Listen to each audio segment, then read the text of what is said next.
Hello everybody and welcome to day one of the Verizon Warriors Championship. We got 2 exciting days of World of Warships competitive action ahead of us, courtesy of the network that gives you more, Verizon. Because this is the first time that we have a cash prize pool for a World of Warships tournament. In total, we're going to be handing out $30,000 to the teams that are making it into the last 3. This is possible thanks to our partner Verizon. They are partnering with us for this tournament. And they're not just bringing you this tournament today, they're also offering something really special to all World of Warships PC players. If you go to the link that we're sharing in chat, you will be able to find out more what Verizon is offering to you to be able to fortify your fleet. This is really exciting for us. Like we've been running a lot of tournaments here together. And I'm not going to be here alone. If you're missing Mr. Conway, he's actually in the background, but you're going to see mostly me for the first part presenters. I'm your community producer. Mr. Conway, do you want to say something in the background? Yes, hello everyone. Look, I wasn't planning on doing this, but I guess I could even just like physically join the stream for a second and say hi. But my hair isn't done. That's clearly the reason. So, hello, ladies and gentlemen, and welcome also from my side to this tournament. I hope we're going to have a fantastic day today. From my side, I would just like to remind you that, of course, because this is a competitive tournament, we are running at a 5-minute delay. So we have Zehalis on the background, who's there talking to all of you in chat. Please be nice to him, or he will be nasty to you. And please also, I know we always do our best to prevent this, but there is always the small possibility of technical issues showing up. Please do let us know, but please also remember, it'll take us 5 minutes to figure out that you have an issue before we can react to it. So please remain patient. And with that, I think I'm going to go away and return back to my void and let Cassandra do the talking. Have fun and good luck to all of the teams today. Yeah, send some hearts to Mr. Conway in chat because he's going to do all of the production in the background for this tournament. Talking about this tournament, we have 2 very packed days ahead of us, so let's take a look at the schedule together to see what's awaiting you today in the broadcast.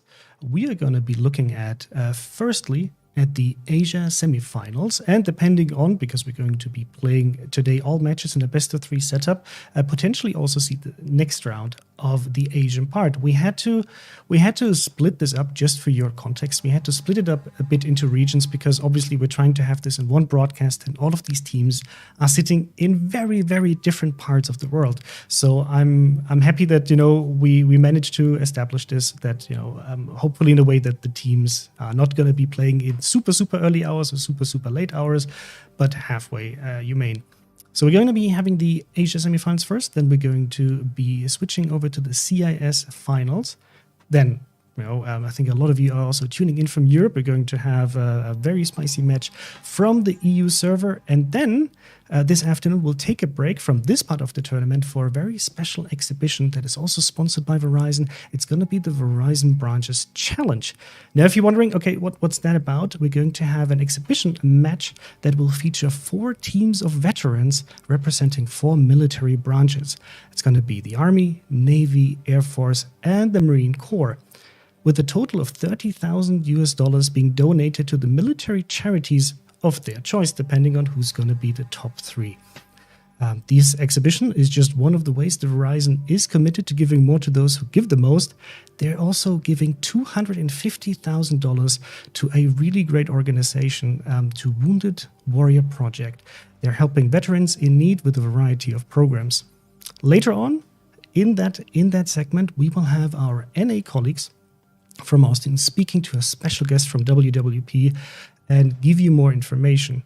In the meantime, if you think this is a worthy cause and you would like to do your part for those veterans, you can donate by clicking the link that we'll be sharing throughout this tournament. We'll be dropping it in chat, and you will also see a donation ticker that will be sometimes, in the very top of our information screens. So hopefully, if you're willing to give, this is something that you can participate in. Cool activity, and I hope you're eager to see that as well. It's going to be in a slightly different format, if Mr. Conway can bring this up here again, because it's going to be on Tier 6 in a 7v7 format, and we're going to have day 1 today, just as for the Verizon Warrior Championships, and then tomorrow we're going to have the final match and see who's going to take that crown home. And I'm sure there's going to be bragging rights, just as important as it is to our regions and clans. Obviously, we will have Twitch drops, and today we have a special Twitch drop today and tomorrow. If you're watching on the official channel with the start of the first match, if you watch for 75 minutes or longer, you will be able to get a Santa gift container. That means one for today, one for tomorrow, in total 2, but it's going to be separate. One for today, one for tomorrow. If you only watch today's broadcast, there's not going to be 2, there's 1, and then you can get the second one tomorrow. What do you need to do to get your Twitch drop? Our colleague Sehales will be dropping the link to the Twitch guide if this is something entirely new for you. But the way it works is you watch a certain amount of time, here 75 minutes. It is accumulative. So because it's one of the questions I see very often about Twitch drops, let's say you watch for 60 minutes, you have to take a break or your internet connection dies. That's not a problem. It's accumulative. So if you watch the remaining 50 minutes later on the official channel while we're live here with this tournament, that's going to be still fine and count, and you will get the prize into your account with a little notification so you know it actually worked for you. Make sure your account is linked. All you got to do is go into your wargaming.net account, you go to account management, and then you just link it with the correct Twitch account that you're watching on. It only works for one account, just saying. And then you will automatically receive it. There's nothing else you have to do to get this. Yes, and as Mr. Conway said, to make sure that the tournament is going to be conducted in a way that nobody can have an unfair advantage by watching the stream, we will be running this with a 5-minute delay. So we live slightly in the future, but for the teams, this is the best setup. Who's going to be our cast today? If you're wondering about this, we have 2 very knowledgeable game experts talking you through the matches and what's happening in there. It's Flamu and Kirinichiban. We will also show you the links to their channels while they're talking about the matches. So if you want to see more of them, I highly recommend you to check out their channels, and if you like them, give them a follow or even a subscription.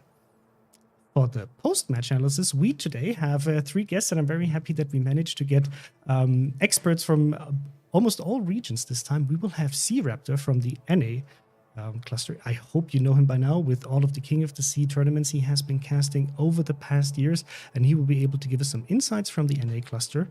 We have, for the very first time, we have Dobby Mate. He is going to be joining us from the other opposite side of the planet. He's going to tune in from Australia and hopefully have some more insights into the SEA scene, which is something that we've been lacking so far for King of the Sea. And then last but not least, we have our EU expert and community contributor StatsBlog, and he will be actually joining us right now so we can take a closer look at today's tournament and talk a bit about the specifics of what you can expect. Welcome, StatsBlog, and happy to have you here. Happy to be here. I'm delighted to be here. It's very exciting. I'm StatsBlog, if you don't know me. I'm a Twitch streamer, sometimes YouTuber, and you can also find me on Twitter as well at everywhere/StatsBlog, basically. I've been a CC, a community contributor for World of Warships, for about 2 years now, and I just focus on helping the community find out about the game. I'm not a super duper Unicum player, but I try and help people to get along with the game, especially new players. And I'm all about that new player experience, really. But also, I've been a bit of a veteran of casting King of the Sea. I think I've done the last 4 Kings of the Sea. So I'm really excited to see some of the King of the Sea veterans playing today. And if you're a King of the Sea fan, you'll definitely recognize most of the teams that you're going to be playing today, and probably most of the players as well. So there's definitely, I'm just looking down at my notepad, and there's some very exciting matches queued up. And you'll find out what those are very shortly. This is a bit like King of the Sea, but not entirely like King of the Sea. So let me just go through a little bit of the format here. So normally King of the Sea is tier 10. We're going to be playing tier 8. So that opens up some very interesting possibilities in terms of ship picks. It also opens up differences in terms of things like radar, ranges, and armor, and things like that. So we're going to see some slightly different mechanics going on, perhaps, and maybe that will lead to some different play styles. It's going to be 9v9. Go on, Chris. Yes, exactly. I just wanted, if Mr. Conway can actually bring up the tournament format, we can also just highlight to you, and you can follow up what we're saying, because yes, it's going to be 9v9. It's going to be on tier 8.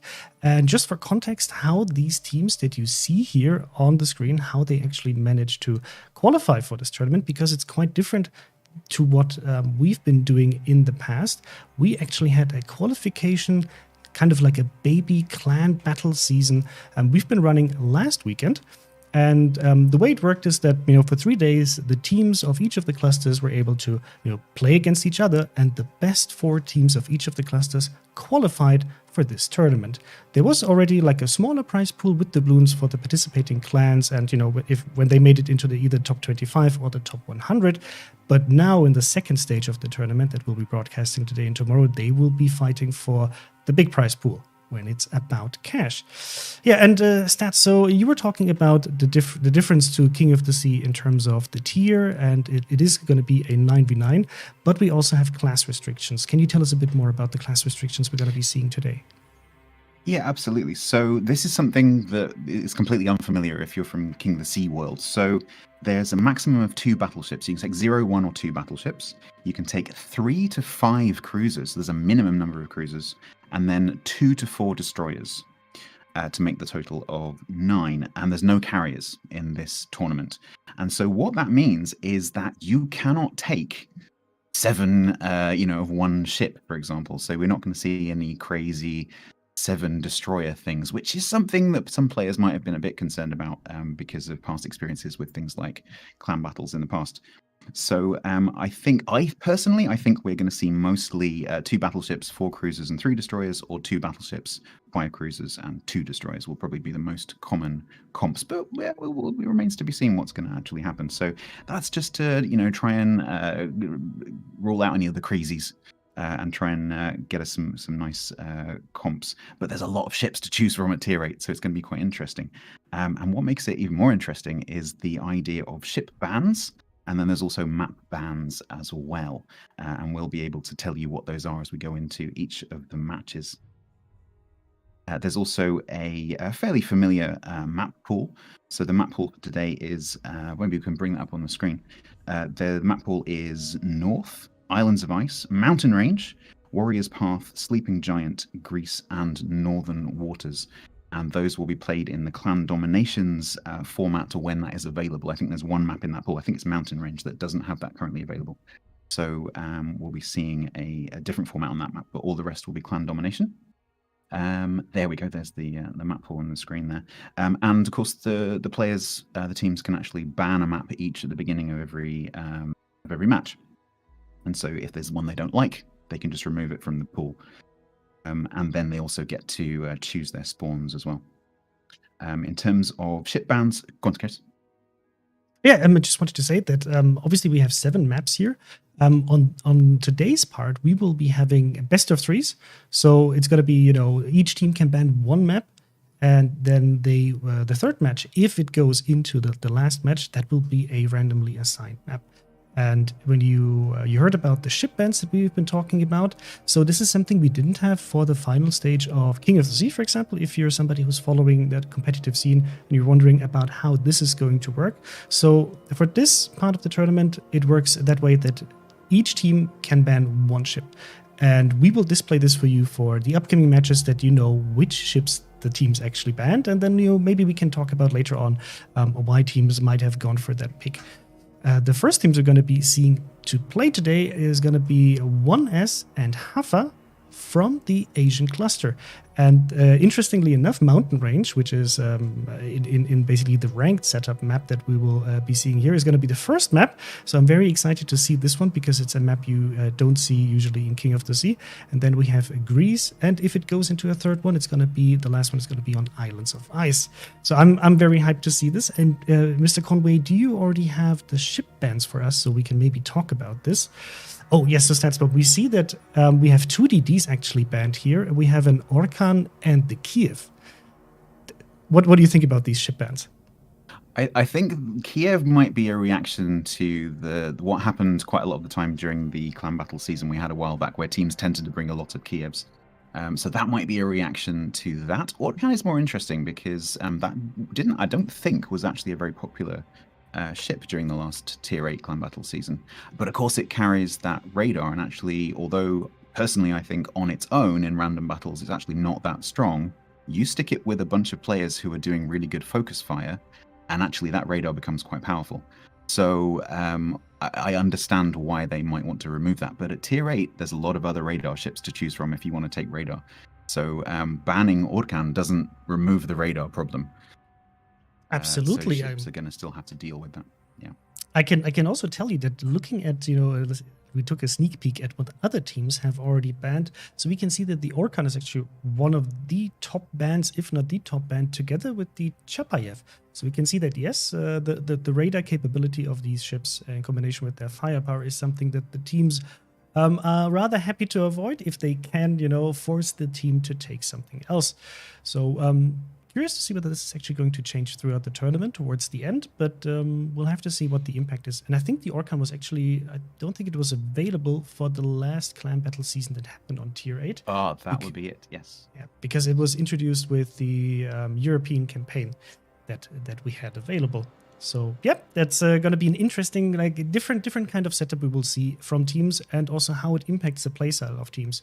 Because in King of the Sea, as an example, the teams would always be able to bring their top, favorite kind of setup that they wanted to prepare and bring. And the only region that I know of that already had this kind of ship ban system was the NA cluster, where they went for the regional finals, or the regional part of their King of the Sea branch, with 2 ship bans actually per team. So this is something we looked at and we thought this might be something interesting also for this tournament, and we'll just see how it goes. And as a reminder, there are not going to be any aircraft carriers today and tomorrow in this tournament. So if you're wondering about this, I just wanted to give you that info. There are no CVs allowed for this tournament. Now that I'm just taking a look at whether the teams are already assembled. They're not assembled yet. So this is something that you will be seeing throughout today. While we had the preparation phase for this tournament in-game, and in like a full integration with the regular clan battle season mechanic for the tournament today, this will still be running in a training room with our casters being the spectators, which means they will also be able to show you the 2 sides of the battle from the green team and the red team at the same time, so you have the full overview of what's happening in the battle. And as a kind of special feature of today and tomorrow's broadcast, we have our St. Petersburg team also providing you with different kind of camera angles, not just Flamo's point of view, but actually different angles of the entire broadcast. So please also give us some feedback about how you like this approach, because there should be some really, really interesting zoom-ins and different angles for the entire battle. So I hope this is something that you guys will like, and we just wanted to test it and see how it goes today. So, Stats, what is your expectation actually for the first match? For the first match, well, so because it's C, I mean, it's hard as a caster when you're casting like a region that's not your region, because it's very difficult to be familiar, because you only occasionally get to see them when they, the teams get to the top of King of the Sea or something like that. So I don't really know these teams very well, but we know that, of course, that they came in the top 4 of their clan battles, like preparation season that we had last weekend. So these are definitely good teams. Like Vor and 1S and HAFA and Cats, they're all good teams. And I personally, if I had to pick one, because I know in a minute you're going to say which one do you think is going to go through. If I had to pick one, I think I would probably land on Vor to go through. But I mean, we've seen lots of upsets recently in competitive, so who knows? Who knows? Yes, the good thing is that for this tournament, we had the teams actually, we asked them whether they can provide a little bit of information about their own clans, so we can also tell you a bit about them. So for HAFA, their comment about themselves, I really liked it. They say, nothing ever lasts forever, everybody wants to rule the world. So they definitely are going there for the title. Clear statement. And they've been... And their record backs it up as well. I mean, they've got a very solid clan battles record and a very solid COTS record, so... Yep. That's not an empty boast, I think. Yes, and they actually in the last clan battle season, they've been playing basically since clan battle season 5, and they've managed to get into Hurricane 5 out of 7 times, and 2 times Typhoon League. And in the King of the Sea tournaments, they managed to get, for example, 2 times the 3rd place, 1 times the 4th place. So HAFA definitely a strong competitor. And we will be handing over to our casters because the teams will be ready soon. So just trying to round this up here from our side. For me, I think that I see 1S, which is actually a Chinese team, to be on a slightly stronger position because they have been very strong on the Asia cluster. And they said the reason for them to be here is because they want to see what they can do on a global championship. And they're proud of being the top clan at season 9, 10, and 11 on the Asian server. So I think they want to also show this to us. So I'm very excited to see who's going to be winning. Chat, let us know who you think is winning the first match. And with this, I'll be handing over to Flamu. Enjoy the match and enjoy. Hello everyone, and we are live with the first game of the series. 1S taking on HAFA. This is of course the two C teams battling for a chance to make it to those international finals. With me I have once again Kirin Ichiban. Hello. Hello.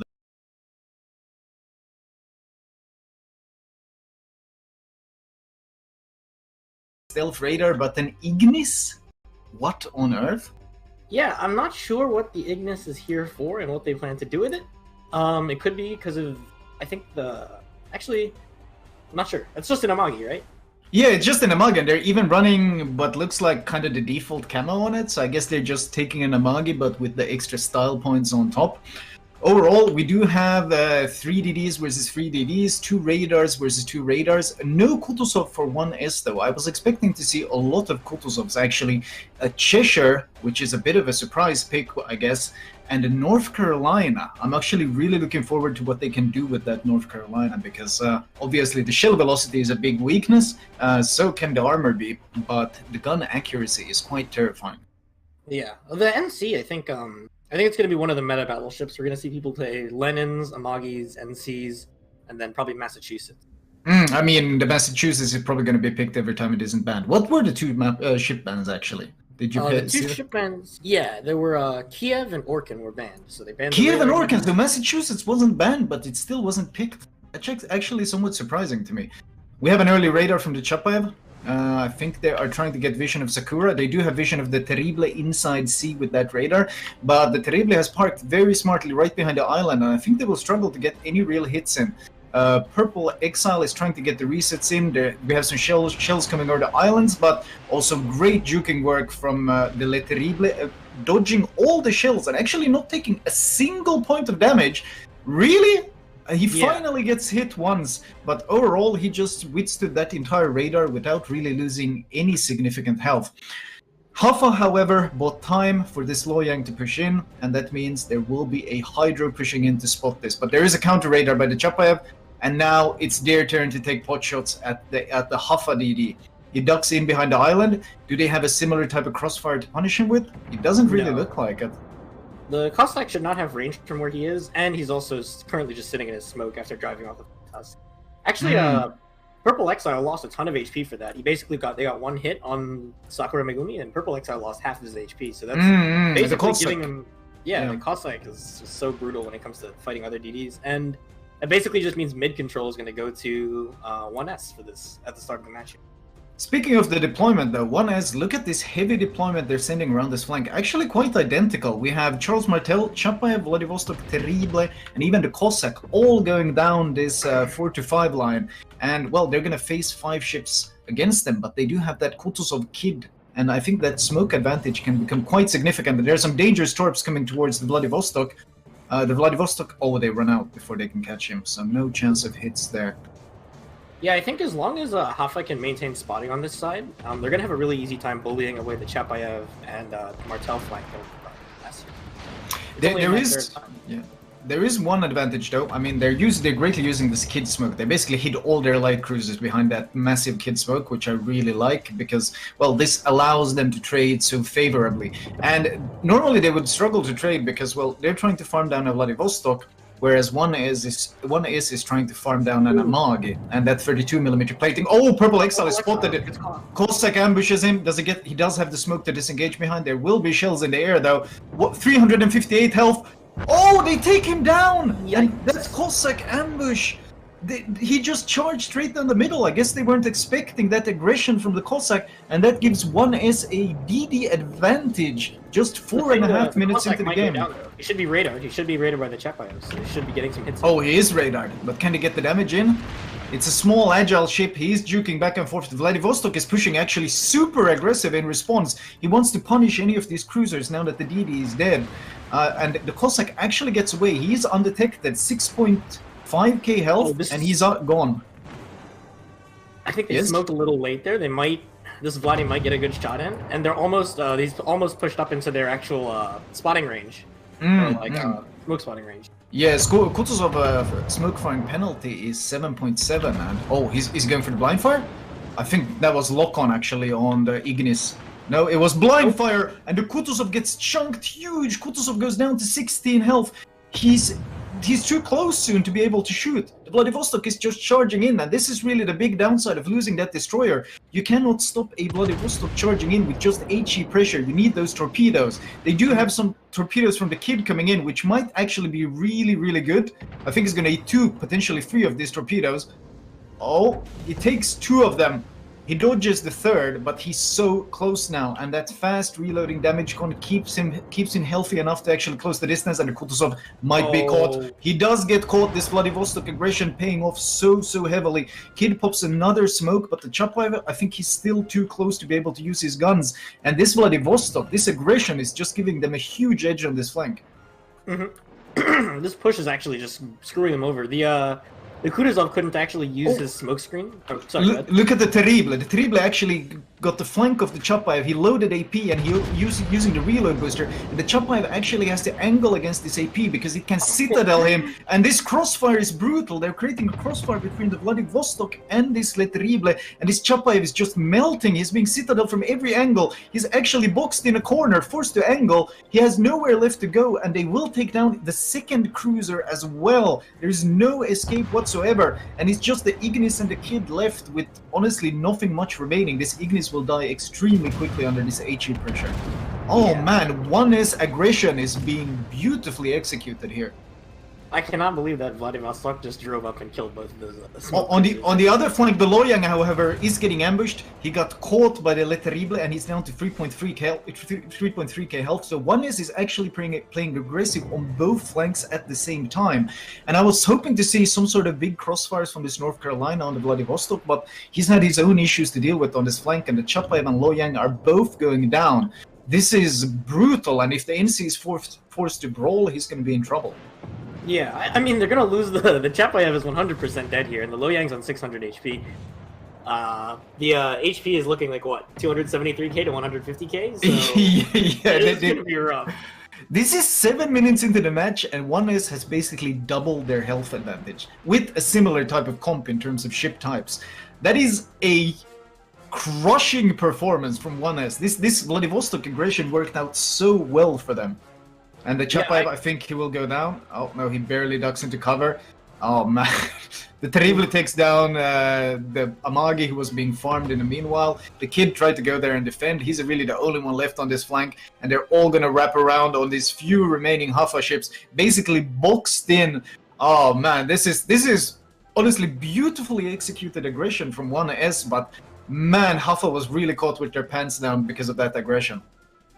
Yeah, they needed more spotting on their flanking. The Kid kind of just popped a smoke and then sat at the edge of it. I think he needed to play more aggressive and keep things spotted and get some cross torps. They really used that Cossack, though. I mean, the Cossack, the reason you bring a Cossack is that great concealment and firepower, and they used him to get that early DD kill. And as soon as the DD was dead, the Vladivostok just pressed W and never let go. So, really playing to their strengths. The Chapayev goes down, and now it's a Bayard boxed in the corner.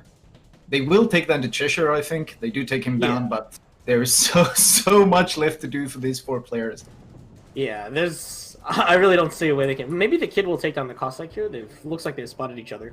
But outside of that, there's really nothing else. The Cossack will smoke. That Cossack has those fast reloading smokes, and now the Kid is in real trouble. He's trying to blind fire, but he's so close to this Chapayev radar. There's 2 Chapayev radars within range. And they've already popped them preemptively. There's CBN popping the 2nd radar as well. This Kid has no chance of getting away. Yeah, this is This is a very dominating performance from 1S. They actually crushed them completely. They really did. For HAFA, they can pull something out next game, because otherwise it's going to look really bad. Oh man, they're just chain radaring him. The Vladivostok is probably gonna hit some torps again, but no, actually, is he gonna duck? Oh, that's some nice dodging by the Vladivostok. Honestly, SP1, my love, has been such a dominating battleship this game. He really shows why some teams bring this Vladivostok or Lenin, for that just tanky aggression, beautiful execution. Let's send it off to the studio. What an impressive first battle here by 1S. Definitely showing us that they really want to get to the next stage.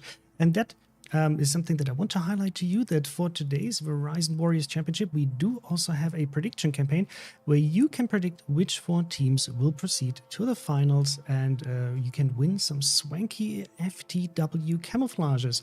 Our human chatbot Sehalis will be dropping the links in the chat for you, so you can just go there. You have around, when you hear this, including time travel, you have around 9 minutes from this moment on to give your prediction. So go and do it. I hope you get the right predictions. Now let's talk about this first match. And I'm not going to be alone. You know, we have, as I said earlier today, we have 3 guests with us. You already know StatsBlock, but we have 2 additional ones. We have C-Raptor and Dobbymate. And I will say welcome to all of them. And let's kick off with C-Raptor. For those who don't know you, tell us a bit about yourself. I hope they know you, but you know, we always have new viewers, so we'll give them the chance to get to know you a bit better. No worries. I've been on Twitch for about 3 years now. I got started on Twitch specifically to do competitive World of Warships cast, starting with the old Warship Supremacy League back in late 2017 here on NA. Of course, Supremacy League is long gone. King of the Sea has kind of taken its place here on the NA cluster, but I've continued doing King of the Sea all the way back since King of the Sea 5, showing up every time and doing what we do, having a blast with it. I've got a little YouTube channel that I put some stuff out on occasion, and yeah, loving the game and having a great time. Absolutely. And then we also have, for the very first time, we have Dobbymate with us at a very ungodly time, I think. The same for C-Raptor. Like, thanks guys for tuning in also at this time. So Dobby, tell us a bit about yourself. Yeah, cheers. Thanks, Chris. Yeah, well, I guess I'm a bit of a newbie, I guess, when it comes to streaming. This is my first year fishing on Twitch. Come from a bit of a YouTube background, mainly tutorials, but I've always had a heavy interest in World of Warships. So I thought, you know, with a horrible year it was, or it has been thus far for most people around the world, what a better time, no better time to start up a nice little community in the Southeast Asian kind of area, predominantly around the Oceanic, Australia, New Zealand, and then obviously Asia as well. So it's an absolute pleasure to be here. Had a great, successful King of the Sea event and tournament, especially from Vor turning out and representing pretty great, if I might say so, coming second in the King of the Sea. So it's a pleasure to be here, and I'm looking forward to the events and the games that crack on. Yeah, very happy to have you. So let's just jump right in and talk about this first match. Stats. What was your like most surprising like ship that they brought in their setup here? Surprising, I think Ignis Purgatio is probably going to surprise a few people. Not necessarily because it's it's not a bad ship or anything. It's just that it's a bit left of field. It's not very mainstream, but it's great. I mean, both teams picked battleships that overmatch the cruisers, and I think we'll see that's a theme as we go through this weekend. Because if you take something like Tirpitz, for example, it's going to struggle with those heavier cruisers. So North Carolina, Purgatio, Vladivostok, Lenin, that's not really a surprise. Yeah, and 3 destroyers. I was actually expecting 2, but 3 each. They matched each other quite well there. But the matching gameplay, however, not quite so even. I don't know if maybe C-Raptor, do you want to talk about the I mean, what else can you say? But what an incredibly strong showing from 1S right out of the gate, right? I mean, just that hard push down the 3-4 line, pushing, what was it, 2 Chapayevs of Vladivostok, one of the Lotaribs way on the flank. They made that work. And it was just brilliant. I was interested to see, it's funny, there's a lot of community belief that even today, Mikhail Kutuzov is still a little on the OP side, right? But you noticed, right? He smoked. He was smoked initially by the kid. He popped his own smoke, but at that point, the enemy forces were too close. His detection in that smoke is much, much larger than it once used to be, and he can be spotted in there even while he's firing, and that's exactly what caught him out there. Also, yeah, to be later honest, on- so go on, do it. You go again. Good, Abby. Yeah, sorry. I just wanted to comment mainly on that the first initial push. I think it was Purple Exile in the La Fantastic going along the Charlie line. I thought maybe he might have the upper hand there, but it looked like that La Terrabelle kind of moved his way behind that island in Charlie, and they had a really good opportunity to push, but unfortunately he just had to pull back. And I think from there it was almost like a complete push on the 4 line, and like you said, Raptor, it was just from there, it was utilizing smoke, focusing fire on a single ship, and then they just fell over like dominoes. I felt really I felt really terrible. Wow, I felt really awful for Pumpkin Exile in that Terrible, who every time he got spotted, 1S's focus fire in that match was incredible. So every time that Terrible popped up, just shells just immediately appeared and started cascading down towards him. Really well aimed shells as well. So the first time he popped up in the middle, went down to half health, and then they went across to the cap, and then popped up again, gone.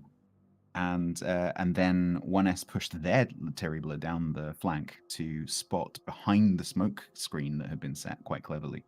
Because they're like, no, you're not going to hide all your ships behind that smoke. We're just going to push down the flank with the destroyer, and we're just going to spot you across the map. And that worked fantastically, because initially that push that C-Raptor mentioned, it looked maybe a little bit premature, but then they pushed that destroyer down for spotting, and they just rolled over them. It was a really, really nice little tactic there. Yeah, very impressive. I was surprised to see that, this all happened so quickly, like losing the first destroyer, then also with the blind fire on the Kutuzov, just chunking like more than half of his HP gone, and putting him in position with pushing up the Vladivostok that he can't even fire without being spotted, and trying to get away. That they didn't really they weren't able to really have a plan B, and even react to this in an organized fashion. So wow, 1S, that was very impressive. And I just got the information that the teams are readying up, and we have like 3 or 4 minutes until they're going to be jumping into battle. So we still have a bit of time to talk about this match. So what would you expect for HAFA to change in the next match? Because this is going to be Greece. I mean, they're going to have to. If the focus fire is the same, they're going to have to maybe be a little bit more mobile. What do you think, guys?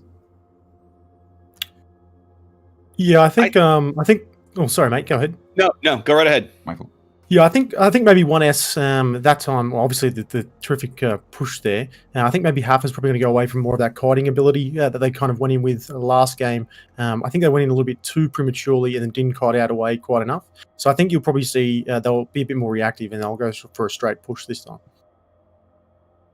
For me, I think you're going to see a lineup change. I think the Amagi, the Ignis Pernaccio is not the best choice when you're dealing with kind of heavy pushes like that. You need something more along the lines of the Vlad, the North Carolina, like you saw 1S using. So I think you're going to see at least one battleship change. This is also a very different map. So it is.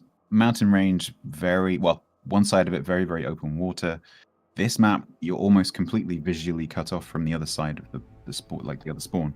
And so there's going to be a lot of cross-shotting and maybe some surprises around some islands later on in the match. So this is a very different map, and different teams play differently on different types of maps. So we might see something that's a bit more even this time. Maybe. Yes. Also, if Mr. Conway, sorry.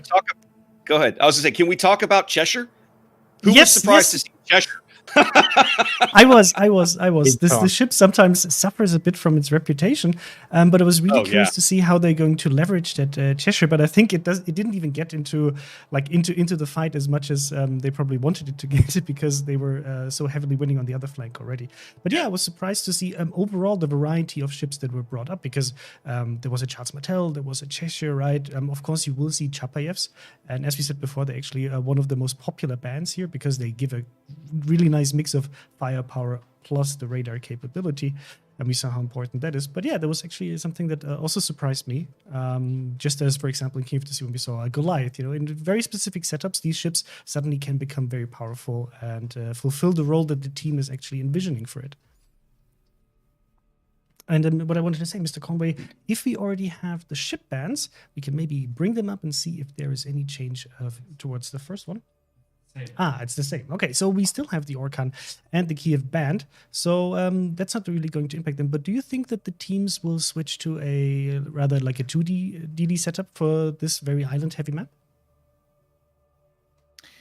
I think that's, I would say that's likely. It'll be interesting to see if one of the teams switches and the other one doesn't, because then you end up with this asymmetrical composition, which is always really interesting to watch. When 3 destroyers kind of are chasing 2 destroyers around the map. So, because especially on this map where they're going to be very confrontational, the destroyers, that could be pretty interesting to watch. So, but yes, I think both teams will switch to 2. Oh, I think we're off. Yes. So, what do you think, Dobby? Do you think that 1S is going to be able to take the second map as well? Do you think that HAFA will be able to claw their way back into this match? I mean, last game, I think they were quite reactive and they chose a really smart time to, I guess, push and dominate that line, use their smoke. I wouldn't be surprised if they go on the same tactic. Wait to see one single DD pop out, focus fire that DD and just continue the push. I think they're going to go with a bit of a confidence boost and hopefully close this thing out. Okay, C-Raptor, what's your guess? Who's going to take the next map? Based on the game I just saw, I have to put money down on 1S. It's that simple. And then StatsBloke, your guess? It's got to be 1S, isn't it? I think. Yeah. Okay, so I'll take the side of HAFA. HAFA, maybe you just got overrun by the first match and you were excited, but this is your chance to get back into it because this is the best of 3. So if HAFA doesn't win this one, it's gonna go to 1S. So handing over to Flamu, enjoy.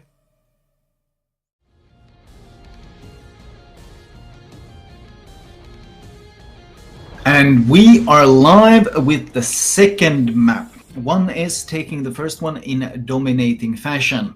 And guys, I did read your feedback regarding the camera work. Sadly, that is not in my control. That is on Wargaming's end. But I'm sure if you give feedback and try to give basically direct things that you wish to be changed and let them know, I'm sure the team will try to implement your suggestions.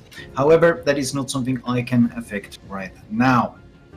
Moving on to the lineup, HAFA bringing the Bagration and the Takao Edinburgh double laning Kid Cossack. Oh, but 1S with the double French DDs. What do you think their plan is here? And it looks like they're gonna rush. I'd imagine they're gonna rush A with the Terribles, or both send them up like the one line to try to get angles on the ship that's gonna be camping the rock behind A. Yasashi Runasama with the Edinburgh is actually supporting them. You would assume if you bring an Edinburgh, it's gonna be a radar Edinburgh, right? Yeah. It's most likely gonna be a radar Edinburgh. I'm surprised that it looks like he's gonna try to head up and radar from the top side, so he can get angles on the ship as it pushes in.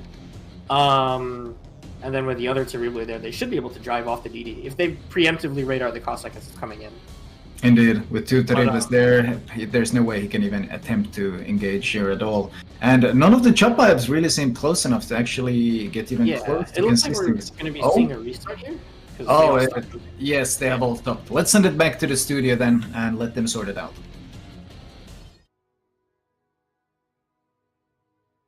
Might happen because we're running this in a training room and we give the teams the option if there's, for example, a disconnect on the player side, that if this happens usually within the first 2 minutes, that we can have a restart, but the teams are not able to change anything in terms of their setup. So now the teams will just go back into the training room and then ready up again, and then we'll jump into the same match with the same settings and so on. So nothing really changes. It's just something we do out of fairness to the teams, that a team would not be at a big disadvantage just because a player disconnected in the very beginning.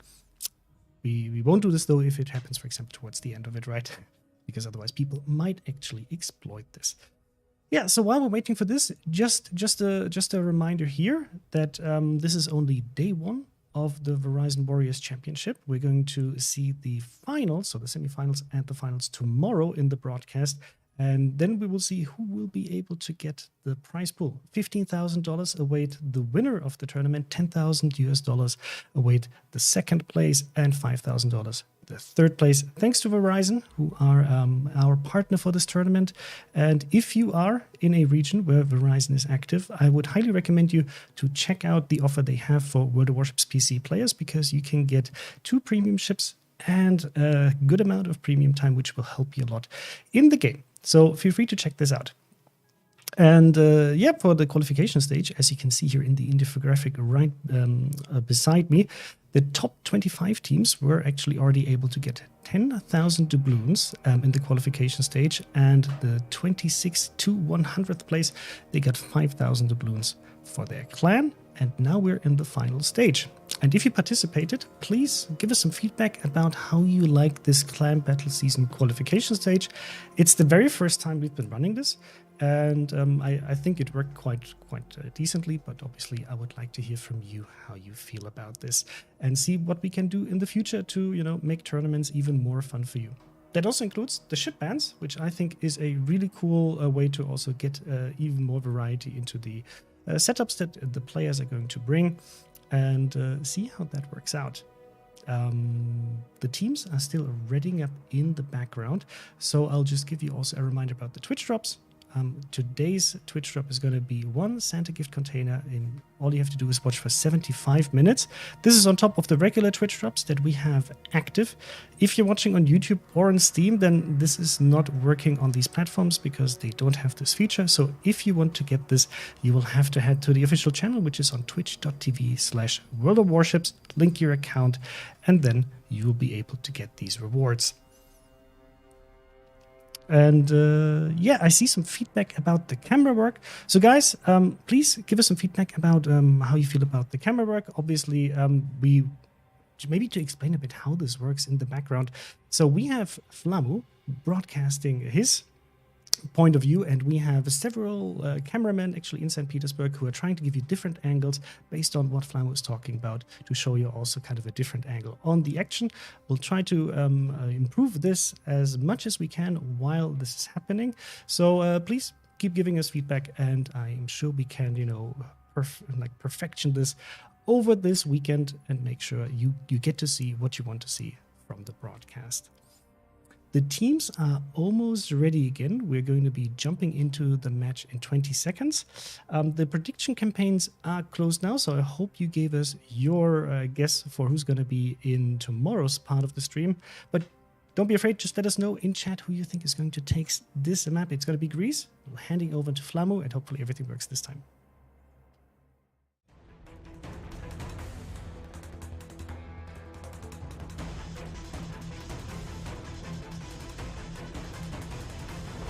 And we are live with our second attempt at this second game. Honestly, there had to be some tech issues at some point. What is a tournament without them?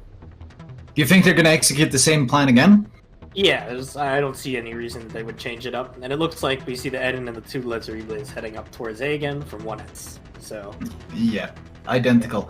The question is, though, they have a Cossack and an Edinburgh of their own pushing in. And will they this time move a Chapaev? Will HAFA move a Chapaev closer to try to counter this? My Potato Dream was the name. I do love that name. We did see him earlier, but because of, I guess, the DC, he wasn't actually moving this aggressively the previous time.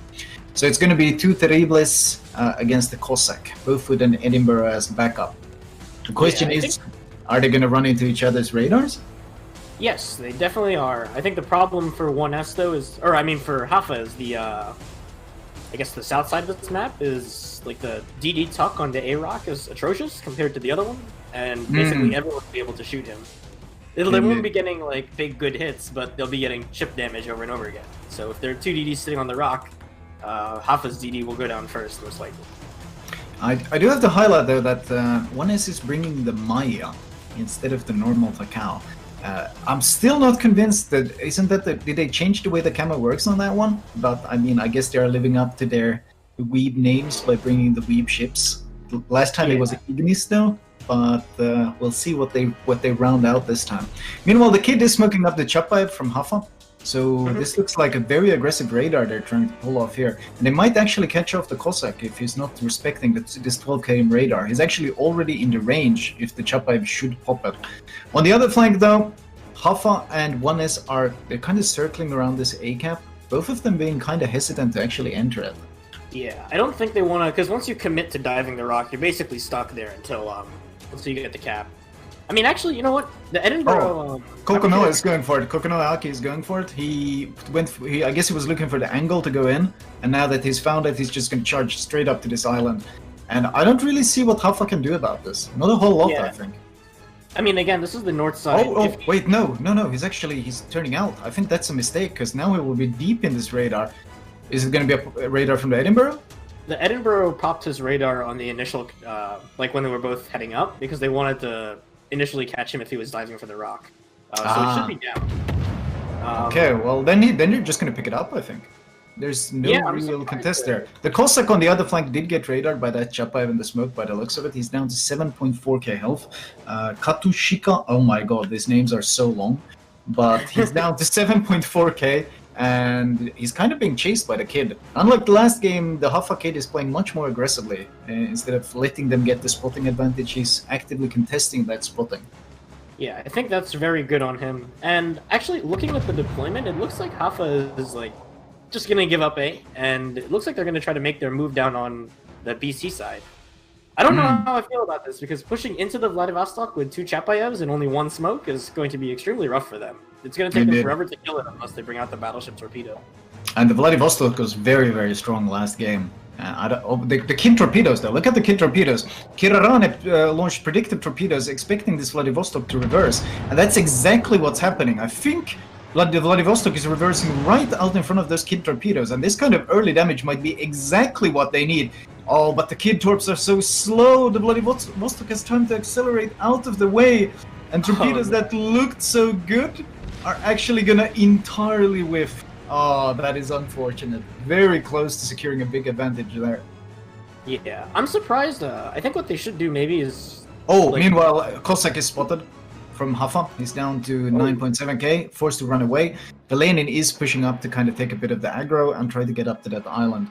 So these Cossacks really taking the early brunt of these radars. I really don't like that My Potato Dream is actually just playing radar bot in the Edinburgh. You can afford to do that at tier 10 because ships has a lot more range, but right now you can't do that. They need his guns. Oh, the Lenin might actually be giving too much broadside to the Vladivostok. There's AP coming in across the map over the island, and he gets chunked by 10k. That central positioning Vladivostok is actually, well, he's doing a lot of damage to this Lenin. And the Lenin, well, he loses 20k health just getting up to this island, and it's not like the farming is going to stop once it gets here. Yeah, the Lenin, I think that was kind of a misplay. Oh, one of the Cossack torps caught Sakura. Oh, Sakura was reversing to try to keep vision, but one of the Cossack torps actually caught him, and he goes down to 6.7k. So all the DDs are really being chunked hard on all sides. Only the kid really is healthy here. Yeah, and that's exactly what they need. Look at this push. It's starting up now, and they're just going to start forcing everyone away, and they're going to probably get the B cap here. They have no radars, and the one radar they have is still up at A. Kirarane, the kid from HAFA, is laying once again these huge smoke screens that he loves setting down, hides all the cruiser movements behind him, and all the DDs have to respect the potential Chapayevs pushing up. There's already one radar. Oh, and he catches the Cossack. Katushika is caught by that Chapayev radar, and that's going to be incoming fire on him. There's no way he's going to be able to outrun it. He's going to have to dodge for the entire duration. He's only down to 7.4k, and the Cossack, of course, cannot heal any of that incoming damage, so it's very important that he dodges all the damage he can. He actually makes it out without taking any damage? The problem is that the cap.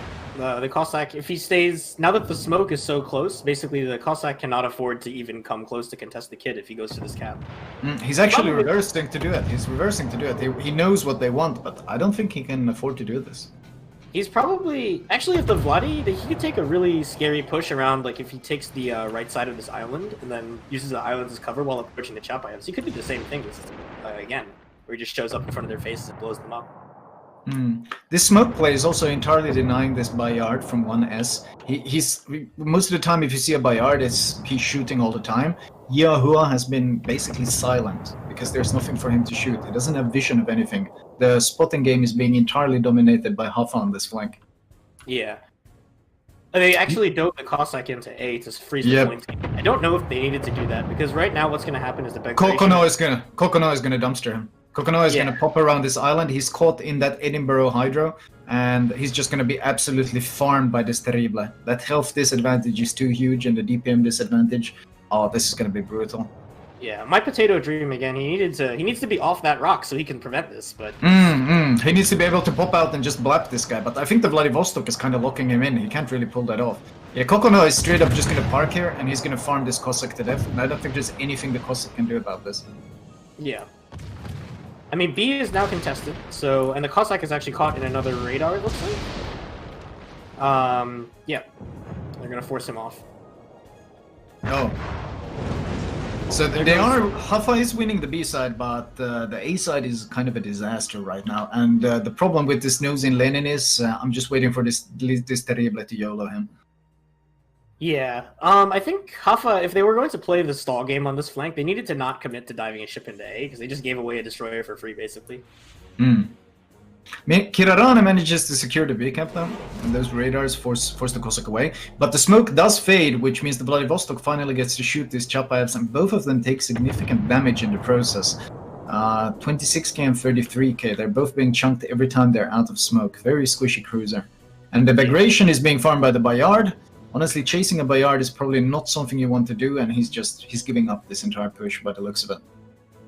Yeah, I really like that HAFA kind of realized what they need to do here, and they're beginning to pull their ships away, or at least what ships they can. I think the Lenin is dead for sure, but outside of that, they should be able to save everyone else. Oh, they're going to land a Tago Torps? One on the Bagration, one. Nice. Oh, they are. That's actually quite nice. They really need that. The Bagration, of course, does have the heal, though. It's quite a tanky cruiser, especially if it maintains angling and gets to fight other cruisers. But those Ataga Torps did slow them down a bit. But I still don't really see how Azuma is going to get away from this. Yeah, he's what he needs in to do such is a nasty position. he needs to ram the other Lenin, I think, here, right? That's the best trade he can get. He's not going to run away. The problem is he's got a Bagration right next to him. If he tries to ram, it's going to be Torps. Yeah.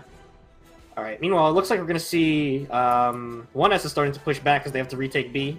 This other smoke screen's coming back, but pushing into this double Chapayev is going to be so nasty. They're trying to focus on the Lenin, but it's going to take a long time for them to get that kill, and they only have 3 minutes and 40 seconds to win this game, or to flip this game. I mean, they still have a 140-point lead, 130-point lead in favor of 1S. So HAFA really needs to hold on to this cap. They can't lose a ship, and they can't really let them park a ship onto this cap either. Vladivostok gets a torpedo. That's 2 torpedoes, in fact. Was that Kid torpedoes? I think the Kid managed to launch torps in through the gap and catch the Vladivostok off guard. That's actually really important because that gives them a significant battleship advantage on this flank. The Terrible is getting really aggressive here. I want to see them pop this radar and catch him out. And the Kid is actually playing this also really, really smart. He's staying at the edge of his smoke screen, so he can just sit right there and go into the smoke and duck behind it if someone spots him. Oh, there is a radar. Kokono is caught deep in that radar by the looks of it. And he's forced to disengage. Lenin AP is out. Oh, he actually whiffs. Well, not whiffs. Dispersion really says no on that volley. But those Chapayevs are doing a good job of just farming down this single full health destroyer they had left. Kokonoe keeps getting chunked. He's forced to disengage entirely. They finally get vision of the Kid, but I mean, the Kid is 20k health and hasn't used a single heal. It's going to take them a long time to farm that guy down. Yeah, look at My Potato Dream, actually. He's taking the super ballsy move and catches out. Oh! Yeah, he gets chunked hard because of it, though. Oh, but does he catch Yasahi with that? How? The broadside looks so good. I can't believe he didn't get meanwhile, the Maya gets chunked. The Lenin snipes Pao Mono in the back. I don't really know how he managed to land a volley like that. That was, 18 kilometers away, and the Lenin just catches the Maya off guard. And that means this entire flank, all of the ships are low HP now. What exactly are they going to use to try to contest B? I don't think they have anything left in the tank. Yeah, they need, yeah, I don't know. They need to get kills. They need to play for kills now, because they cannot get a ship onto B. There's no way that's happening. My Potato Dream might be in trouble here, though. He's being farmed from this 1-2 flank, and I think this Bagration, he's looking for opportunities to YOLO torpedo this Lenin. That's what he's looking for here. Yeah, well, I think the problem My Potato Dream is going to come around to is, this Vladdy is going to come around and just, erase him from the map. And again, they can't lose the ship, or they're going to lose the game. So. Oh, Lenin got shot on the... Oh, he's got shot on the Edinburghs. Yasashi was spotted, and Lenin instantly took shots. He's almost stationary. Oh, so fortunate with the dispersion. And he still survives with 14,000 health. Vladivostok is coming around on My Potato Dream. There are torps in the water against... Oh no, it's all at once. He will go down. There's no way he's going to dodge that torpedo. The torpedo runs out! With 2k health, he's still alive. He's still going to die. There's no way. Somehow still staying alive for much longer than he should. They finally take him down. That's 965 points, and that means this is actually a 1S win. Well, they have enough points to win. So HAFA needs... They do have vision of the Cossack. The Cossack is down to 5k health, a lot of incoming fire coming his way. The Terrible and the Cossack are both so low, but they're both smoking, they're running for their lives. They know they can win this in 30 seconds, provided none of them go down. Look at the health pools on 1S, only the Bagration and the Lenin has any health. All the other ones are basically probable kills. 18 seconds remaining. They're trying to take down the Vladivostok. The Takao is shooting. Everyone is trying to focus on. Lenin AP is out. Vladivostok is just angling. He's down to 9k, 8k health. It's 6 seconds remaining, 7k health. They're trying to hit him, but they can't pick up the kill. And just like that, 1S will actually take the win, holding on to that one cap and converting that one so vital kill. They actually didn't give up a single ship in this final game. And that means they will pick up this entire series. Damn, let's send it off to the studio. Congratulations to 1S. They definitely deserve that win, even though it was very close towards the end. And what a match. Let's bring in our guests and talk about this first set of matches and see what they think about it. Hey guys. Dobby, what was that match? It was interesting, mate. Originally, I thought straight away 1S had the upper hand until, I guess, over on that right-hand side flank, when that kid had that blanket smoke set up for the Shapayevs to basically hold off that whole entire cap. He got pretty lucky, though. There was a few torps coming down range that I reckon about 30 or 40 meters away from hitting him right on the broadside just before they timed out. But, I mean, that was a good game. Unfortunate for HAFA. I think they left their push a little bit too late and left that Bayard in the corner, ticking down, not quite done yet. So what did you think, C-Raptor? HAFA looked a lot better that game. As we said, it was a lot closer. I felt like there were a couple of things that first of all, their early focus fire on the Cossack was spot on, right? We talked about it last game. We talked about 1S putting their focus on the Fantastique. We saw it right away this game. HAFA came right back and answered in kind. So I liked that. It kind of lets you know that, hey, look, you know, we're in this and they're ready to play. I think for me, if I had to kind of nitpick one thing, a couple of things that I didn't like, it was how they executed the A cap on the eastern flank. I did not like the Lenin position. He had this weird thing where he was kind of parallel to the island and he kind of kept going back and forth with his guns looking mid. And then he got one good hit on the enemy Edinburgh over there that I did like. But in general, I didn't feel like that position with the Lenin bought them much. And then the kind of the what really turned the whole match for me was they were a little slow to drive the Cossack into A. And then once they did, the Edinburgh was already there, right? And between his hydro, his radar, you can't run away. We're probably proxy spotted.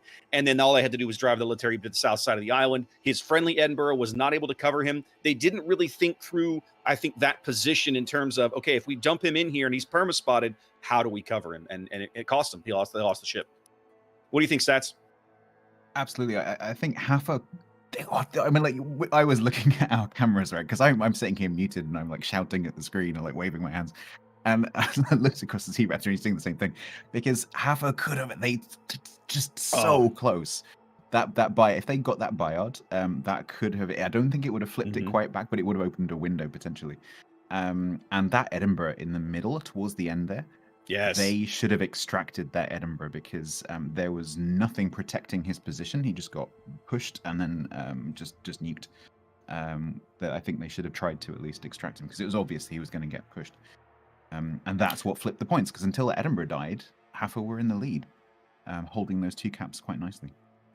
Yeah, I think he was forced to push forward with those torps to kind of maneuver around. He was kind of stuck between the island and also being torpedoed from the left-hand side as well. So beyond that point, I mean, honestly, he did pretty well to stay alive for that duration. But yeah, I think that was the turning point for the game. As soon as he went down, they basically had no one in the central point. That kid was isolated on the right-hand side. The Bayard was pretty much running from the Bagration. The Bagration almost got him there. I thought that last salvo would have popped him out. I think he had 1,500 HP left in the end, and he was counting his lucky stars. Yeah, I was watching the shells and I think like one shell went one side and then the rest went the other side. Like, oh, so close. So close. Definitely a lot better though from HAFA. It was close, like you said. I was a bit surprised to see some of the ARP ships, the Maya and the Takio out there as well. I mean, yeah. One of the things that I like about a Tier 8 tournament is, I was saying at the beginning, it gives you a lot of choice. at tier 10, I assume, I actually haven't checked what the difference is, but it feels like there's a lot more ships to choose from at tier 8. And which makes for a lot more dynamic matches, I think, because especially with the way this tournament is set up, the teams can bring quite a wide variety of ships, and it makes it quite interesting. Yes, No, tier 8 has such a... Sorry, Seeruptor. Oh, okay. I was going to say, it's okay. I was going to say, tier 8 has such a wondrous variety of ships. There's so many different play styles, configurations, options, survivability versus firepower. That you can make just a myriad of choices and selections to kind of tailor your team to whatever your goal is on a certain map. And it definitely makes for some really, really, really dynamic play. Absolutely. I was quite surprised that 1S didn't. Well, they were very, very, very light on radar.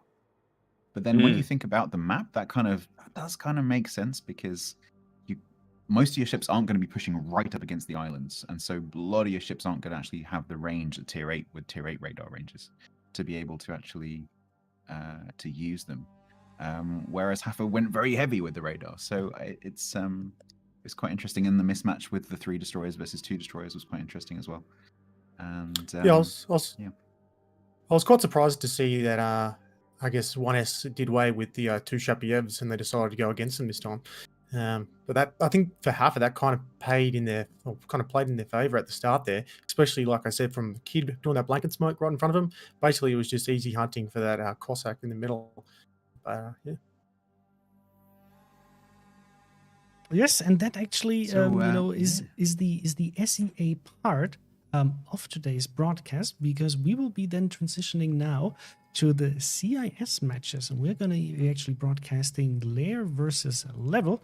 And I hope that you guys have been seeing some CIS competitive gameplay already before, because it's usually super entertaining. And these are 2 very well-known clans that we know from the CIS cluster.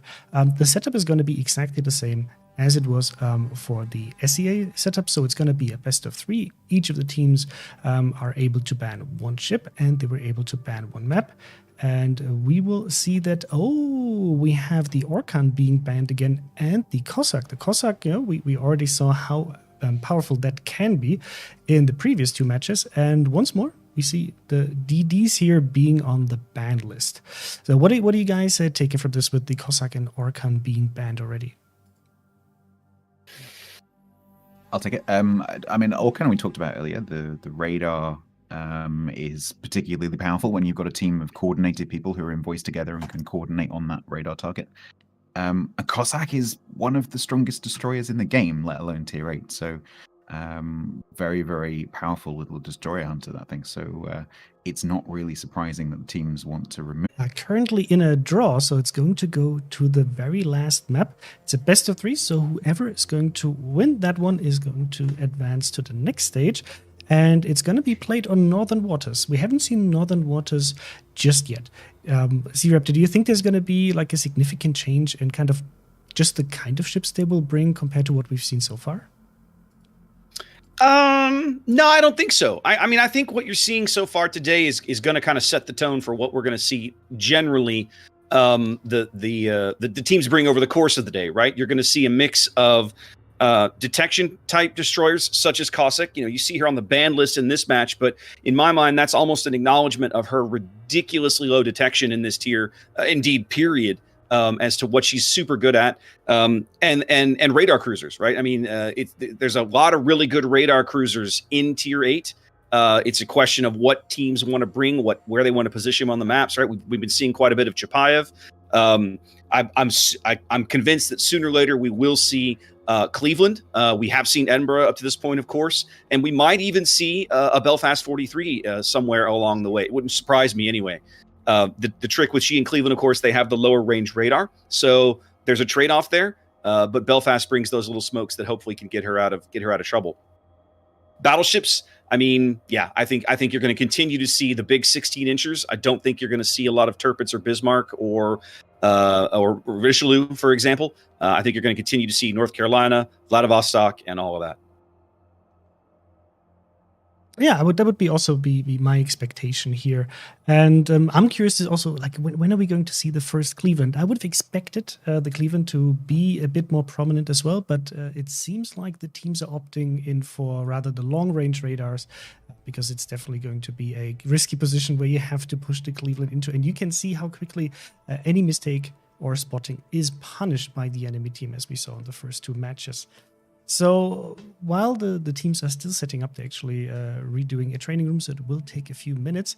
What do you think is going to be different in playstyle we'll see here from the CIS cluster compared to what we saw from the SEA cluster? Because this is something we've seen. It always comes a bit surprising for me, both as a player and also as an employee when I started working here, that you actually have quite a bit of difference in approach to games from cluster to cluster. I mean, just for context, if you're pretty new to World of Warships, or not that familiar with how it works in terms of where the teams are playing, we have 4 different server clusters where players are playing with each other, and the only way they can actually cross-play is with the clan battle season. So they usually don't get to meet unless they play clan battles or they participate in tournaments, and they do play differently. So what is your expectation here, C-Raptor? I think one of the things that we've seen consistently over the years with the CIS cluster, the Russian server, is that they love to fight and they love to push. We definitely saw that out of LAIR in the last King of the Sea. In the last King of the Sea cross international bracket, they were a participant in that tournament, and they're fun to watch. It makes the games a little more dynamic, sometimes a little faster, depending on how those pushes go. Because sometimes, as we've all seen in the various battles that we've played, sometimes pushes can go disastrously wrong if the enemy sets up and receives one correctly. The interesting thing is, to me, one of the things that's curious is how well do these teams know each other, right? The fact that we're going into this series at 1 game apiece tells us that they're very evenly matched. And so I'm going to be fascinated to see what they decide they're going to bring with us. What do you think, Davi? Yeah, I mean, typically, like you said, I think the CIS generally plays more of a front-on kind of approach. They like to battle, they like to push in, and typically the games are decided in the first 5 to 10 minutes. Where I see, as you can see, the later half, that Asian server game, I think they like to play a little bit more withdrawn. Typically in the Asian server, we see most battleships play more of a sniper gameplay. They don't really like to push. So I'll be looking forward to seeing more of the interactive and more the full frontal gameplay from the CIS server players. Let me just quickly come here as the voice from the off. C-Raptor, I've been asked to remind you gently that you're not in the right training room. I was. What happened to it? You need to watch Discord. We had to remake it. Thank you. Okay. I'm gone again. Just like that. He's our magical tech fairy in the background, taking care of all of the things. So give Mr. Conway a little bit of love here. I'm really excited about this map because this is my favorite map for competitive. I absolutely love this map. The middle of this map is so dynamic. I'm actually not sure what the... have you got the picture of the... Oh, that's the cap layout. Okay. So the bit that I normally like in the straight caps is the middle, the island. So it's not quite going to come into that, but this is still quite a dynamic map. So things can escalate pretty quickly, especially if cruisers try and push up to the caps and things. So... yeah, this is going to be quite exciting, but it's not a very popular map. Quite a few teams have actually banned this map, so it's nice to see it.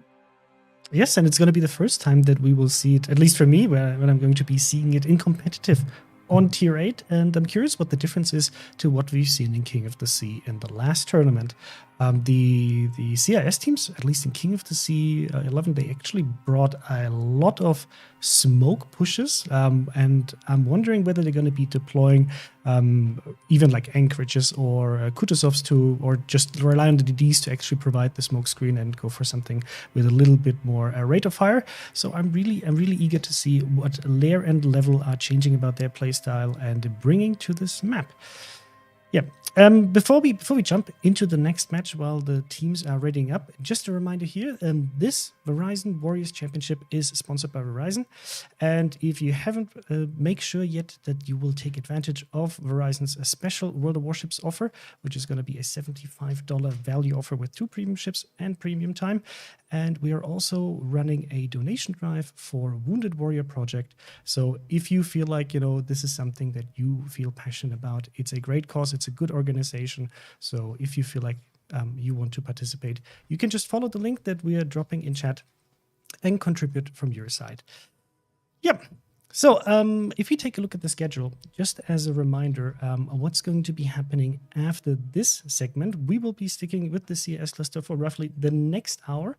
Then we'll be heading over to the EU teams, where we're going to be seeing one of the biggest favorites here, or probably the favorite of winning this tournament is going to be BANCV, because they won the last King of the Sea tournament and have been very, very strong. And they're going to be playing against YEBOI, number 3 of the EU cluster in the qualification stage. And then we will be showing you the Verizon Branches Challenge, which is going to be in a slightly different format, where you're going to be seeing tier 6 ships in a 7 versus 7 matchup. That's going to be broadcasted by our friends from the North American team. So I hope you will enjoy it. And you will also hear Sea Raptor and Lord Seth talking about the actual games and provide us with their usual amazing voices. And then, as the wrap-up of today, we're going to see the NA finals, so we're going to have the NA winners of Game 1 and NA winner of Game 2. As you know, right, we have a preset set of matches, and then they fight it out to see who's going to be playing tomorrow. Yeah, everything here on the Verizon Warriors Championship is happening on Tier 8. It's a 9v9 if you just tuned in. And we have class restrictions. There are no CVs allowed for this tournament. There are only 2 battleships allowed per team, and teams can only bring up to 4 destroyers and up to 5 cruisers. So this is the kind of framework that the teams have to work with their setups. And so far we've seen, everybody's bringing obviously their battleships, but we see 2 to 3 DDs per team, and we'll see whether the CIS teams have some kind of different setup.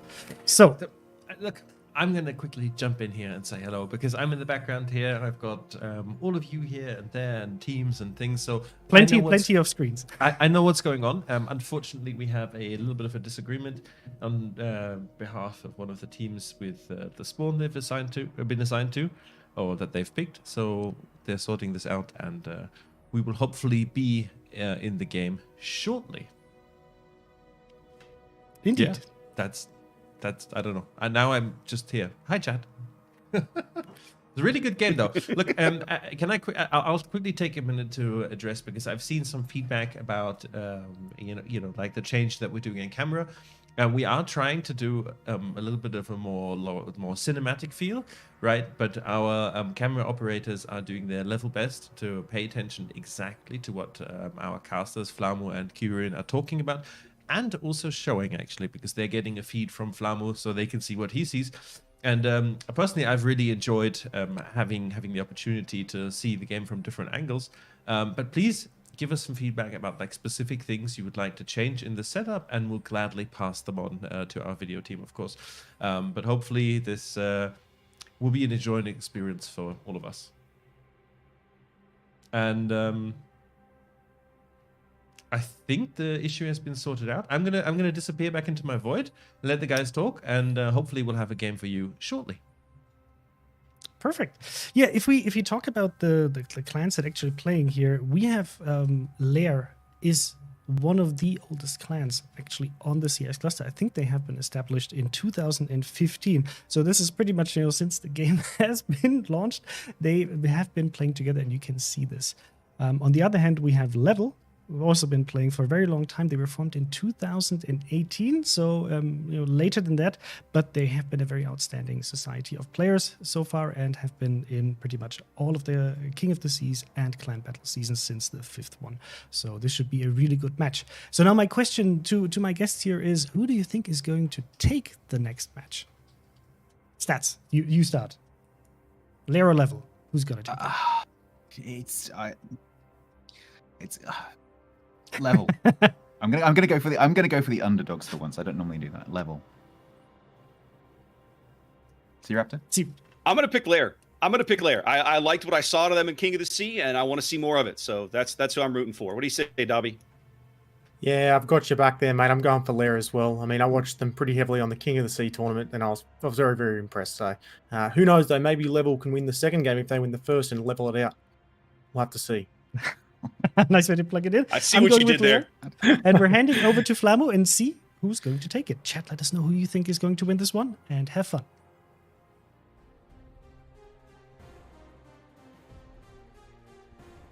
1-1. It should be at least, because it's game 3.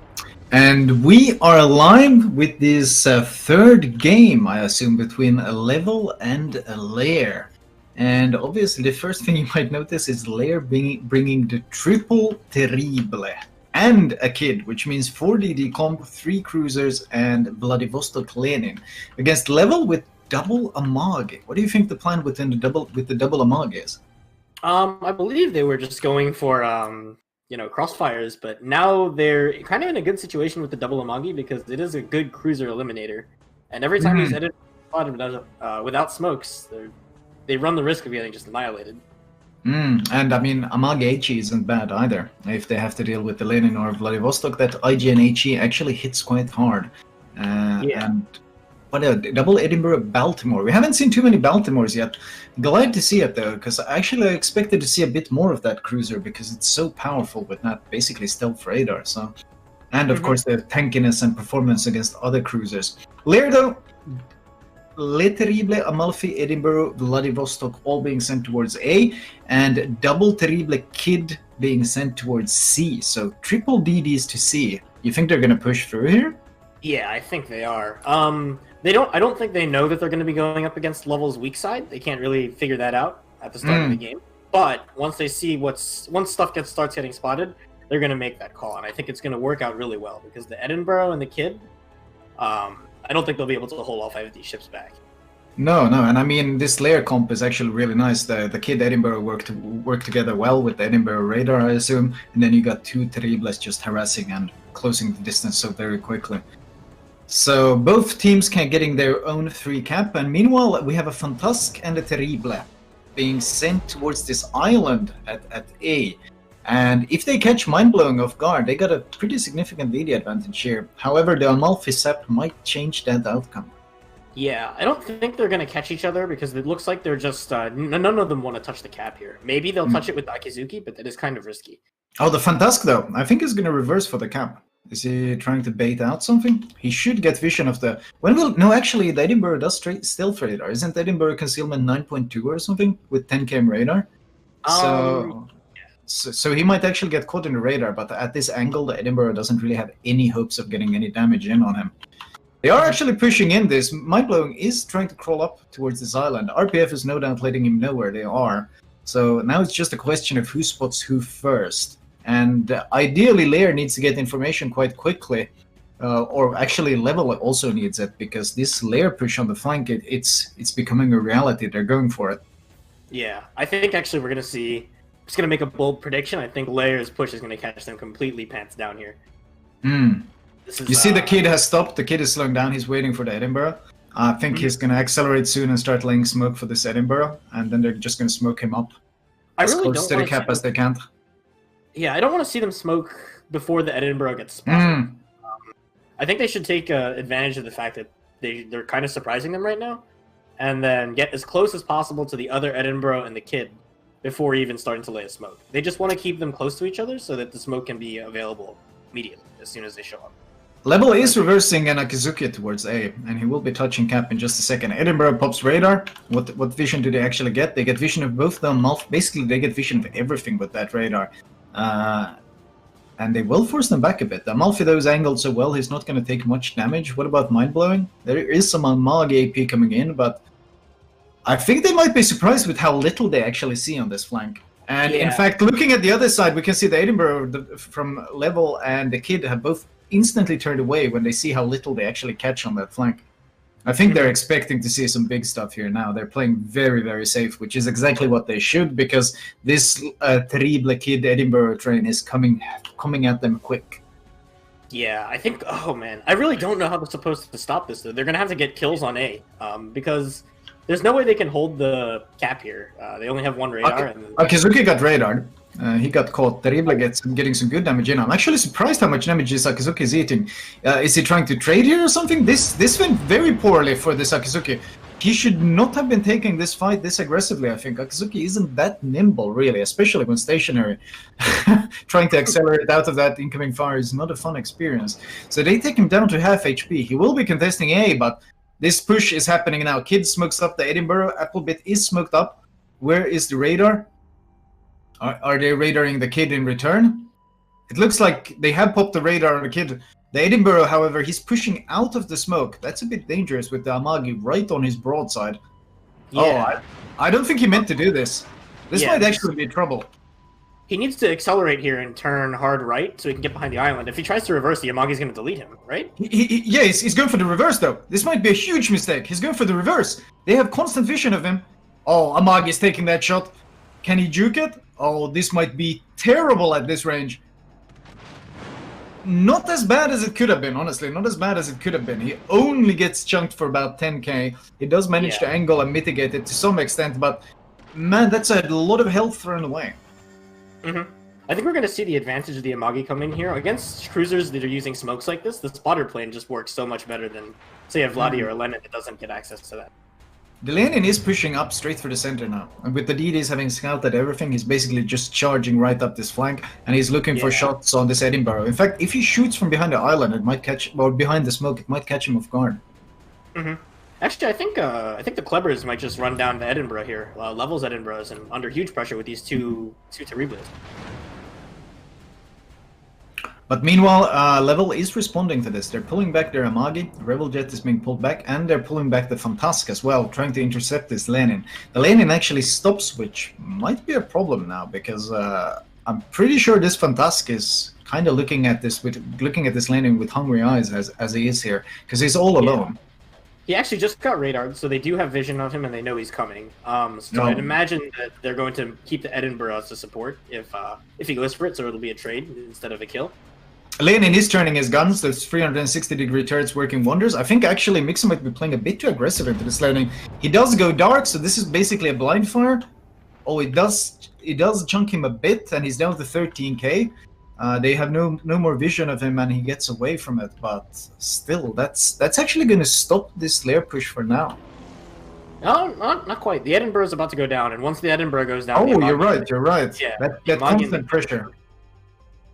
I think what he actually had to do there, instead of running away, he should have just sat in the smoke and then tried to get as close as he could. How did they have vision of him? I don't think they have. I don't think he's going to go down. No, I think they miscalculated here. They were hoping to pick him up, but they actually failed to secure the kill because he just stopped shooting and ran. And now they're so far away, and he's popping his heals. He's already back up to 11, 12, 13k, and they will not be able to secure this kill.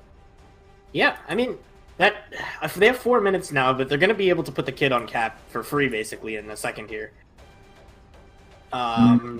I'm not really sure what they're... Oh, the Torps, though! The Fantastic Torps! The prediction on this kid reverse is god tier! It's so good! This prediction is so perfect! And it catches him perfectly on the broadside! He's down to 300 health! Those were absolutely god tier predictions from the Fantastic. He knew what they wanted to do. The torpedoes ran out basically 50 meters behind him, but that play right there just gave Level so much of an advantage on this flank, because now the kid, as soon as he gets spotted, he gets deleted.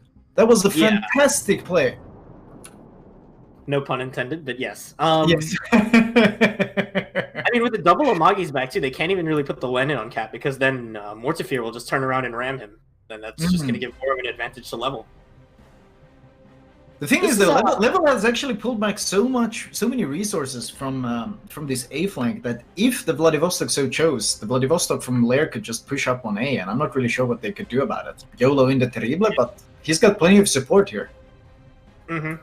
I don't know. I think LAIR wants to do that. It looks like the Vladivostok actually got the reverse off, so he can push in for that.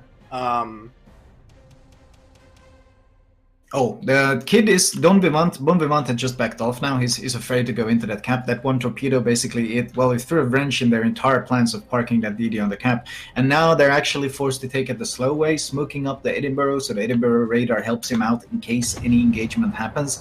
So that one torpedo basically just turned this entire LAIR push around. And meanwhile, the Edinburgh has actually gotten away from these two Les Terribles. I think they really misplayed not making sure they secured that kill, and letting him get away with 300 health and healing up is going to make it so much harder to secure him now. Vladivostok is doing exactly what I thought he would, and that is he turns his ship around and he's going to push up on A. The Terrible and Amalfi will be pushing up that one line at the same time, and I'm not really sure what this Edinburgh can do about this. It's a radar Edinburgh. There's no real escape for him at this point. They need something. I think they need to... Well, they win on one cap if they don't lose any ships, so they can afford to let him sit on the cap. The problem is they have to get Subota 82 out alive before he gets kind of deleted by this battleship. I mean, LAIR is going to park the Lenin. Well, he's trying to actually park the Lenin. Lenin is taking a surprising amount of damage here. I think with the other Amagi coming back, the Lenin can't actually afford to park on the cap. Level are doing a really good job of just keeping them away from B. Every time they try to get a ship on B, they chunk him so hard, he's afraid of actually moving in. So they park the Vladivostok in there, they send the Edinburgh in there as well. And what is Subota going to do about this? I mean, that's kind of not their concern. Now, I think LAIR is going to refocus onto A. So they're going to try to get this Edinburgh kill, which I think they will get, and they're going to not... They shouldn't lose anything for it, which is going to put the ball back in Level's court. Oh! The kid just took a torp! Oh, Admiral Takbir eats one of the Terrible torps, so the same thing happens to them as well. That will, I'd call it a random torpedo, but these are RPF torpedoes. Catches him off guard. And wait, did they get vision of him? I think they got vision of him. They're opening up on Takbir. Takbir has used his heal. He's used his damage con. Oh, he's running for his life. Double Terribles with reload plus Edinburgh. Are they going to secure this kill? Dispersion is kind of trolling them. He's down to 4,000 health, running for his life. Good hits in, Edinburgh AP all around, 1.6k health. They need this kill so badly. He has gone dark and he's slowed down. They get a hit? Oh god. 900. Oh, they will be shooting that blind fire spot, won't they? Yeah. But they can't get the hits. They can't get the hits. With 924, Takbir gets away. He actually gets away. But Subota is going to go down. See, it's a win now. It is a LAIR win. It is a LAIR win. And the Edinburgh is about to go down, which is going to make it an even faster LAIR win. Can the Baltimore get anything done? I doubt it. Akizuki is trying to support here. He's opening up, smoking up, trying to get damage in on this Edinburgh. But Subota will go down. Vladivostok guns are ready. The Amagi, on the other hand, look at what Level is doing in the background, though. They are getting hits in on the kid. They're ambushing the kid with the Fantask. Will they pick him up? 400 health, he picks him up. He picks up the kill, and the Fantask is actually going to get down into the C cap. So they're going to counter contest. But what can they? How can they get the points now? The Edinburgh is dead. Can they trade them? They need to push the Amagi in and get the Lenin or something. The Edinburgh. Yeah, the DDs take him down, they crossfire him. So, but the Vladivostok, he's going to push up and blap the Baltimore. And so is the Amalfi. The Amalfi is going to be pushing up. The Le Terrible has to run. It is still a LAIR win with 2 minutes. Oh, the Edinburgh is getting bullied by the Amagi. The smoke is fading and the Amagi is right in his face. There's nothing he can do about it. He can hide behind the island. He does have island cover to hide behind, but oh no, he's going to pop around the corner, and the Amagi will get vision. His guns must be ready for this. He just shot, but his guns will be ready for this. Does he take the shot? Applebit pops the radar. Oh, but the DD opens up with the AP as well. Applebit is forced to angle against the DD and the Amagi at the same time. Those Le Fantasque AP shells are citadeling him. AP is out. Down to 1,000. Oh my god. The HE is going to take him down. He's running for his life. If they pick up this kill, that will it be enough? It still probably won't be enough. But it will get them so close. Amagi? Amagi is looking for that shot. Applebit has gone. I know he's still visible. They still have vision. Reveljet is looking for that shot. He goes dark. It's a blind fire. He needs 1 pen.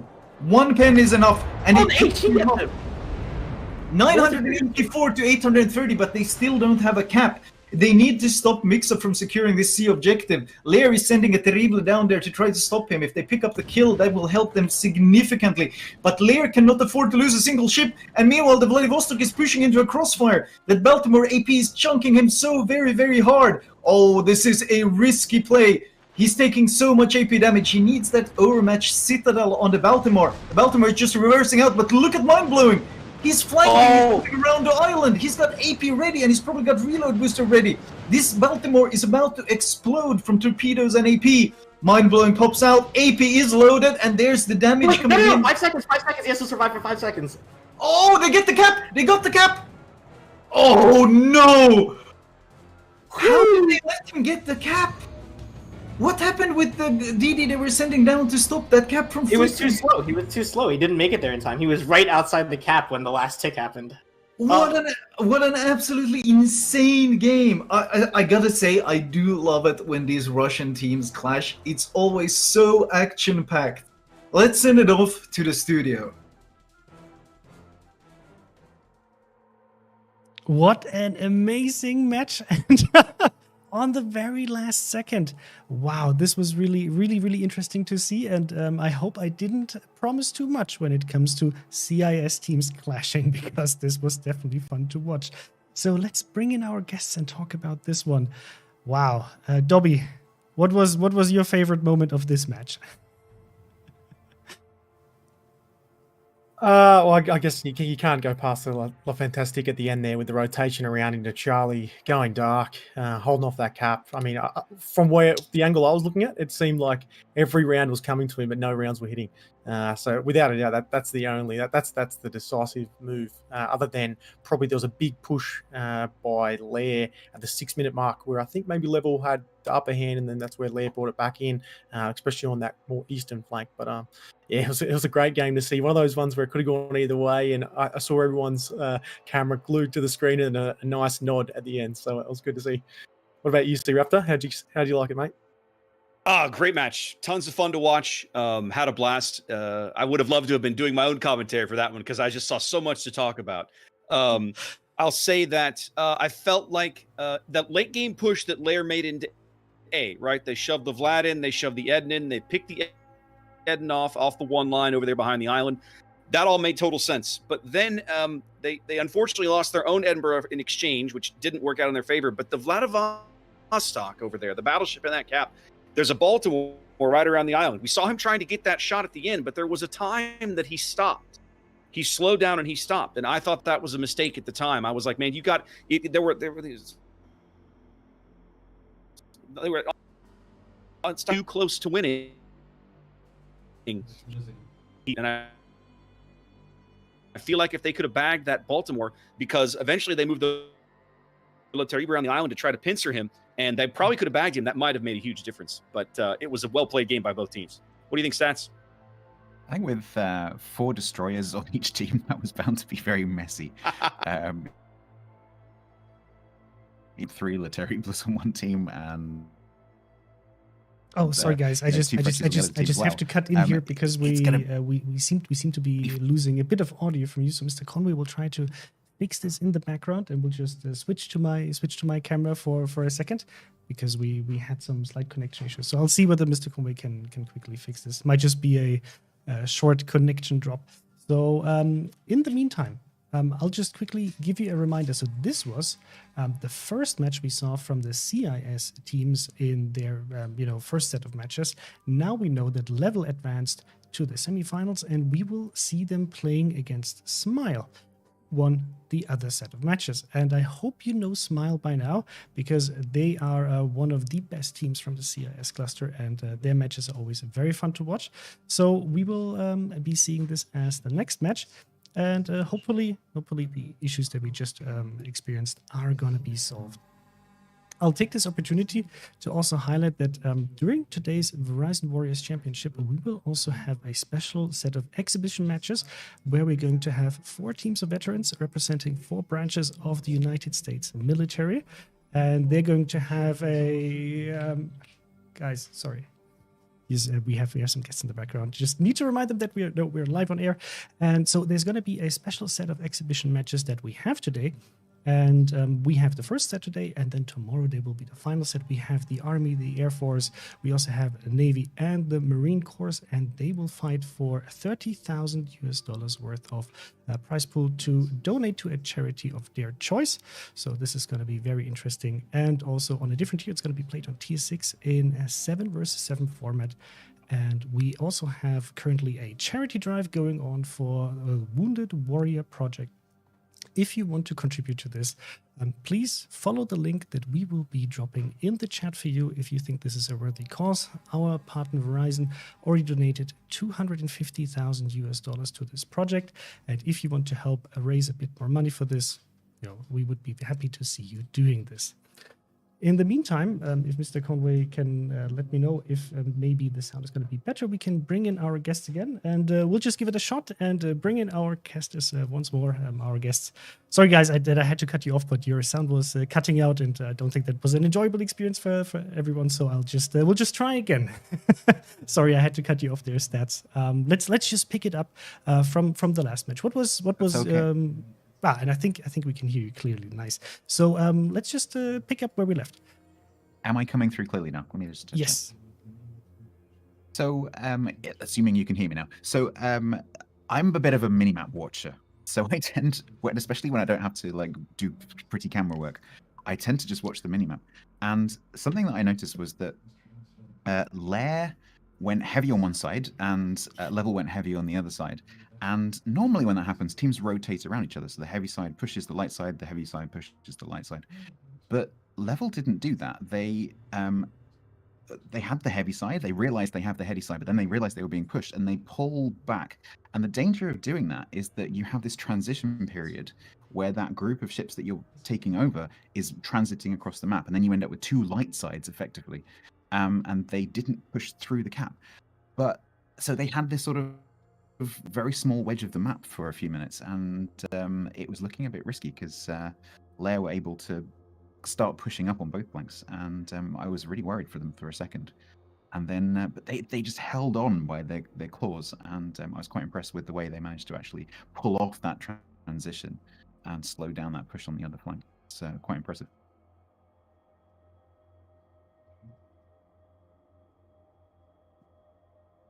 One of the other things that? Is that okay? Yeah, no, you're good. One of the other things that I liked that I think kind of highlights sometimes the randomness of gameplay. I don't know if you guys caught it. There was a point at which Bon Vivant and his kid was reversing into, I think it was the B cap, the northwestern cap in the map. And he had just edged into that cap opposite the enemy Amagi. And he was going to start flipping it. But the Le Fantasme that had gone by earlier had just kind of thrown some torpedoes like Luck Chuck Torps in that direction. And he landed one. And it took him down to 300 HP. Right. And so he bailed out of the cap, and then he spent several minutes cycling back and dumping some smoke and healing back up. But eventually that low HP caught up with him. The Fantasque assassinated him later when he made his dive for that backfield cap. So it kind of goes to show that even though you've had a good strategy that's executed, sometimes the enemy does just get lucky with the occasional thing. Yeah, I was really, really impressed with the Bolty. I think that was a fantastic ship choice by old Level there. I think at the end, just purely he didn't do any damage whatsoever, just sticking behind there, dropping his hydro, dropping his radar. He pretty much countered the Eddy that was pushed up against the island right in front of him as well. And as soon as that Eddy fell, I was with you as well. I thought maybe that Vlad had to push, take him out, but it kind of worked out in the long run. I guess the only shortcoming was that Fantastic that was pushed around the corner. But you're 100% right. They've push and shove at the end there with that kid. He did pretty well to stay alive though, and blanket his team with some smoke for the long term. So sometimes that's what we talk about. It's all about if you know you can't win the situation, there's no point giving away your ship, because that was a 44 or 45 point differential that he would have lost straight away, and it would have pushed them over the edge without that Fantastic having to push around the corner. So yeah, fair play to him, but sometimes those lucky torps do get quite lucky. Absolutely. And I don't know, like for me, it was also very fun to see how Level actually reacted to that very heavy push by LAIR, falling back and then trying to have their idea of how they can actually come back into the battle. Because in the beginning, it looked like they had done a really good job doing this. Then with LAIR taking over the caps, and then they had the idea of how to actually, get back into this match and find like a winning condition for themselves, how they can manage to take it away from LAIR. And then the final scenes were just absolutely gorgeous to watch. And what I really like to see so far is the variety of ships that we see being deployed and where they're being deployed also by the teams. What would you expect for the next set of matches when we see Level playing against Smile? If maybe Mr. Conway can bring up the maps, we can maybe talk about them. Do we already have the maps information? Because the teams just finished playing, right? That game we just saw, they're currently doing the pick ban process. I can give you live updates. So Level does not like to play on mountain range. Wait, actually, look, if I'm going to be talking, might as well join the fun. Hello, chat. So yeah, live as it's coming in, Level is banning mountain range. Smile is banning Sleeping Giant, and now Level has to choose a map and spawn. We can actually look. We can head over to the map pool page, and you can kind of. I'll just update it live as we get maps in. Perfect. As we said before in the beginning of the stream, we have a map pool of 7 maps. that the teams were able to actually play on most of them already in the clan battle short season for the qualification for this stage. The only map that was missing was Mountain Range, so this is the only map that they haven't played already last weekend. So we will be seeing the update here live from Mr. Conway, and the same is true for the ship bans. Just as a reminder, each team can pick one ship they're going to ban. So far in the previous matches, we've seen especially the Orkan being the main victim when it comes to ship bans. We also saw the Cossack and the Kiev being banned, so apparently the teams are very focused on getting the naughtiest DDs out of their way, and when we see how they deploy their ships, for example, the last match, that does make sense. Do you have any expectations in terms of what ships they might be banning here, Statsbot? I think, well, it depends. It does depend which maps the teams pick, because I think they do the map picks and bans first, and then they do the ship bans. Is that right? I think that's right. So obviously their choices are going to depend slightly on the maps, because an open, like we were saying earlier, an open water map like Mountain Range is going to need very, very different ships to a more closed map like Greece, with the islands going across the middle, where long range shots and maybe hydros near the islands and things like that are quite important. So it's very hard to say right now, because we don't know what's going on with the map picks, but I suspect the anti-radar theme might continue with going against the Orkans. I'm just looking at what were the sort of CIS bans from the last round, and they were Cossack, Orkan, Chapayev, and Edinburgh. So I think that anti-radar theme is going to continue here. What do you guys think, C-Raptor? No, I agree. I think you're going to see, if we've kind of already started to see it, certainly the CIS teams have started doing it. You see Smile there banning Chapayev out of their earlier match. I think you're going to see them do that again here. I think, just like, we talk about when we play King of the Sea for a long time at tier 10, there were only the two long-range radars, the two 12-kilometer radars. And when we started introducing bans on the NA server, I forget if it was 1 or 2 tournaments ago, very commonly teams would pluck those out and discard them and say, no, if you're going to have radar, you're going to come in closer that we can see you, or at least have a better chance to counter spot you when you push that button. And I think you're going to start seeing more of that as the day goes on. You're going to see teams forced to look into Edinburgh and Belfast and Cleveland and Baltimore for their radars. And honestly, I think you're going to start seeing more Baltimore as Chapayev finds itself on the ban list, because Baltimore is an excellent ship. I know Dobby was talking about that earlier. So yeah, you're going to keep seeing more radars banned. That's my opinion anyway. What do you think, Dob? Yeah, no, I 100% agree. I think the Chapayev is going to be probably banned pretty frequently. I'm surprised the Kid hasn't had a ban as of yet. I think everyone just likes the adaptability of the smoke. So I reckon most people will be, I guess, a bit cautious with banning it, because it might go against their normal gameplay. But I definitely think the Balti will start to show up. Obviously, the Baltimore's going to have probably one of the worst speed cruisers at the tier. I think it's pretty much in line with her sister ships. And has that slightly higher arc of fire, which is probably going to pay in favor across some of those more low-lying islands and mountainous maps, which you probably see most people start to use. But yeah, I think Chapayev 100% will be out. I think Cossack maybe.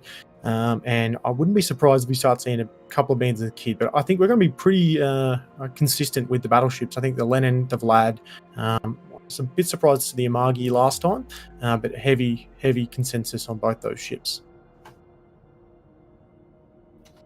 I'm just refreshing the picks and bans like crazy here. The map has been chosen. The first map is going to be Warriors Path. Yes, we also can already see the second and the third map. So the first match is going to be on Warriors Path. The second one is going to be on your own favorite map. We're going to see Northern Waters. And then the last one is going to be on a tournament classic. It's going to be played on North. So guys, what is your expectation in terms of Warriors Path? What are we going to see here from the teams?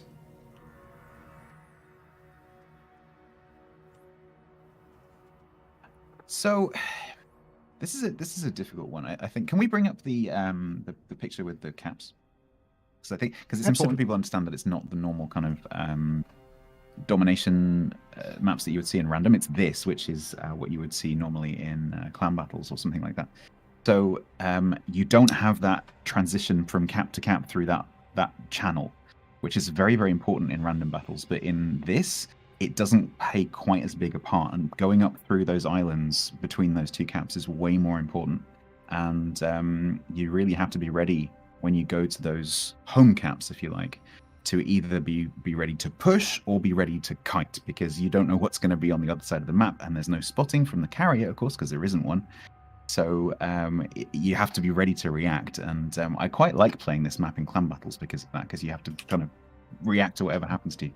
And so the caller, I think this map more than any other map, the caller is really, really important because they have to react to things really, really quickly. So I'm really looking forward to this. Dobby, what do you think? Yeah, I agree, mate. I think mainly with this one, I think it's one of the largest, 48 by 48, I think, or the 48 kilometer map in total. I think mainly it's targeted for 9s, 10s. So you'll probably see a lot of people start to push up nice and close. That's what we're talking about, that differential for the longer range radars. I think you'll see a lot of shorter range radar ships push up against the islands, particularly around the right-hand side cap on the eastern flank. And push straight along that island path, straight along about the 5 or 6 line. I think you'll see majority gameplay there. I reckon you'll probably see a few fast DDs push in to the western flank and hold that off. That'll be a bit of a stalemate, and I think it'll be trade for trade, long range shots down that 5 or 6 line. Over to you, C. What do you think? Yeah, I'm inclined to agree, especially when you start looking at the ban list. Smile has, Level has taken Orcon off the board again, which is not surprising. They did that last time. Smile's changed out. They've taken Edinburgh out of play now. So I find that to be a little interesting. I think it's an acknowledgement of how strong Edinburgh is in this format. And I think teams are, yes, we've talked about the long-range radar on Chapayev, and I still think she would be a high-value target. But I think also that maybe there's an acknowledgement there that she's a much easier target to kill generally than an Edinburgh is with the lower detection and that ridiculous British cruiser heel. I think your point about Warrior's Path being such a large map is well taken. I think this is a map where speed and the ability to move pieces around the board is going to be very, very important. And I think you're going to see probably at least 2 French destroyers on each team, whether they choose to Libre Fantasque is kind of to flavor. But I really feel like you're going to see some of those. And it wouldn't even shock me to see somebody grab a Martel, because Martel is one of those ships that brings a really nice mix of firepower and speed. Plus she's got the speed boost and the reload booster, which she can take advantage of. So I feel like that might also not be a bad pick on at least one flank or the other. Certainly maybe a flank trying to wrap around, say, like the 8-9 line over there. Today's something that's really important on this map at tier 10, and that's cross shots between that central cap on the west side and then the home caps. You know, if you take up a good position in the home cap, sometimes you can get a little shot into a broadside cruiser or maybe reset the destroyer that's in the cap. At this tier, I'm not sure the cruisers will have the range to do that, but some of the battleships definitely will do. And so those cruisers are going to have to be really, really careful and keep an eye out for those 2 battleships, assuming that they bring 2 battleships, as to where they are. Because if you haven't spotted both the battleships and you park up somewhere and you get spotted, there's probably going to be some shells coming your way. So you've got to be super, super aware, I think, on this map of those cross shots, because it's quite, although it is a large map, as Dobby says, it's all kind of compressed into the middle. So you need to be super, super attentive to where things are. Yeah. I will say that I like the Amagi better as a pick on this map than some of the maps that we've been playing up to this point, for that range, not certainly for her range, but it's also for her accuracy at that range. I think that it would not shock me to see teams lean a little bit on a ship like that, particularly when you can put her on that open water kind of on the eastern side of the map, and she can keep her guns pointed where they need to go. But I feel like that would be a really, really solid battleship pick for this particular map. How difficult? Yeah, I think it's important to note. Sorry. I just wanted to ask, like, how difficult do you think it's for the teams to actually adapt from like a very strong tier 10 focused competitive scene in the last few at least tournaments that we had, to actually like the tier 8 meta and how to utilize the kind of difference you see in the tiers here? Dobby, if you want to go. Well, I guess, I mean, tier 8's a pretty heavily played tier, in my opinion. Obviously, with the continuation of most of the King of the Seas being, or all the King of the Seas being tier 10, I think a lot of people still focus due to the rank displacement, 6, 8, and 10, especially with the clan battles as well. So I don't think it's going to be too much of a difference for tier 8. I just think the added mixture and variety to the regular King of the Sea meta is probably going to not really pay in anyone's favor. I guess this is where it could be anyone's game, right? It could be, it's not the norm. So it could be an opportunity to take something else out. I think, to a certain extent, the level of familiarity that these players have with tier 8 if they're going to, obviously they're die-hard World of Warships players, so they're going to know the ships, they're going to know the calibers, the armor, all the penetration angles and everything. But they're used to playing tier 10 a lot, and particularly practicing at tier 10. And okay, they've had some time to practice prior to the qualification season, and prior to this weekend, but they're not going to have anywhere near as much competitive experience at tier 8 as they're going to have at tier 10. And that's going to potentially cause some mistakes here and there, where I'm so used to playing my whatever Des Moines or my Smolensk or whatever it is and how it moves. Maybe you're not quite as familiar with the ship that you're being asked to play now, and so maybe you miss a turn, maybe you miss a shell dodge, maybe you ground on an island that you didn't mean to because you overturned or something. So it opens up some possibility for some mistakes, which always makes matches quite exciting, I think. I agree. I think if you see those kinds of mistakes, they're going to come at a tactical level, an execution, individual player level, rather than a strategic level, right? Like all the teams that we're seeing are going to have enough competitive experience to come to a map between their clan battles, their King of the Sea experience. They're going to have an idea of what they want to do, how they want to do it, clock management, all these kinds of things that play into a competitive game. I think what you're talking about could play in like you said, in certain kind of small level engagements. Oops, I didn't mean to run aground, or the ship doesn't turn quite as well as I thought. And I think that potential exists. Absolutely.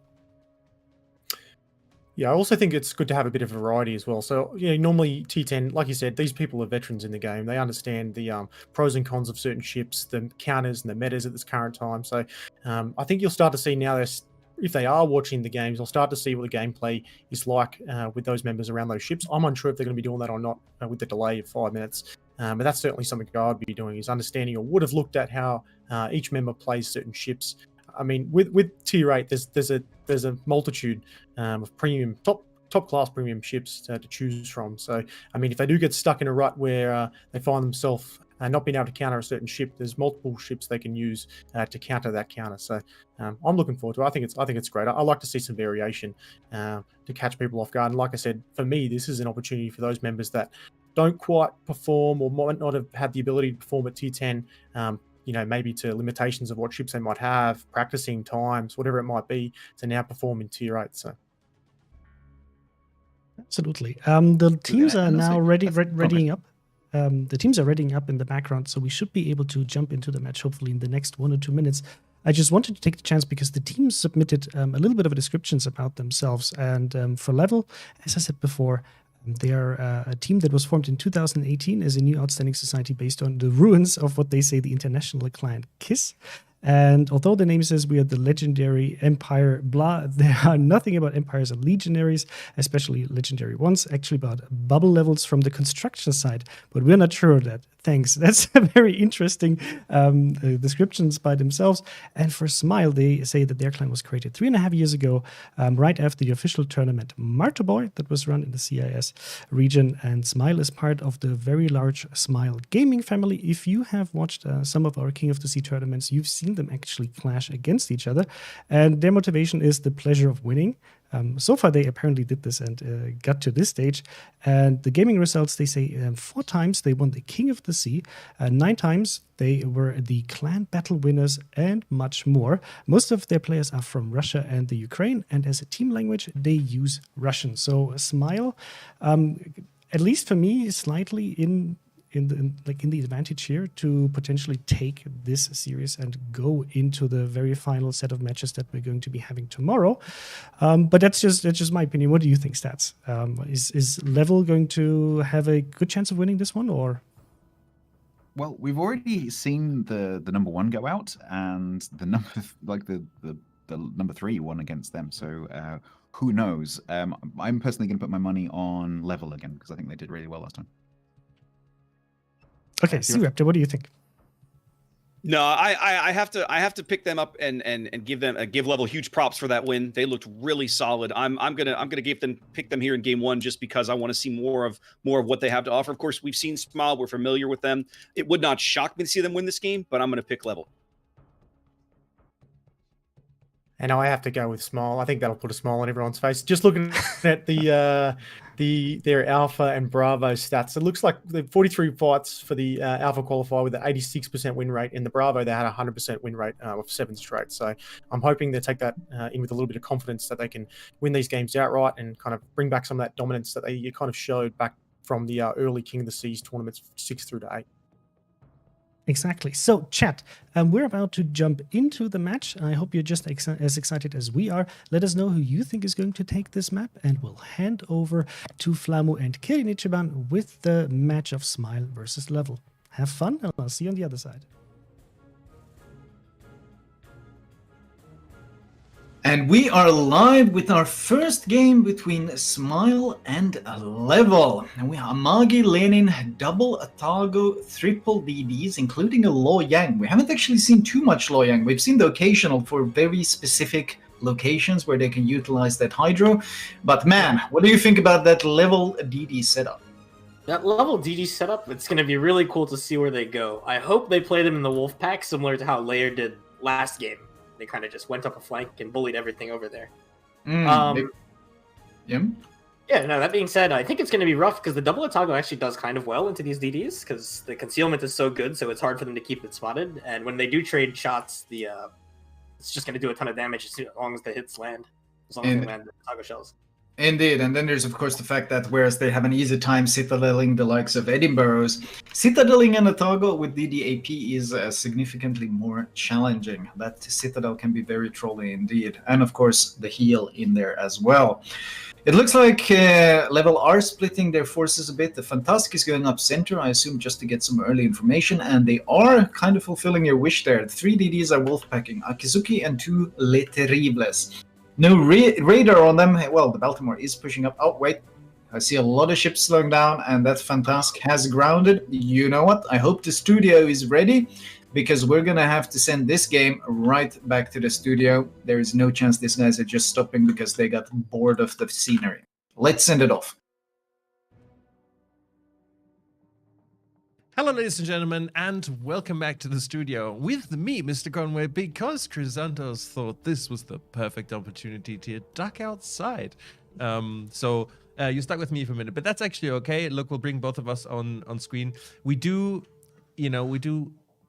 unfortunately sometimes have these technical issues, especially because it's an international tournament.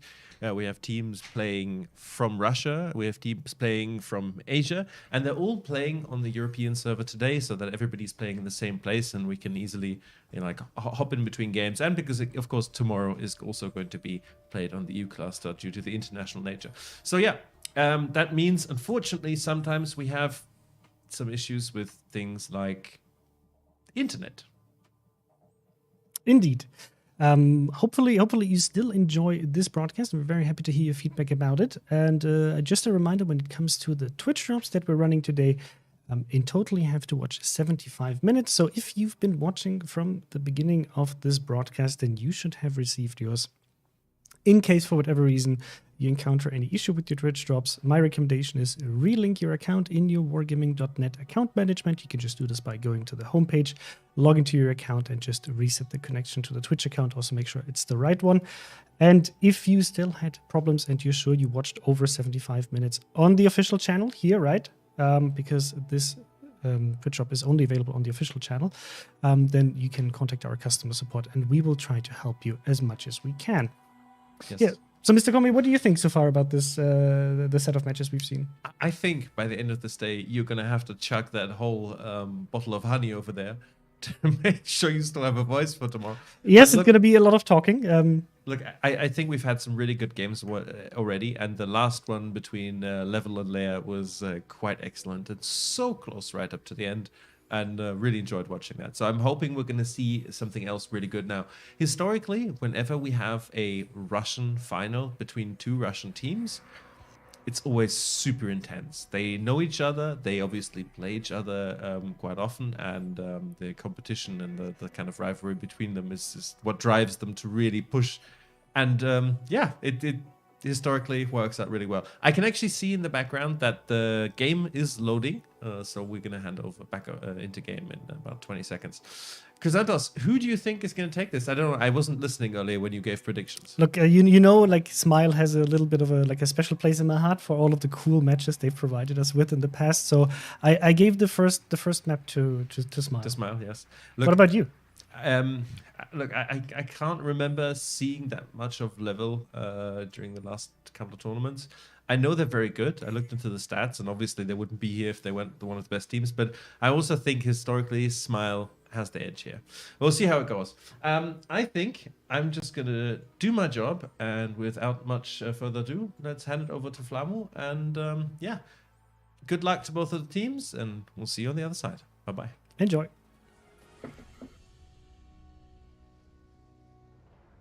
And we are live with our second attempt at this game. We already saw the Wolfpack developing, and we are seeing Baltimore's and double Baltimore's from Level, and of course a Chapayev Baltimore from Smile. Now the advantage with the Chapayev is of course that longer range radar, which can be very useful on an island like this, but honestly I think they're going to get a lot of value from the Baltimores. There's so many islands to just park those ships behind, and it's so hard to keep a Baltimore spotted without going into that radar. So I'm actually really liking that pick, especially for this map. So why do you prefer Baltimore over Edinburgh? Because when I was watching a lot of, or when I played some of the qualifiers, and when I was watching a lot of other teams play this so far, we've really only this is the first time I'm seeing Baltimore. I'm surprised that it's so common now. Or like, I mean, a really long duration 10 km radar.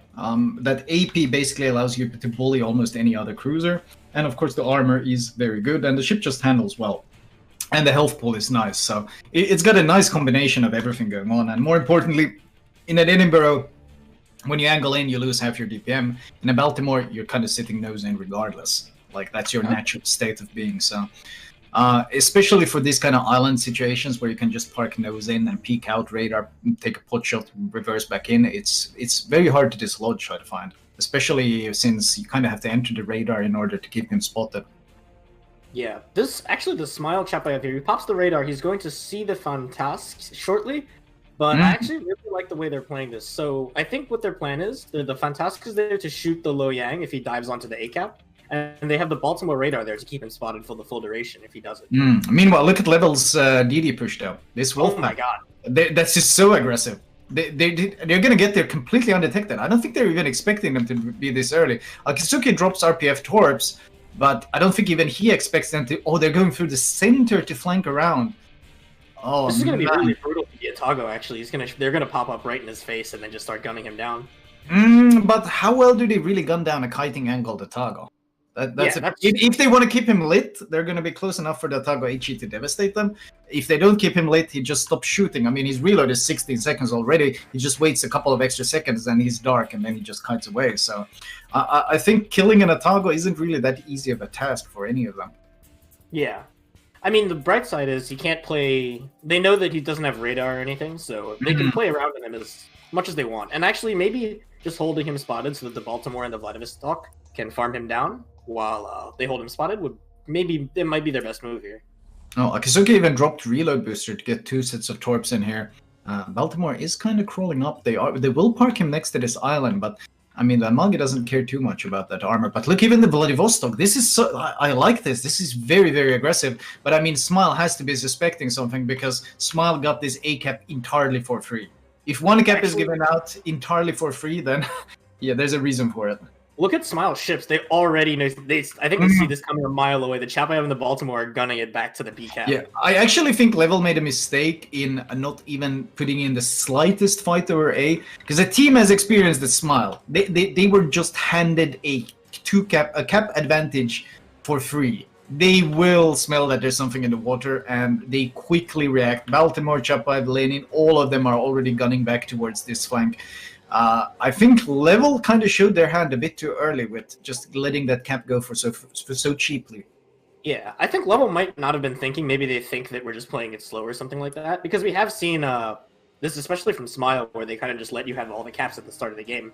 But I think Smile's reaction here is really smart, and we'll have to see if it works out, because this is kind of risky for the Baltimore and the Chapayev to be open watering in front of the Vladi. Indeed. Amagi gets spotted, and they're opening up on Amagi from Smile, but I mean, look at this line of fire that Smile is actually setting up. I mean, if you just look at the minimap, the firing line, look at Smile's positioning. They've created this perfect line. Anything that pushes in is going to enter all these firing arcs. And DD Wolfpack, well, they kind of rely on having the fire superiority. But against this many ships in the open water, those Terrible and Fantastic are going to struggle to fulfill their purpose. Yeah, this is... do you think they're still going to try to go through with this push, or are they going to try to make a move elsewhere now?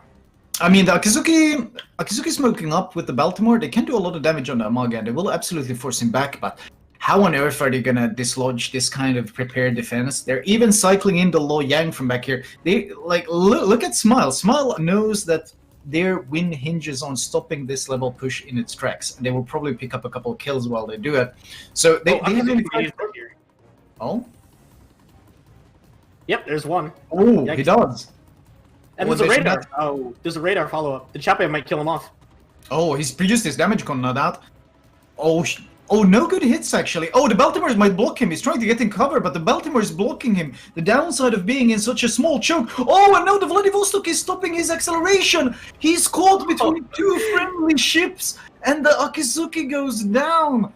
Oh, wow. Smile, honestly, Smile responding to this aggression so very, very well. But I kind of do have to point out that level made it kind of easy for them to respond. They played their hand too early. Take a look at the Chapayev now, though. He's getting absolutely demolished as a result of that. Zidrin and Amagi are actually very low. They could potentially be farmed down, because Amagi is kind of vulnerable to this HE spam. They might be able to pick him up. The smoke isn't really that good. The Vladivostok has pushed close enough to keep them spotted. Zidrin has to bail, and Level has actually gotten their own ship onto A now.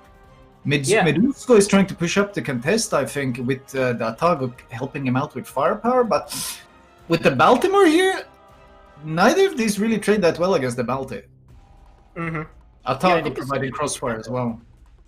Kind of rough for Smile's A side. They're going to try to stall as long as possible, while this Loyang will probably torpedo the Amagi. Actually, look at these torps. They look really good. 3 minimum? Maybe 4 if he turns a little more. Oh, whoa, you're right. Oh, wow. Oh, that's a huge set of torps from the Loyang. And that's really going to hamper this Amagi, but he has gotten to the position that he wanted, and that's creating a crossfire on the ships in their spawn. They are continuing on with this push, and this Chapayev and Amagi, I think they should have disengaged a bit more actively. I think they risk being boxed in the corner right now. Yeah, right now the problem is Reveljet is living on borrowed time, so once they lose that Amagi, it's just another big chunk of points going towards Fantastic is YOLOing the Cossack. Fantastic pops around the corner, but oh, no way, he doesn't have vision. He's hiding. Cossack just smoked. Oh, this was a huge misplay, and Mixa is forced to bail. He's running for his life. This Cossack just straight up out-traded him, and they turned that around. Fantastic was hoping to catch him, but that went completely pear-shaped. And Rebeljet, oh, he's under so much pressure. Yeah, the Loyang torps are about to be reloaded too, so even he can't even get the ram here most likely. No, Baltimore AP coming in over the island is going to kill him. It does so much damage. That's why I like the Baltimore as well. It just that AP, when you switch to that AP, it is the super heavy AP that the Des Moines has as well, and it just chunks broadsides. Well, I mean, that being said, they did lose Rebeljet, but what that does mean is the B team is basically completely forced back Smile. Like the Atago, everyone else is so out of position now they can't really do anything.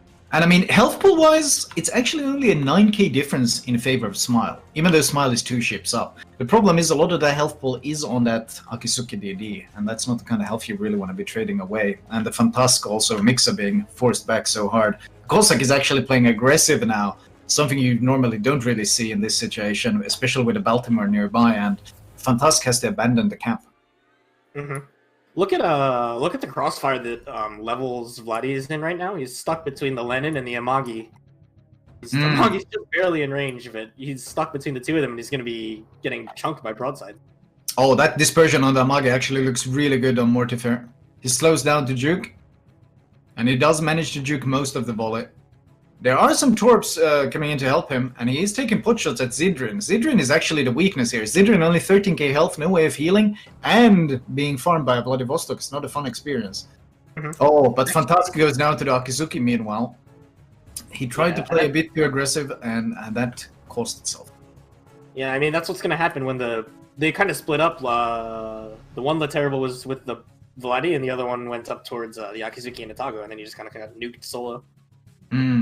Oh, Vladivostok multiplayer hitting huge Loyang. This Loyang has actually gotten so much value out of these torpedoes. He's landed torpedoes on both of their battleships, basically making both of those kills happen. Normally, you don't really bring a Loyang for the torps. You bring him for the Hydra smoke combination, the cap control. But Dead Comic has gotten a lot of value out of it, landing torps on both of the battleships. And even with just one cap, this is a smile win now. They don't even need to push and take B back, but I think they're going to do it. And the Akizuki gets Vision of the Terrible. The Atago is supporting him. The Chapayev is supporting him. They might trade DD for DD, but honestly, Smile is more than okay with this. Actually, I don't think they're even going to trade. The HE is too powerful. Chapayev might finish him off. Baltimore... No, not getting the hits in that needed. They will trade DD for DD, and honestly, Smile will be very happy with this because now there's nothing stopping the Amage from just charging into this cap and bullying this Baltimore away. Actually, on the other side, the Cossack got 3 single-launch torps on the Baltimore, just basically got him killed right there. Okay. Well, that's the end of that. I don't see any wave. Level is down to 3 ships, and this all really came down to the fact that Level they didn't contest A enough. They gave A away for free. Smile saw, what the hell? Why would they give us this cap unless they got something else planned? And they saw nothing of a threat on A, so they were like, you know what? There's nothing to lose if we just send basically all our ships back. And it was just Smile reading straight through Level's tactics and countering them beautifully. This was a positional win through and through. Great volley by the Amagi, takes down the Baltimore. But this game was won the second Smile just saw through Level's tactic. Let's send it off to the studio.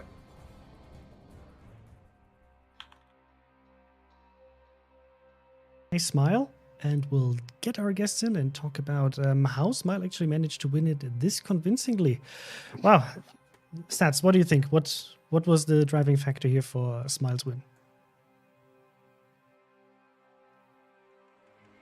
And take all 3 caps? It's just not a good idea, usually, unless the enemy is really short on ships, which they definitely weren't at that point. You're basically compressing the enemy team into a smaller and smaller area, and the more you do that, the more dangerous they become, because they can suddenly focus fire one ship on your team with everything they have, and just see exactly where everything, what you're doing. So, Level, that initial push, I've never seen a team do that before, by the way, where you push up the 7 line and then you turn right with 2 ships, in this case 2 destroyers, and you go up around. That was pretty clever.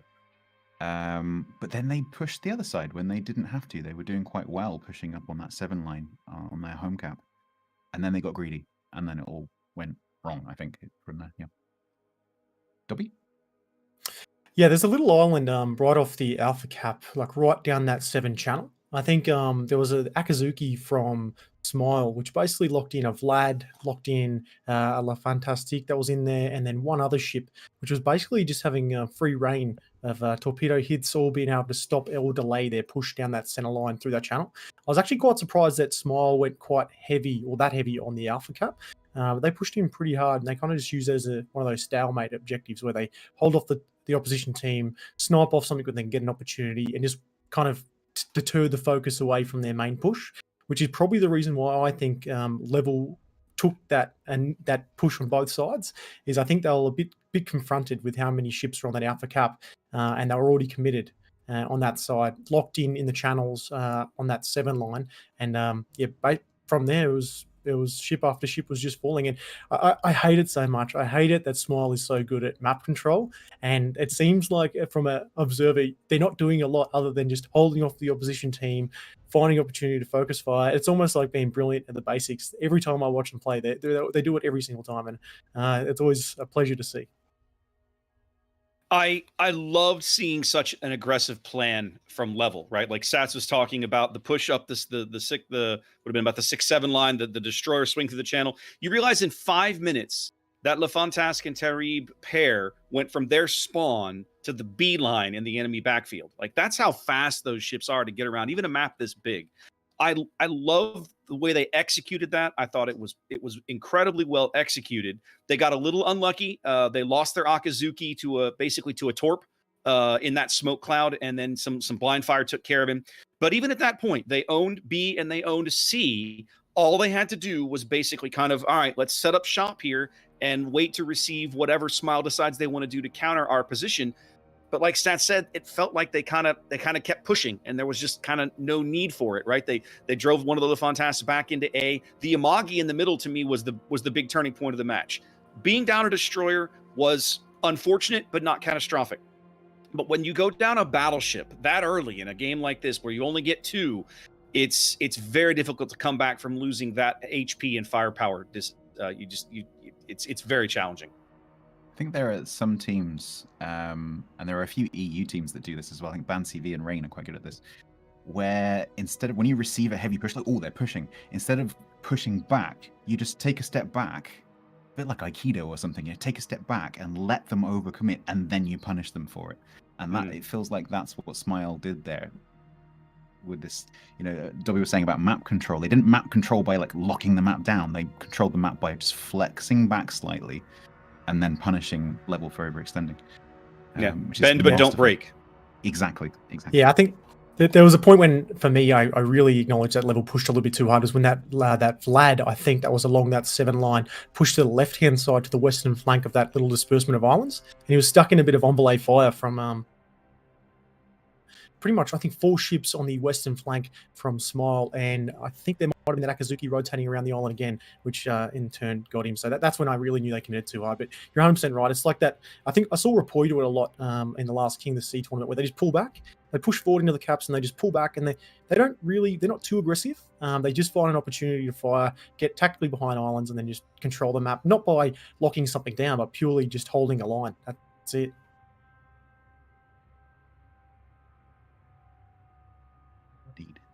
Next map. Yeah.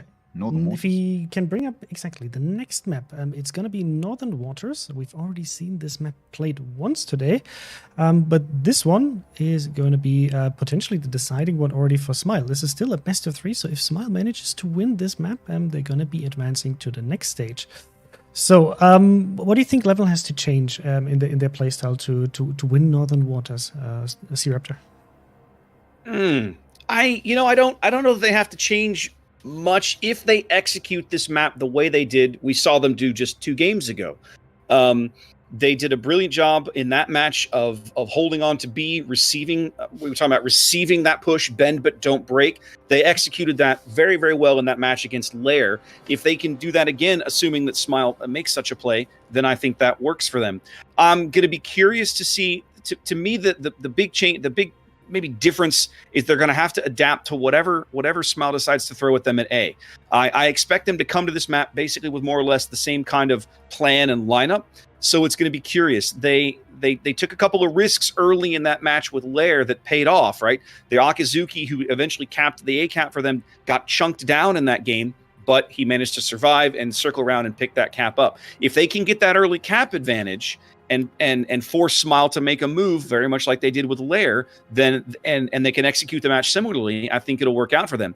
If they fall behind, if they allow Smile to pick up one of those caps, probably the A cap, which is generally the flex cap on this arrangement, and they have to make a push, well, we've seen they can do it, but we've also seen how well Smile does dealing with it. What do you think, Stats? I think they will have learned some lessons from that last match, and they will have learned don't overextend. And this is kind of a similar map in many ways. So yeah, I think. Yeah, but I gotta jump in here. The teams are ready to go, so we'll be handing over to Flammo in a few seconds. So chat, let us know: is Smile going to take this map, or is Level going to come back? We will see together with our casters. I hope you're going to enjoy this match and have fun. And we are live with the second game of this series. The first game, I'd say, was a pretty convincing match from Smile. They really just showed that any tactic level can throw at them. They can... Why is no one moving? It looks like we're going to have to send it somewhere. Smile really showed us that we're going to have to send this back to the studio.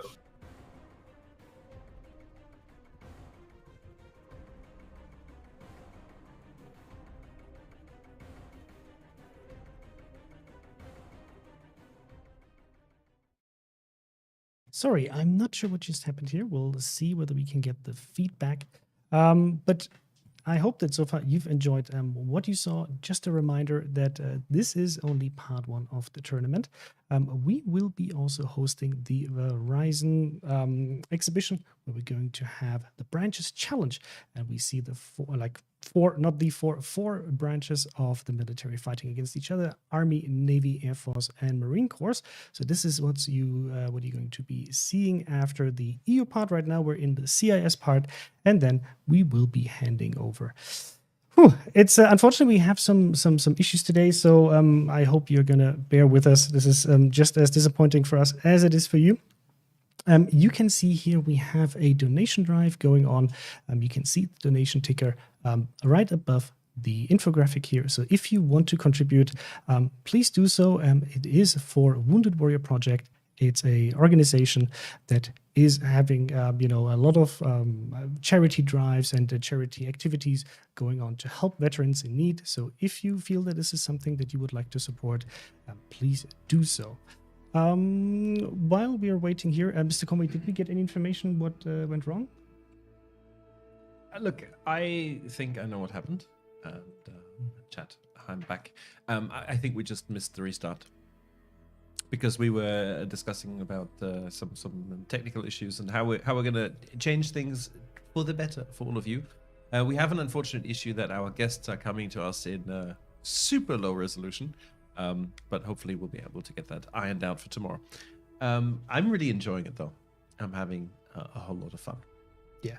And guys, thank you for your feedback on the camera work today. Obviously, this is an experiment we're running, and we're currently discussing how we're going to be conducting this tomorrow. So thank you already for your feedback. I hope you can understand, what we're trying to achieve with setting up the cameras in a slightly different way. You and me, we have been, in this competitive scene for pretty much since the beginning. And we're all used to the way how it has been done this far. So I understand that any change, is initially, obviously, not always seen as better, but it was, I think, at least something that we needed to try, and then we'll see how we can incorporate this potentially in the future, or whether we go back to the old format. So while we're waiting for the teams to set up again, they seem to be almost ready and sending it off back into the match. We have another 45 seconds before we're going to jump in here. So just a reminder, Twitch drops 75 minutes. This is on the official channels. If you're watching on the other channels, you maybe just open the official one on the site, 75 minutes, and then you will get this one on day one. Then tomorrow, you can get the same Twitch drop again. It doesn't matter whether you got it today or not. It is basically, one per day, and you can get 2 in total. So I hope this will be fun for you, and I hope you are going to get lucky with whatever you're going to draw out of it. And a shout out to Rust King there, who just made a donation. GG. Thank you very much, Russ. Yeah, so we have 20 seconds to go. So I will just say, guys, I hope everything is going to go flawlessly with this next match. Let us know in chat who's going to win this map, and we'll hand it back to Flam and Kirinichiban. Make sure to follow their channel if you like how they're casting here, and have fun.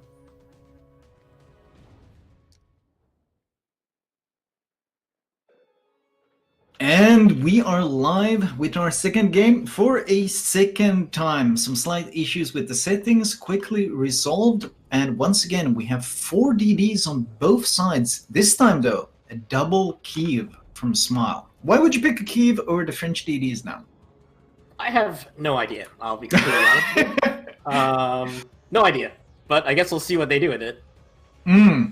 I would assume they have a plan, and they are actually wolfpacking them. They're sending the Kid and the double Kievs, Baltimore, Atago, actually a sizable force, even chiming in a Lenin. That is 6 ships being sent towards A for Smile, with Cossack, Atago, Amagi left to defend the fort.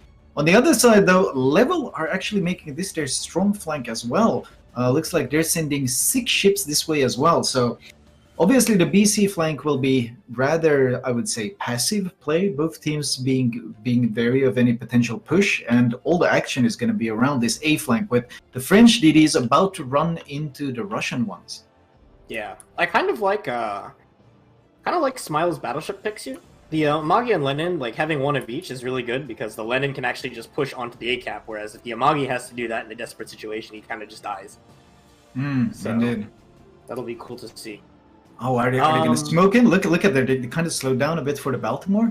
Are they hoping to just overwhelm, ambush them? This Smile ambush, is that the plan? Kid pops That smoke? would be super risky.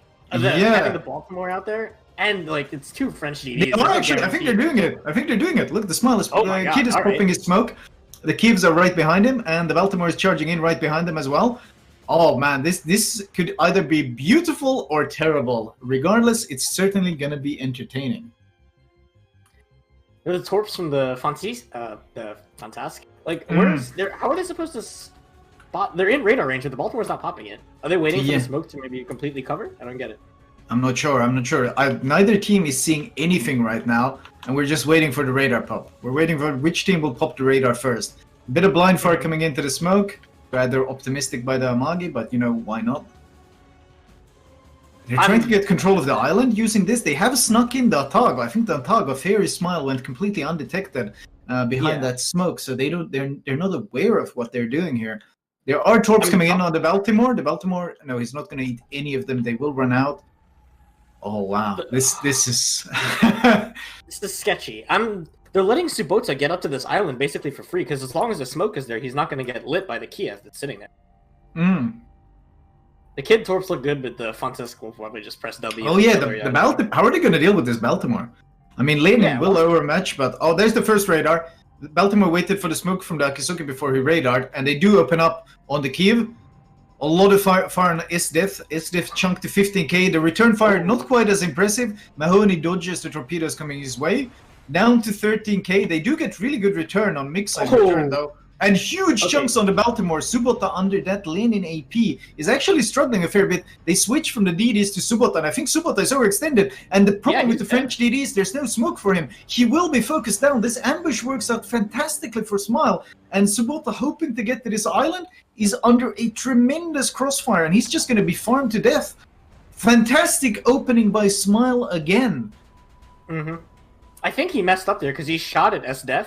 Sure, he got the hits in, but like that made him spotted, and then he got annihilated for it. Really good opening once again. Smile seems to be winning this early game every time. Just these huge opening volleys. Yeah, we even see like Levels Baltimore that's sitting on the rock, and like D3 is getting crossfired by John Sheridan and Mizumagi across the map. So once the smoke fades, he's going to be under huge pressure as well. As long as he stays spotted. On the other flank, Cossack Kid. Cossack Meduska gets vision of Kid, and he does have Atago supporting him. Huge Atago volley down to 11k, 10k, 8k. Are they actually going to burst him down? Atago will get another volley. He will go for the blind fire, no doubt. He's down to 5k. If this Atago blind fire is good, this Kid will explode. He's trying to accelerate to juke, and that's actually a really good move, and it saves his life. If he'd reversed, he'd be dead. With 3.8k, 4k health, he's getting away from this. Kid will survive. But that means vision control goes to Smile on that flank. Yeah, Medusko played that so well. He barely took any damage. And the problem is Diamond Durabus and the Atago was so far behind Admiral Takbir. They were not together when they were pushing up at all. Indeed. Meanwhile, Smile trying to use their ship advantage on this flank to push up, using the Kid to smoke in the Kiev and the Atago. There's some really good preemptive torps by the DD, and the Kid might be charging straight into them. Does he see them? He's slowing down just in time, turning in, and he will dodge those torpedoes. Those could have actually one-shot him because he's so low. And Le Terrible does get spotted and forced to disengage from the smoking Kid. This means they will get the ships up to the island, which means that it will be extremely hard for Level to defend this A-cap. Yeah, I think Level right now what they need to do is pull back and make something happen elsewhere, because this Baltimore can't stay here anymore. He's stuck between the Amagi and that pushing group. And with the Baltimore gun, they have no radar, and they have no way to keep shots on the Cat. So they're gonna... Smile will flip it eventually. Oh, look at the torps on the Kid! Admiral Takbir! If he keeps going forward, he's going to go right into Cossack preemptive RPF torpedoes. He full stops with the speed boost, and he just barely dodges the torpedo. I think this might have even been a target torps, I'm not sure. Could have been either one, but the thing is, Level, realizing that they will be losing that A flank because they're a ship down and they're just being bullied out, they're trying to play aggressive on this C flank. But the problem is the Kid has gotten chunked so hard that they have such an uphill battle trying to push into a vision disadvantage. Yeah, I do like what they're doing with the Fantastic. He's pushing straight up the middle again, and he could maybe surprise us Amagi with some torps, but I don't know if he has enough torpedo power to kill him, especially because he's already cutting away. Yeah, the thing is they need to surprise him, because John Sheridan just chunked Mortifer down to 47k about. So even the Amagi isn't really that healthy, and pushing into a kiting Atago and Amagi, both shooting HE, is going to melt an Amagi surprisingly quickly. Yeah. I do like their movement. We have to see if it's going to be fast enough, because they only have 9 minutes left, and the ACAP hasn't even flipped yet. Indeed. Meanwhile, Takbir has managed to heal up to about almost 10k health, so he's recovered from that ambush. Medusko chunking him really hard with the help of that Atago. And the Atago has been forced back, so if they engage again, this time it should be in the favor of Level, because the Atago is closer to support, and the Amagi is actually close enough to help as well. Oh, some single launch torps though. So single launch torps on the Amagi are going to be just barely dodged. He's trying to snipe him. Oh, Kid gets spotted by Medusko. Medusko opens up again. Atago chimes in again. Oh, Takbir slows down right in front of the shells. Does he have smoke? Where's the smoke? I don't think he's got smoke. He's got 800 health. He smokes, but it's so late. He tried to save it, and he could not afford to save it. And Medusko just won that duel. Like, he straight up just dominated that duel. He's got 11k health left. Huge win for them, and that means this entire push is basically stopped in its tracks. Yeah, I think Level's kind of at a loss of what to do here. The Akizuki is trying to gunboat the Baltimore, but that's just not going to go well for him with all the support that the Baltimore has. From like the Lenin and eventually the Kiev once he rotates over. I have to say, the small like individual plays have just been so superior from Smile here. Like, you can clearly see that there's the tactical and then there's the individual, and in both aspects, Smile has just been better. Yeah, I mean, we've seen Smile in COTS finals, winning clan battle seasons all the time. They're undoubtedly the favorite in this tournament, or not in this tournament, but in this in the CIS region. Yeah, they are the top team there. Akizuki smokes up, trying to farm this Lenin, but of course farming a Lenin isn't that fun, because sadly he has a lot more than that 30 or 37 millimeter pen, if IFHE or not. So Lenin doesn't really care too much, but he is pushing straight into a Fantask. And the Fantask is dropping preemptive torps. I guess he expects the Lenin to turn out, but oh, Fantask is spotted, and that AP at that range hits like an absolute truck. And you got to remember, the Lenin shooting AP is terrifying for the Fantask because it ignores the saturation mechanic that usually reduces the damage you take. So Fantask just eats full damage from that Lenin overpin AP, and he's down to 5k health and just fleeing for his life. Every battle we see seems to be going in the favor of Smile. Yeah, every single small skirmish just goes entirely towards Smile that we've seen.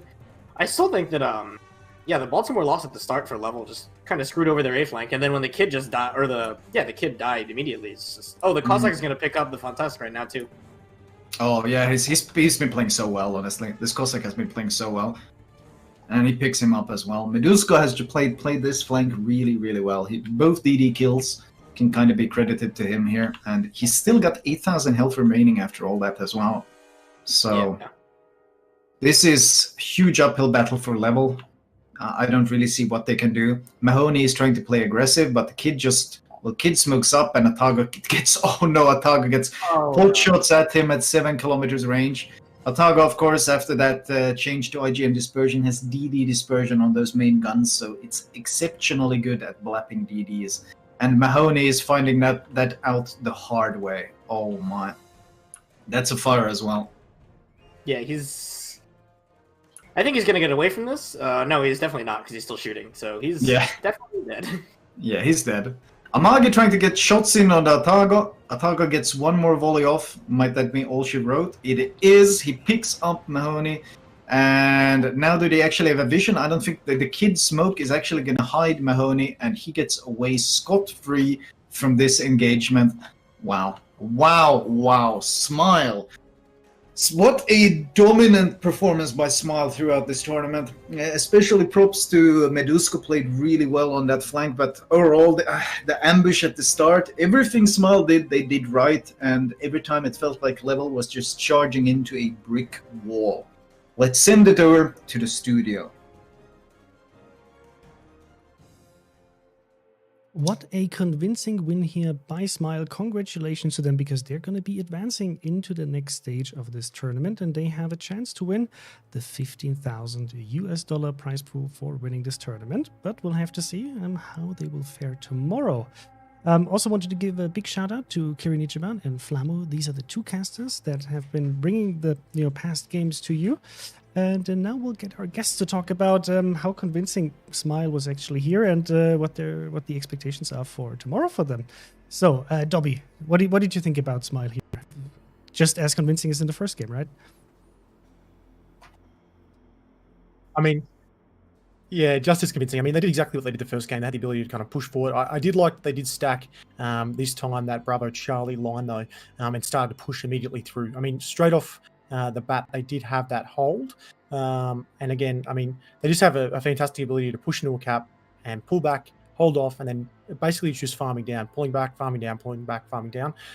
Few interesting notes, though. I really did like to see the Kiev out there. Obviously, Kiev with those 130 mil guns on her. She does do a fair bit of damage, but she's a little bit clunky. And I really, really, really like the ship placement of the Baltimore. I think it was just on the outside of the Alpha cap on the bottom left-hand side of the island. Basically, it was just dropping radars left, right, and center and being able to detect any ship pushing forward. For me, though, one of the things that I think Level did wrong was potentially their lack of commit with their Amagis. I mean, they're a pretty solid ship. They have one of the best broadside and HP pulls for the tier. I would have liked to see them use that a bit more, but I mean, there was nothing really they could do at the end there. Smile just had control. They just firing it down, and basically, I have a feeling Level might not have had a look at the timer, because I think their push at the end there was starting to come a little bit too late. What do you think of it, C-Raptor? I thought it was interesting. We saw a very different style of game out of Level than we saw on this same map just a couple of games ago when they played LAIR, right? They went both teams opting for a 6-3 split this time, sending the overwhelming majority of their ships to the A cap, dispatching only 3 to kind of go play over on those islands along the 9-10 line. Despite the fact that there were only a few ships over on that flank, Smile won that convincingly, and it was almost entirely due. I don't know if you guys, how much you watched over there, but Medusko's Cossack play was just textbook, right? He knew, once he figured out what destroyer he was up against, he knew how to play it. He knew how to handle it. He outspotted everything on the enemy team anyway in terms of range. So it was very easy for him to move up, and between him and the Atago on that flank, they were able to just punish the enemy kid. And then, of course, Level had no radar on that flank to try and counterspot him. They had no way to spot him in advance to give the kid any warning he was there. And eventually, of course, it cost the kid his ship. The flank over at A was executed well. I felt like the Baltimore's detection, like what they were trying to do with the Baltimore, what we saw done earlier, right? Drive him down, get him in behind that island, but they needed smoke. Right? They needed a way to try to get him in there and either force the enemy team to burn a radar or try to cover him while he did it. And they didn't have it. And the Baltimore, he never made it. He just doesn't have. He's got so much more detectable than the Edinburgh. Stats? I think the most interesting matches, if you know what you're looking at, are the ones where the teams deploy symmetrically, like opposite to each other. And that was a perfect example. They almost deployed completely symmetrically. They did in terms of classes of the ships. And when that happens, one of the teams needs to do something to break that deadlock, because otherwise you're just going to sit there staring at each other across the map and just playing tennis with your shells. And so you have to do something. And I think Smile did 2 things. One was they left the Amagi mid instead of taking it over to the BC side, and that Amagi in the mid was then able to fire into the A cap and actually help kill the first cruiser. And the second one, a bit later on, was they had it down to 5-4, but it's still quite dangerous to push 5 ships into 4 ships because you're creating dangerous angles. And so they then pushed the smoke screen up that one line just to get that little bit more ground, get past that island, and claim map control over the A cap. And that's when they really started to gain momentum in the match. Just doing those 2 things just to break that deadlock. And if you were looking at it with sort of fresh eyes, not knowing the game very well, you probably think, oh, this is a bit boring. But actually, there's a lot going on if you know actually what you're looking at. Yeah. Yeah, I think I really like the like you mentioned, C's. I really like the push-pull maneuver from that Cossack and that Atargo along that 8 line.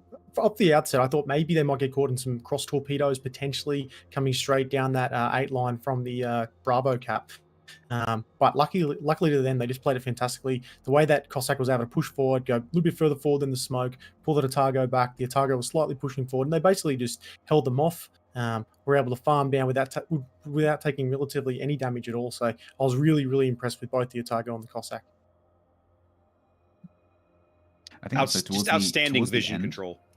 Go ahead, Stats. So towards the end, I think the 2 level Fantasks, I think sorry, the Fantask and the Terrible, they were trying to do spotting and torping, and they just went a little bit too far. And then the second one just wandered straight into the Cossack and got annihilated. And trying to run away, basically looking over his shoulder, going, run away! Oh, I'm dead now. Yeah, exactly. So I mean, it was too late by that point anyway. I think that they then, it looked like it just fell apart a little bit at the end. And whereas Smile just stayed completely in control for the entire game. I think that's the difference. Yeah. What are your expectations for tomorrow for Smile?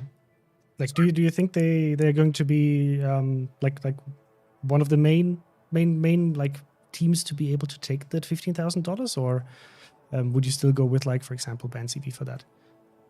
I think they're going to have their hands full with whoever comes out of the EU bracket, right? There's a lot of good teams in that EU slate. So it's going to be an excellent match. I look forward to it when we finally get there. Whoever wins that is gonna have earned that whatever prize they go home with. They're going to have to earn it, because those are not going to be easy games. That's true. Talking about EU, since Smile took this home, we will be now switching over to the EU matches.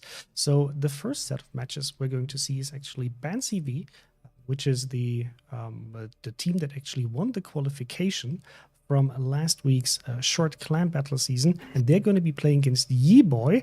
YEBOI got it to the 3rd place in the qualifications, so this is going to be the first match. If you know BANCV/TWA, for those of you who have been watching King of the Sea a lot, that name will also be very familiar to you. This time they actually joined forces with Junk, also with the Garbage Men, so it's kind of like the total garbage alliance for this tournament. And they will be playing on the maps of Islands of Ice, Greece, and Warriors Path, because they already did their maps and ship bans. So Islands of Ice as the first map that we're going to see. I'm looking forward. I'm looking forward to that map. But what about you guys? We've got all the bans and stuff, haven't we? Yeah, we have. Cool. Mm-hmm. Yeah, we haven't seen this yet, have we? So that's quite nice. And for me, this is quite exciting because this is home region, right? So I know these guys, actually know some of the players like personally quite well, and this is really pretty exciting, especially as TWA and BANCV and Junk have joined forces to create some kind of super mecha BANCV. I don't know what you would call it, but it's gonna be, sorry for that reference. It's gonna be really exciting to watch them play. I'm gonna be interested to see which players actually turn up, what the balance is between the 2 clans. So although obviously they're all going to be playing under the BANCV name because they've switched clans temporarily, it's going to be interesting to see which of the Junk players get fielded, and whether that changes over the course of the competition. And Islands of Ice, yeah, it's going to be interesting. This map, again, tier 10, there's lots of cross-shop opportunities, but maybe at tier 8, it's not going to quite be like that. It's very difficult to kind of project your tier 10 experience onto tier 8. What do you guys think, Raptor? I look at Islands of Ice, and what I see is almost mountain range in reverse. I mean, right, now the island configurations along the map edges are different, right? But you've still got that picket line of islands that separates things. The difference here is that those islands are much closer to that wall is much closer to the 2 cap side than the single cap side. So I think it's going to be interesting. IOI, as I remember, is another one of the larger maps. So I think you're going to see each team field at least one Amagi, looking for those long, potentially devastating cruiser shots if they can sneak one in. We've seen the ban list now. The ban list being Orkan and Chapayev, so long range radar at tier 8 here off the table. So we're back to dealing with probably Edinburgh, possibly Baltimore, that kind of thing. I think it's going to be a lot of fun. Islands of Ice is not my favorite map in the typical cap configuration, but in this cap configuration, I quite like it. I think there's a lot of dynamics in this map. What do you say, Dobby? Yeah, I mean, this is one of those maps where I both love to play and also hate to play sometimes, especially along, like you were saying, along those kind of mountain edge ranges, similar to mountain range, along that, I guess, more of the 6-7 line.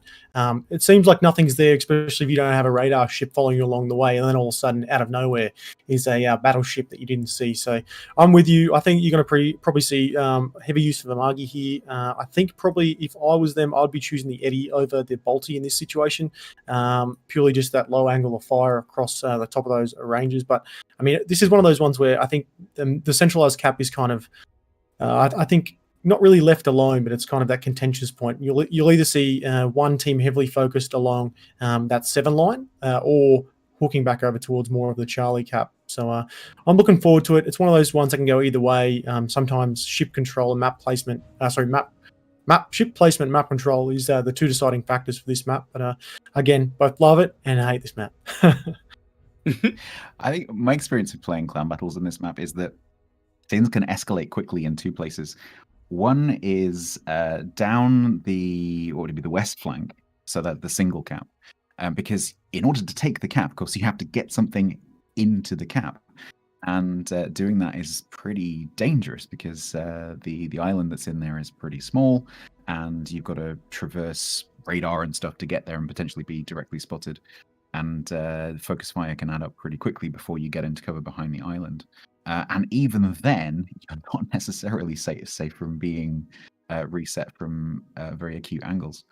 And the other side, where you've got the big island on the sort of 9-10 line, if you're not careful, especially without the carrier spotting, you can be quite easily flanked and taken by surprise. So you're sitting there and you're maybe a couple of cruisers looking after the home cap.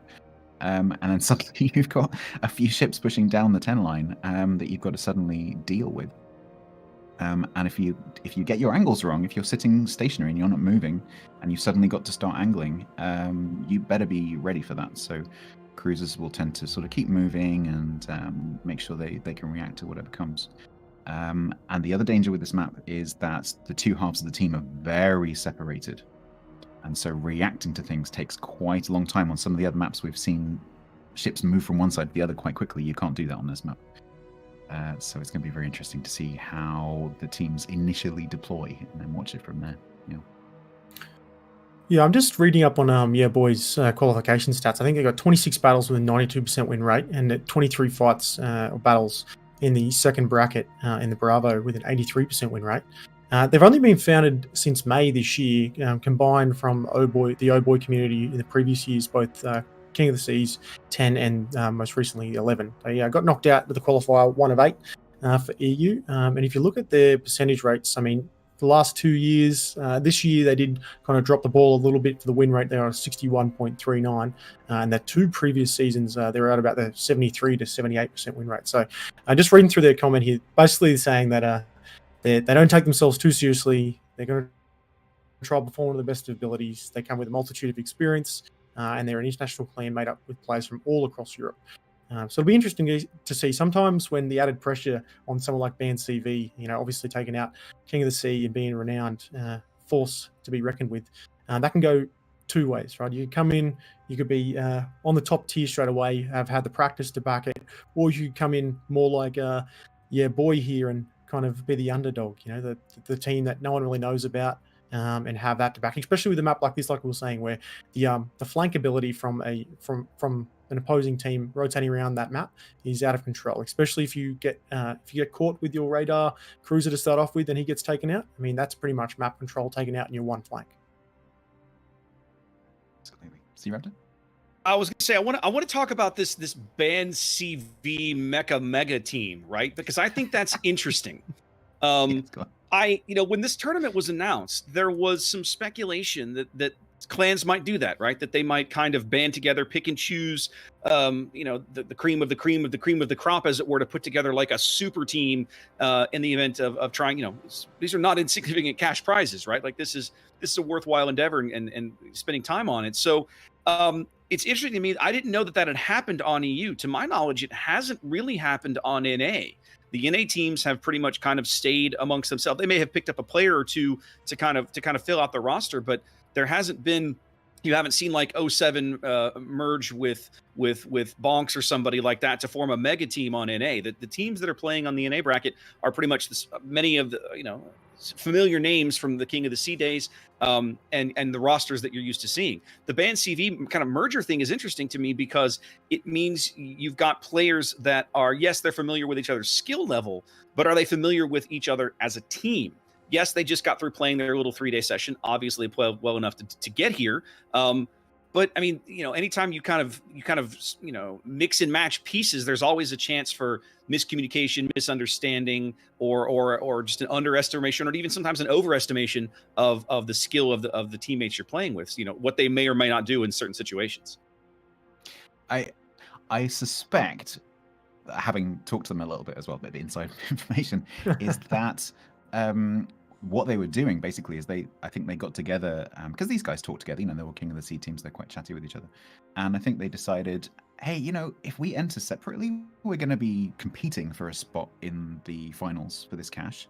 Why don't we just combine forces? We can then get the two best possible teams to go through the qualifying weekend. We can keep playing and playing and playing, get as many points as we can to get up into that top 4, and then we can kind of deal with the tournament later, and we can sort out who's going to play in whatever second. I think the main reason for them amalgamating and joining forces was to actually just get into the finals in the first place. Get to this point. But I am watching them coming into the training room, and there is a mixture of the two clans, which you'd expect because that would be fair.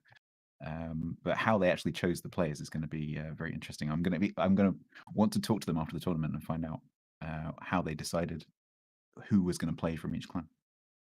I mean, we shouldn't forget that this is the first tournament where we actually have a cash prize pool being handed out, right? So I'm sure that this is also a bit of a motivational factor for some teams to maybe get in some additional players. Maybe for it's not really that they have weak spots in their teams, but there might be positions where they think, we've played against these guys for such a long time, and these clans are usually also sparring against each other, right? They try to always prepare for King of the Seas. They do their training sessions beforehand. They spend quite a significant amount of time in training room battles to be on that top level that they need to be if they want to make it to the very end of the tournament.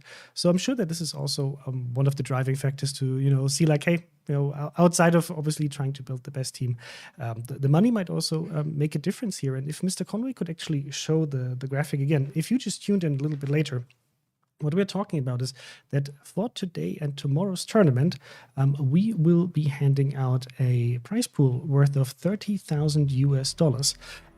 The first spot is going to secure the team $15,000. For the second spot, it's going to be $10,000 US. And for the third place, it's $5,000. This is possible thanks to our partner from Verizon. This is also why this tournament is called the Verizon Warriors Championship. And in the qualification stage, the teams were also able to secure a certain amount of doubloons depending on their position in the qualifiers. So that's something entirely new, and I'm curious to see how the teams are gonna deal with this, and trying to fight for money for the very first time instead of digital goods. Because if we talk about, let's say, for example, King of the Sea in the past, it has always been about getting, for example, a premium ship or getting steel, getting exclusive camouflages. But this time it's about actual money. So we'll have to see how this will actually work out. So do you already have, guys? Do you have like a favorite for this one? Because we saw the underdogs kind of already beat the winning teams from the qualifications. For example, with LAIR. LAIR was actually the winning qualifying team from the CS cluster, but got kicked out by level. So would you expect a similar setup, or rather a clear win by BANCV? It's really hard for me to say because I know some of these guys. So this makes it whereas I even don't know spicier. the YEBOI players. So I don't know the YEBOI players anywhere near as well as I know the BANCV and Junk players. But YEBOI's attitude is fantastic. I mean, you heard the stuff that Dobby read out. They really are quite enthusiastic and kind of like optimistic about the whole thing. So you never know because psychology is very important in these kind of tournaments. And so if they're coming into it with the right attitude, yeah, they're going up against a really good team. But if you can see you winning, maybe you can win. So it's not necessarily in the bag, and BANCV are going to have to make sure that they stay in the game, as it were. Yes. If I may interject it quickly, right? I know that Can we very quickly just mention the? Go on. Sorry. I was going to say, can we very, very quickly mention the result in the other bracket? Yes, absolutely. Yes, go ahead. The bracket that we're not watching. So, because I want to make sure that people understand what's going on in the matches we're not watching. So, Vor has beaten 1S, who were the number ones for Asia, 2-1. So, Vor are going to go through against Smile, which is a bit of a nice upset in both halves of that bracket. Yes, I agree. I think that's quite nice.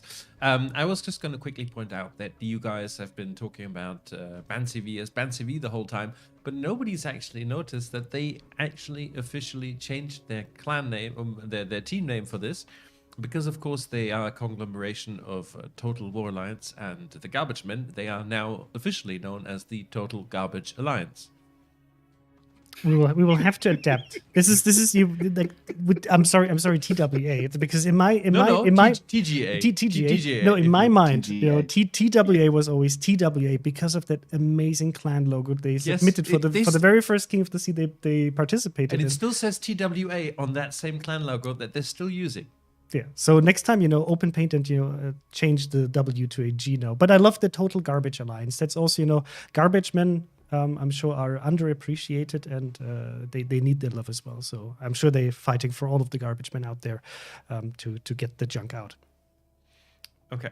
But I'm really excited for this game. Look, I'm not going to say I'm a BANCV TWA fanboy, but it's probably true. I've been... No, like since since right at the beginning, right, the first time we did a tournament, they've been there. And they've consistently shown up throughout, and they really they play so well, and they play in this. I feel always like a distinctly different style from many other clans. They're super aggressive. They were always well known for who needs destroyers anyway, right? When you can bring more cruisers, why would you want to destroy? Yeah. And these are the kind of things that I always enjoyed seeing, and I'm really excited to see what they're going to bring out here. This is one of my favorite aspects about these tournaments because the competitive scene has been alive for such a long time, basically since team battles came up, and you can actually see how they evolve over time. Like TWA for me was a team that I always loved to watch because they're trying to be creative also with their setups, and they had this kind of phenomenon of making it to the finals and then not being able to win it. And I had that feeling of once they managed to integrate DDs when it makes sense for them to integrate them into their kind of play style, they managed to actually win for the first time. And now they are kind of one of the top clans out there who are kind of the favorites of winning any kind of tournament when they're participating. Yes. And then you have the conglomeration, right? Where they're like, ooh, we'll have a few of your very good players as well. So it's you kind of know the names, the player names on those teams if you've been watching World of Warships competitive. Yeah, if you take a look at TWA specifically, or TGA, or BANCV, whatever you want to call them, I'll leave that up to you, chat, to decide, because last time you were complaining that we sometimes still called them TWA, not BANCV, and know the feelings of some of you about CVs. So if you take a look at the names, you can see that that's true for any major competitive clan. They will take players from other clans. If, for example, the clans like Omni, which were very strong and very present in the beginning of the King of the Sea tournament series, and then kind of were phased out and joined with individual players joining other clans, you will always see these names popping up now in other clan communities. And there's always this kind of evolution and players coming in, coming out, or going out. It's just a natural process. And since I saw some comments in chat, we just wanted to highlight something. We have been running a poll earlier, and we've asked for your feedback about the camera work for this tournament because we tried something different. Thank you for providing your feedback. It's something that we wanted to test, but we see that you would rather prefer the kind of old style of camera work. So for the set of matches you're going to see for the rest of the tournament, so the EU part, the NA part today, and the international big clashes tomorrow, we will be switching back to the old style of casting. So you will be following Flamu and Kirinichiban, and you will see what they're looking at immediately. So I hope you're happy about this. And do we already know the state of the teams? Because they So the teams are ready. Kind of ready. I've let the adjudicators, and once again, shout out to our community volunteers who are here helping us run this on the game day, and also providing very helpful assistance and feedback throughout the whole process. I've let them know we're ready for them, but I think the teams, you know how it is, right? If you're a top competitive team, you need to have the right amount of coffee at the right temperature in your cup. You need to have gone to the bathroom. You know, all these things. Bio breaks are important. Bio We breaks. know this as well, and any Yes. streamer will also know this. And I'm sure that you at home also know this when you're watching. You want to see what's going on, and I see. Oh, And the countdown has started. So we've Perfect. got like 40 seconds for predictions. My prediction is going to be a rain 1-0 here. Chrysanthos? rain. Okay. Stats block? Rain. Super Mecha BANCV. Oh, God. So BANCV, that sorry. was my Not question, not my tip. Okay. Chrysanthos. I'll go with BANCV for this one. Fine. Stats block? Super Mecha BANCV. Super Mega BANCV. Dobby? Yeah, boy.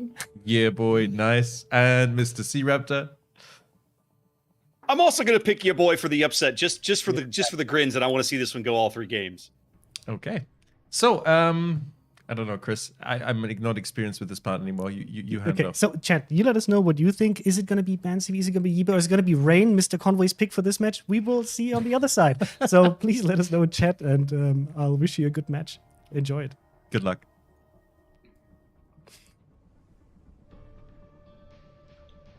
And we are live with the EU match, BANCV versus YEBOI. And the first thing that you'll probably notice is that is a lot of Edinburgh, especially YEBOI really seems to like those ships. Yeah, they even brought a Albemarle, which I don't really know Whoa. what the benefit of that would be over like, Whoa! yeah, No normal- Kutuzov, but Albemarle. What? yeah. That's a really makes me think moment. But other surprise is the Vanguard. This is the first time I've seen this BB all day as well. I'm Wait, not really. are they I've heard it's trolling? accurate. Yeah, I don't know think it's. they're trolling. I didn't even notice that they actually bought Albemarle and Vanguard. Of all the ships I would have expected to see, I have to admit that Albemarle and Vanguard would probably be very, very low on my list. But I have heard that BANCV is basically going for a very HE focused comp. So, but Vanguard, I guess for the accuracy, and then Albemarle, I guess, I'm not sure for what. I'm honestly not Yeah. sure for what. I don't know. He's got a lot of health. He does have that, and he's joining. They are sending Loyang, Albemarle, Baltimore down towards C with the Lenin as support, whereas Double Cossack, Edinburgh, Vanguard with the Kutuzov going wide in the back towards A. From the YEBOI side, we have a Cossack B, and he's backed up by Double Akisuki, Edinburgh, Vladivostok. So this is a lot of firepower that YEBOI has on this flank. The Edinburgh, look at Rixet though. Look at this aggression from the Edinburgh. They're using him as a scout. They're sending him up the center. That's actually kind of crazy. I mean, I feel like this is kind of safe, actually, if you take into account where you think the enemy is going to go. No one should have shots except the battleship and maybe the other Edinburgh in the middle. But if they spot him, this could be an issue. He's just about in radar range of Yoshi right now. He's gonna be, yeah, he's in radar range. Ooh, It's those funny- torps almost caught RNG some really good predictive RPF torps. Oh, they are gonna spot each other. They do have vision. Rixet opens up on Yoshi. Yoshi's angles in. They are AP coming in from the Vladivostok or the island, but it can't catch him. Yoshi is in cover, but what about Rixet? The crossfire is coming in. The Albemarle, the Baltimore. The Lenin does actually not have shots. He's behind the island. So Rixet will be making it up to this island, honestly, quite uncontested. The question is, will he get out of here? No, he's stuck. He's there all game. But the problem is right now is they need to be able to stop like the Abermale and Baltimore from pushing and getting angles on him. Because if they can do it, then the Lenin will do it, and he just dies immediately. Right. As soon as they get, actually, he's already being chunked. Is that? I'm not Baltimore. Sure. What? Yeah. The Baltimore AP can lob over that island. Yeah, and it's got great pen even at that range. Oh, getting great volleys in. Ikea and Leighton with that Baltimore is just sniping him, and he's forced to push forward. And honestly, Vanguard is just waiting for this. Angelstone is hoping that he'd push forward. Oh man. Meanwhile, the Cossack tries to contest RNG Sama, tries to contest A. No such luck. The Akizuki and Cossack spot each other. Akizuki is forced to smoke up. Oh, huge chunks. That was Angelstone with that accuracy on that Vanguard, actually chunking him quite hard.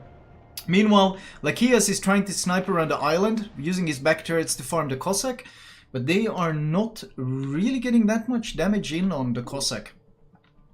They've opened up this really interesting angle with these two Akizukis. They can actually try to farm down, they can shoot RNG Sama from there, but I don't think they'll really get too much value out of that. The thing is, can they kill him before BANCV kills the Edinburgh? Oh, there's no way. The Edinburgh is in such a bad spot. The Baltimore is actually about to come around the island, and the Abermale, it looks like, can still already shoot him. Oh, wow. More AP just being lobbed over. Every time he does pop his heel, but... Oh, that's Lenin AP. That's Lenin AP! Oh, and it's a Citadel, and he's chunked to 10,000 health. Oh, man, he is in such trouble. There's no way he's gonna get away from there. He obviously radar, not smoke, so he's really got no way of disengaging. Meanwhile, Luke Plebwalker does ambush the Loyang, pops the radar, I assume. Yeah, they got vision of the Loyang trying to put pressure in on him, but he's just angling in, and there's no one else who can actually shoot him, so he's just continuing to push. He doesn't care. Albemarle finally joins in, but Villet just keeps pushing. Yeah. This is that's the dead Edinburgh in the middle. That's basically the radar in A. Or Baltimore AP will probably pick him up. Oh, not quite enough. He's pushing up. And they're not getting any damage on Yoshi or RNG Sama. There are some stray torps being sent in, but honestly, it's not going to be enough. And Rixet will be the first blood. Yep, here goes down. Meanwhile, BANCV, look at this push. They're using this Loyang smoke. They're just going to run them over on this flank. And there's no way YEBOI can stop this. Yeah, I don't... Man, the YEBOI can't really do anything about it because if they radar the Loyang, he just sits about in and doesn't care. And then, on top of that, the Lenin doesn't really care about the Edinburgh and the Abermale immediately. He's got a lot of time he can kill them with. Akizuki is trying to trade with the Kutuzov. That's a range... Oh, no, not quite. That's a fair bit of range on this Akizuki, though. 15 kilometers. But they're still not getting really the damage they want, and this wraparound from BANCV is going to become such a huge problem for them. Yeah, I really don't know. They're gonna have to get some kills on A if they wanna like prevent this from being an instant loss as soon as the Loyang touches B. Because if they can get a kill on A and then take B, they buy themselves time so they can rotate ships over. If they just lose the cap, then it's gonna be probably like a 5 minutes to win for Lord Diamond might actually be ambushed here by BANCV. I don't think he knows that Kinemod is here. I'd assume RPF would tell him, but I don't think he's aware. Oh, he shoots, and he's going to give full broadside. He's going to open up with AP. There's no way Kinemod doesn't open up with AP. Oh no, it's HE. That is surprising. I guess he doesn't trust in the AP, or he just had HE loaded. But no real ambush on Lord Damon. But the push continues, and YEBOI is in trouble here. Yeah, the Loyang's just gonna reverse onto the cap, and if they radar him, what really shoots it? Maybe a Magi HE, but I don't know. Agent Ender he dove the rock on A, and I think that's gonna flip A towards YEBOI. It's gonna be a matter of time, but they will probably get this cap. Man, they're trying to kill this Cossack Spethus, but he's just juking back and forth. And the Cossack at this range is such an agile and hard ship to hit. And I don't think he'll have any issues disengaging from this. Yeah. Well, they flip A, so that's going to start clawing back some of the points from their death, but B is about to get touched by the Loyang, so that's just going to cancel that out. Indeed. What can they do really about this Loyang? Edinburgh radar will be up soon, and I think that's exactly... He's reversing in. He's guaranteed got radar ready. Yeah, that's exactly what he's going for. He's waiting to be spotted, and then he's going to counter radar. There we go. He pops radar, he gets vision of Villet, and he opens up. But Villet probably saw this coming a mile away. He's already angled and accelerating away. The problem is, can the Amage get a good HE volley in? That might hurt. At this range, Amage with that HE will absolutely cause a lot of damage. But no, he leaves the radar and there's no shot from the Amage. Only an AP volley, actually. And zero hits. Oh, wow. I would have liked to see him just stay in that radar and juke, because there's not that many ships that are going to do a lot of damage to him. It's just how it is. Meanwhile, on the other side, RNG Sama and Agent Ender kind of face check each other, except it looks like, yeah, neither of them are really getting the upper hand in that trade. Kind of goes very evenly. Yes. Oh, the single launch. Mr. Conway, if you're listening, the colors are wrong, so please fix them. I'm reading it a fair bit in chat. If you've already fixed them, ignore this message. Oh, meanwhile, they do flip A, but the Cossack is contesting it. RNG Sama is contesting it. Oh, and they do get vision of Endern. Agent Endern. Yeah, Endern. He's kind of stuck there because if he goes forward, the Kutuzov shoots him, and if he stays where he is, the Edinburgh can probably poke out and shoot him. They don't have vision of him right now, but he is actually bailing. He's too afraid of sticking around, so that's gonna start. I don't think he can afford to do that. But right? he's too afraid. The crossfire is too scary, so he's actually forced to disengage, and that's gonna start flipping it in favor of BANCV. Meanwhile, Lakias is under a lot of pressure here, being farmed by this Kutuzov repeatedly, down to 24k. They're trying to put pressure on the Cossack in return, force them back. They are getting a lot of... Speedos is actually taking a good amount of damage, but I don't think it's going to come to much because the caps are just so in favor of BANCV. Oh, good hits on the Cossack. The Cossacks are trading. The Akizuki, meanwhile, just farming the Vanguard. He does switch finally to RNG Sama. How much damage are they gonna get in? Agent Endern is so low. Vanguard blaps him extremely hard, and he's down to 2k health. They no longer have vision of each other. They're just blind firing. But this trade went quite heavily in BANCV's favor, I think. Yeah, him trying to leave the rock there kind of screwed him over, because as soon as RNG Sama spotted him, he has way more support. The Akizuki is so far away, I think that he's not going to get reliable hits on a dodging Cossack. Meanwhile, on the other side, A flips, or B flips, sorry. Yeah, this is just, ultimately, this is such BANCV control right now. Oh, the torps on the Amagi, Lo Yang torpedoes. Amagi has to accelerate. I don't think he's realized they're coming his way. He's going to catch 2 of them, most likely. Oh, that's going to be 2 torpedoes, and that's actually really rough, even with that torpedo belt, because under this kind of incoming fire, you really don't want to be popping your damage con. Meanwhile, the Cossack goes down inside A. It was only really a matter of time. He was the only one trying to effectively contest that camp. And I don't know what they can do to stop BANCV from securing A. If BANCV even wants A at this point. They got a cap lead and a huge ship lead, so I don't think they care. Yeah, I think they're going to take it. RNG Sama will probably just put his butt on it really fast, because they know exactly where the radar is, and it's not even in range of the cap right now. It's 15 kilometers away. So, I mean, they know where the radar is. They know he's healthy enough to just tank the Edinburgh for a little bit and run away if they actually push him. So yeah, I think that BANCV will flip this and then turn it into like a 40-second win. I think the Amagi Anakin has landed some big volleys on Kinemod, because he was full HP. He's down to 18k now. So he's getting chunked quite hard. Lo Yang gets radared by the Edinburgh, but Edinburgh is giving broadside to the Baltimore! And Ikeon Leighton chunks him for 15,000. Oh, that is rough, because now he's stuck between the Lenin and the Balti, and that AP hurts. Oh, it hurts so bad. And here comes the Lenin volley as well. Down to 4,000 health. His heal is ticking, keeping him alive. He dipped below 3,000 briefly. Baltimore keeps shooting. Will the Lenin get another volley off? Oh, those booty hits as well. 7,000 on this Edinburgh. Can he go dark? They still have vision. They still have vision. If the Lenin gets another shot, that might be all she wrote. The final goes dark, but does the Lenin go for the blind fire? I'd be surprised if he didn't. He does go for the blind fire. How's the prediction? Off. It's off. Not enough lead. Oh, not quite enough lead. And the Edinburgh does get away with it. But once again, that means they have no real chance of contesting this cap. BANCV have an iron grip on this flank. Yeah, meanwhile, Vladivostok, yeah, he's trying to push in, but that's not working. Yeah, he's gonna go down. I think that ends the game, right? That's enough points to flip it. It does, with all the points ticking at the same time. He does have the heal ticking, which will give him a bit more time, but I mean, this will not last long. Yeah, do you think the Vanguard pick actually changed anything? If that was an Amagi, would it have been the same, or? I'm not really sure. I guess it might be a comfort pick, like he's just really likes the accuracy, consistency. Yeah, that would make sense.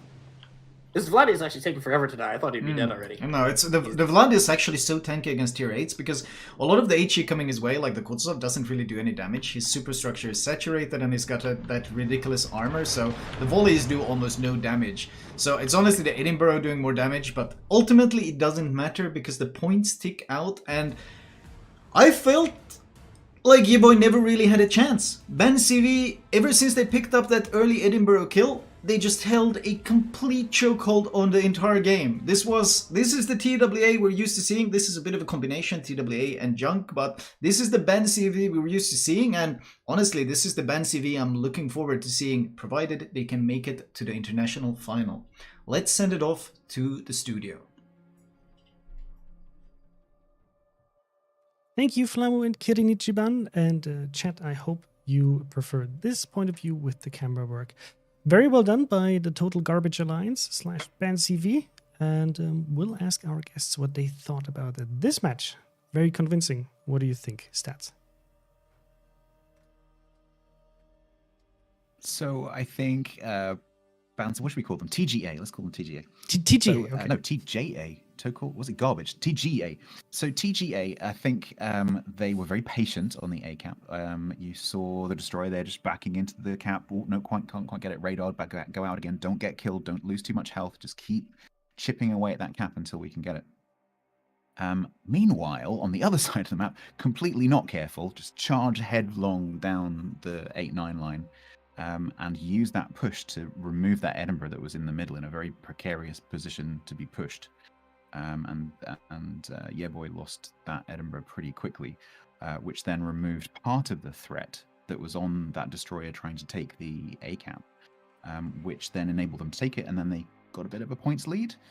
And then that gave BANCV TGA the ability to just back off that cap eventually because they had enough points they didn't need it anymore. Okay, yeah, you can have it now because it doesn't matter because we've won the other flank. So they just exhibited really good map control, I think, and really good awareness of what was going on. And they had a plan, and they executed the plan, and I think it worked really well. W?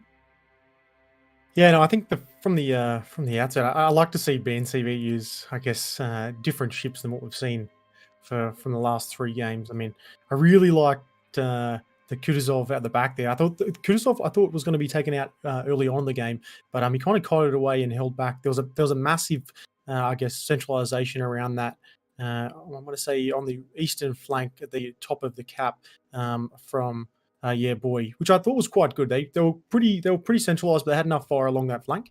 But that Kutuzov basically just held it off there and was able to allow them to focus fire him whilst it gave his team from Smile some time to hunt out that Edinburgh that was around the corner, which I think there was one stage when he backed up a little bit too far when he realised BANCV or TGA was starting to push right around the corner there, and I think he caught a broadside AP from maybe the Balti or might have been the Albemarle around the corner there, and basically from that point onwards he was just null and void trying to kind of stamp out his time. But ultimately, it wasn't a horrible showing by YEBOI. I think the way BANCV just centralised on that right-hand side flank, and then like you said, that mix of holding and then also pushing at the same time kind of caught YEBOI off guard, and they didn't really know where to shoot. But it wasn't a smashing by any means. I think, again, BANCV is just very similar to Smile, kind of brilliant at the basics, and they do what they do best, you know.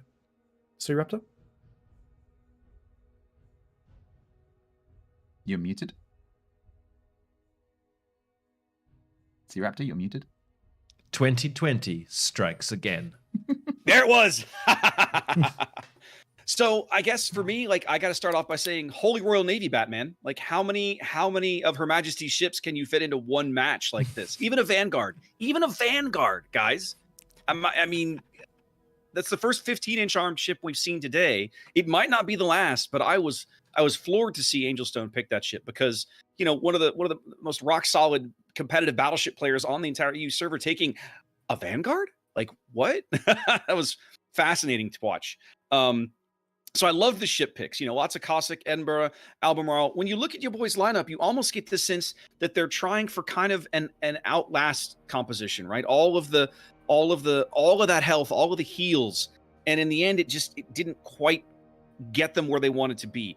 I think for me, the one kind of strategic error, I'll say, that they made was not deploying a single destroyer to the eastern flank over on the 8-9 line over there on that cap, right? Because it basically allowed BANCV to just kind of continue to slowly push, no torpedoes to slow them down, no one to counter spot their destroyer that eventually snuck into that cap to put even more pressure on them. They had all those destroyers over at the A cap, of course, and then they did control it for a time.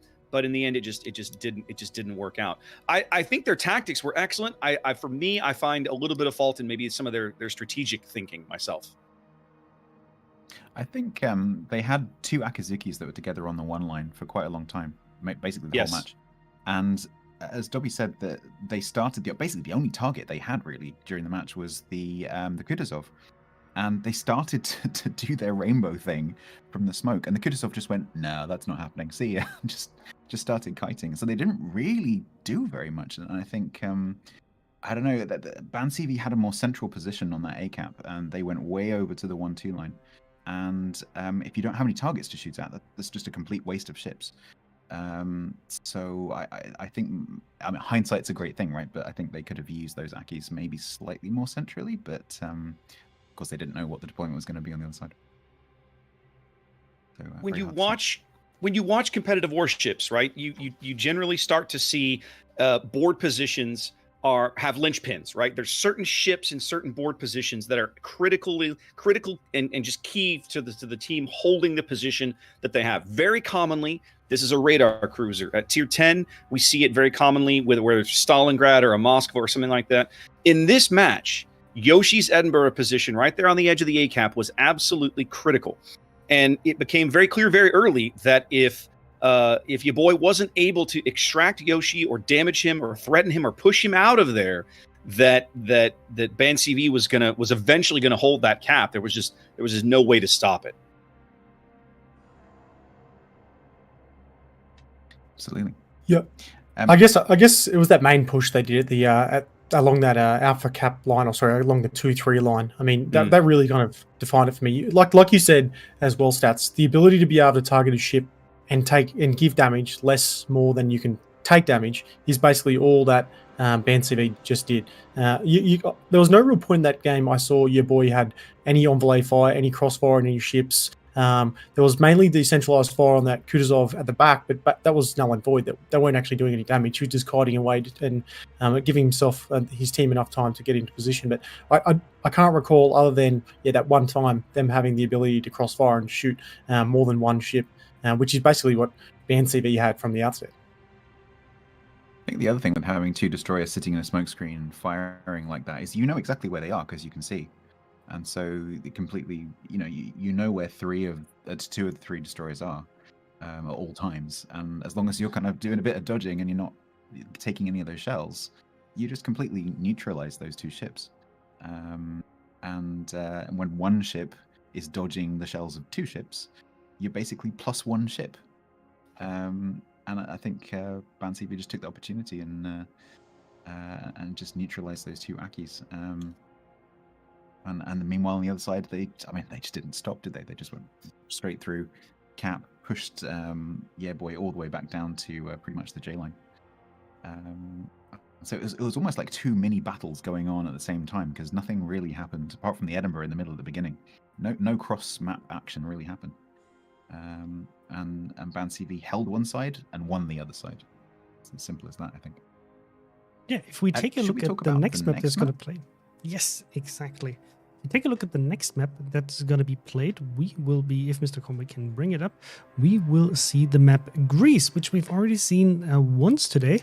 And this is obviously, since it's a best of 3, if the Total Garbage Alliance is able to take this one, they will be advancing to the next stage of the tournament.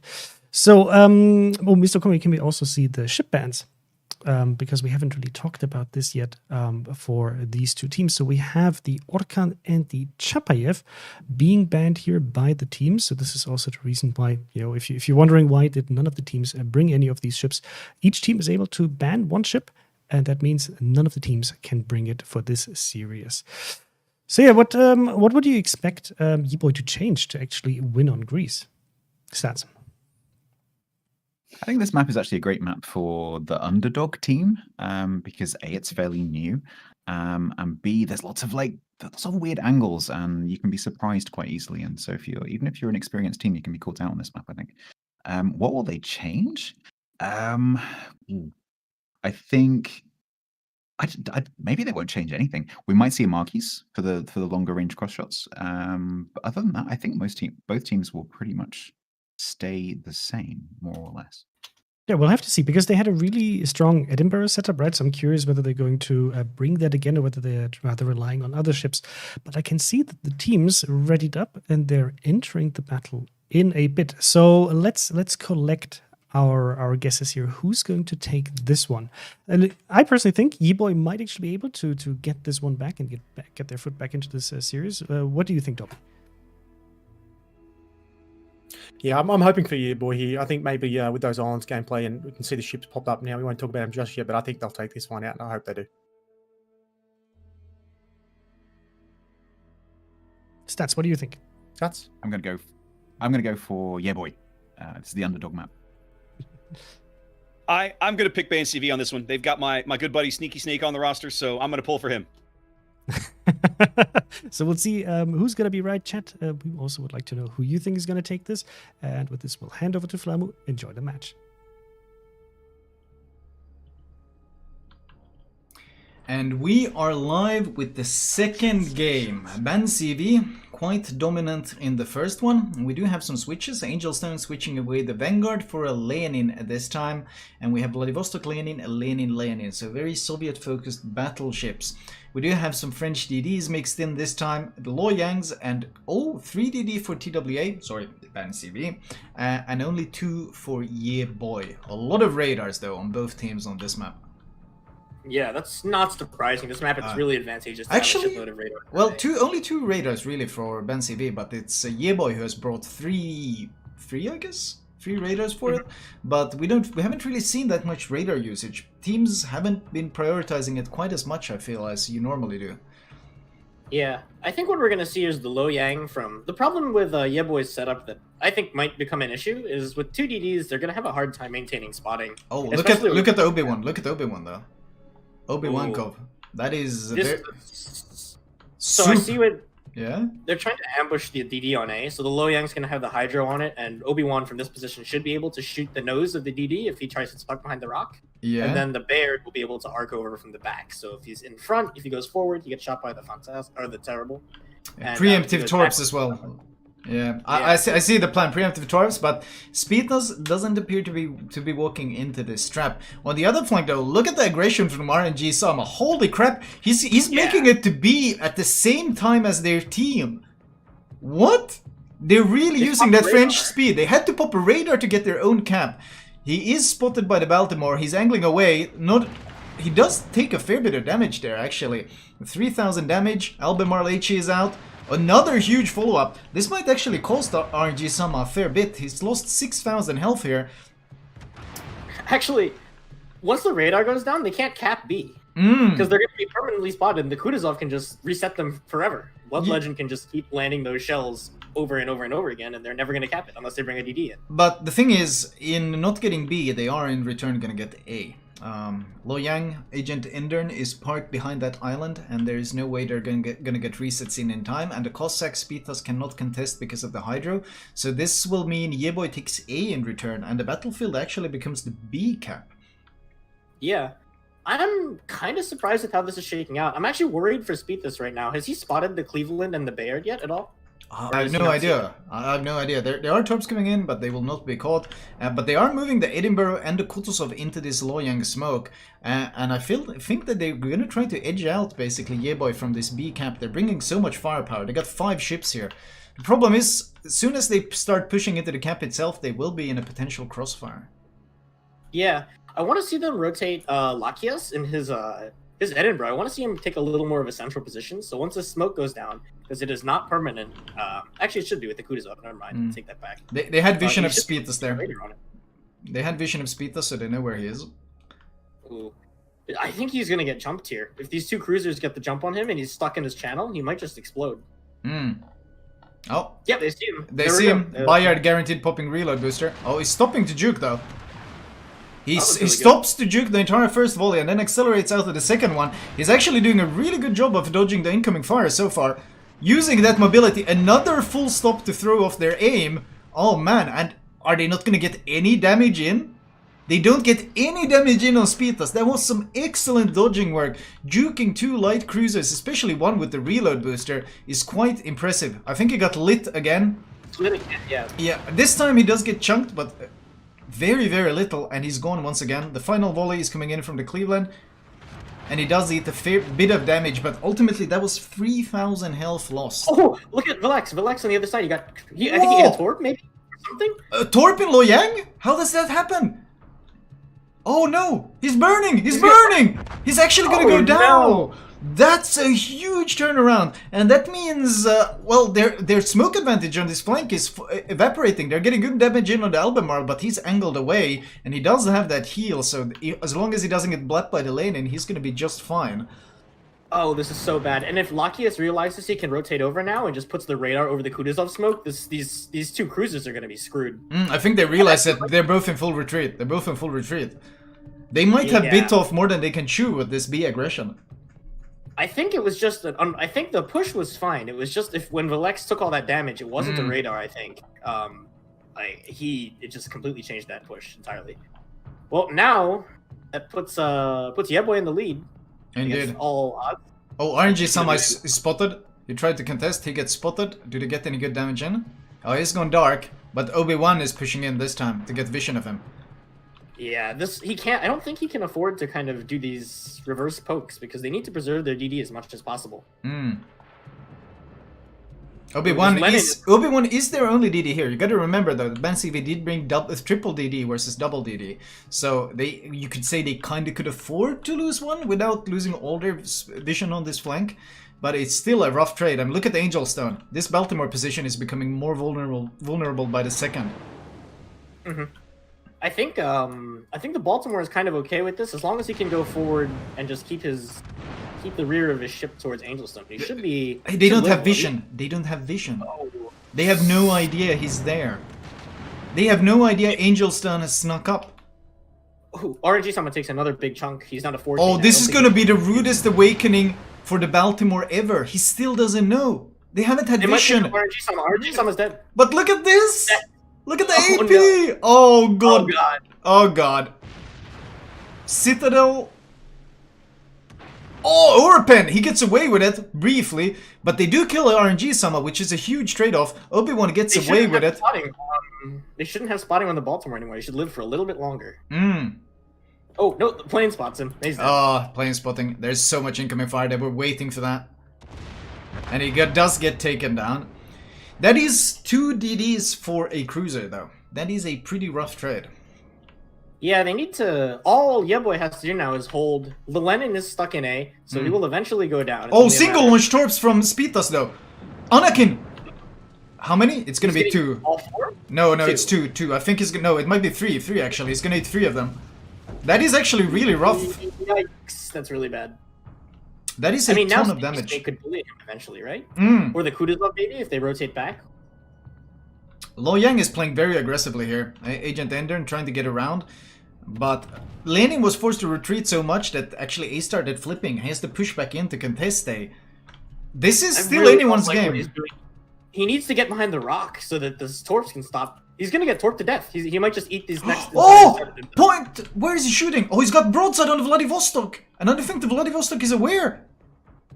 Oh, pretty fortunate. No citadels. He's full broadside to Point. Point is utilizing that little gap in the islands. You can get all 3 turrets in that gap and shoot right over. Meanwhile, Seawalker is in trouble once again. The second set of torps are on the way. Yeah, this is... He needs to get... I think he should do what... he should take Point's position, like mirror Point, and just sit behind the rock. He doesn't... He shouldn't be shooting his guns here. He just needs to... He's eating another one. Is it 2? Oh, no. He's eating just 1. He's getting some shots in, and the Sneaky Snake has been spotted by the Lo Yang, which oh! Huge hit that shot! He's citadeling. That's really the weakness of the Albemarle. The citadel is huge when you're being shot at by battleships. There was a 20-kilometer citadel from the Lenin. That will force him very, very defensive indeed. But now the Kutuzov has smoked up, and he's gonna start farming him. And I'm not sure what Anakin can do about this. Well, they have to do it. They have to kill him before Point goes down. Look at these Lo Yang torps. They're gonna force him into a really awkward spot. Obi-Wan is radared by the Edinburgh. He's trying to disengage. Huge chunks, down to 3,000 health. He is angled against the Edinburgh. He does have preemptive torps on the Lenin, so he won't be pushing out, but he will be forced back. He might even lose his life. He needs to save his ship. They can't lose any ships, so they're gonna lose the game. Oh, another set. These single launch torps from Spitas have been so powerful. He's gotten chunked this time, though. Oh! 48 HP. Who has? And Oh, we're did you talking Obi-Wan? about- Oh, they're still spotted. How is he still spotted? Oh, he was shooting. He was Yeah. shooting. He Oh, was man, miles that's really away. bad. I thought he didn't That is- shoot, but he kept shooting. That's the only reason he could have been spotted. And that's actually a huge issue because, well, that was their spotting advantage gone. Man. Yeah. So, oh man, and then the Edinburgh is actually faced in front of a Point, so Point is just going to overmatch his bow repeatedly, Yeah, I mean, assuming he can hit him. like Oh, no, maybe he can park his nose behind the island and try to hope he can bounce on the belt. But I mean, if he just goes for upper belt, he'll just overmatch kill him sooner or later. Oh, Yeah, he's I waiting. think they need to send Agent Endrin in with the torps, just a point blank torp this, not point blank, but like 5 kilometers away. Oh no, is he dead? He's dead. He's dead. Oh god, that's so bad. I thought this was going to be a comfortable advantage for YEBOI, but somehow BANCV, even though they were down 2 DDs, have gotten 3 kills. And they now have both the points advantage and the ship advantage. Yeah, and they're going to get the cap advantage soon here, because how is the Vladi and the Abermali supposed to stop all 3 of these ships from taking B? They're just going to charge in. I mean, the bright side is they are going to pick up Point here momentarily. If Point goes forward, the Anakin Seawalker should pick him up, and if he stays where he is, the Bayard is going to farm him to death eventually. But I really still don't like YEBOI's position just because all of their ships are over at A, and the 2 caps are on the other side of the map. And they're going to have to get to one of them if they want to win this game. Oh.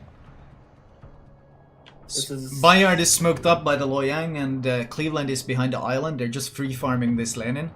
But I think Point is actually playing this quite smart. He's basically just wasting their time for as long as possible. He knows he's going to die no matter what, and he's probably not going to trade. So what he's doing is wasting their time. Yeah. That's what they need to do. They're up 200 points. They're going to get a second cap with the Edinburgh in B now, and that's it. I think that's all she wrote. I really don't know how YEBOI's ships can get back into position to contest either of these caps. Oh, he got a shot off on a Cleveland, and it was actually a really good shot. That Cleveland lost a ton of health for that. Oh, actually, he's getting one more shot as well.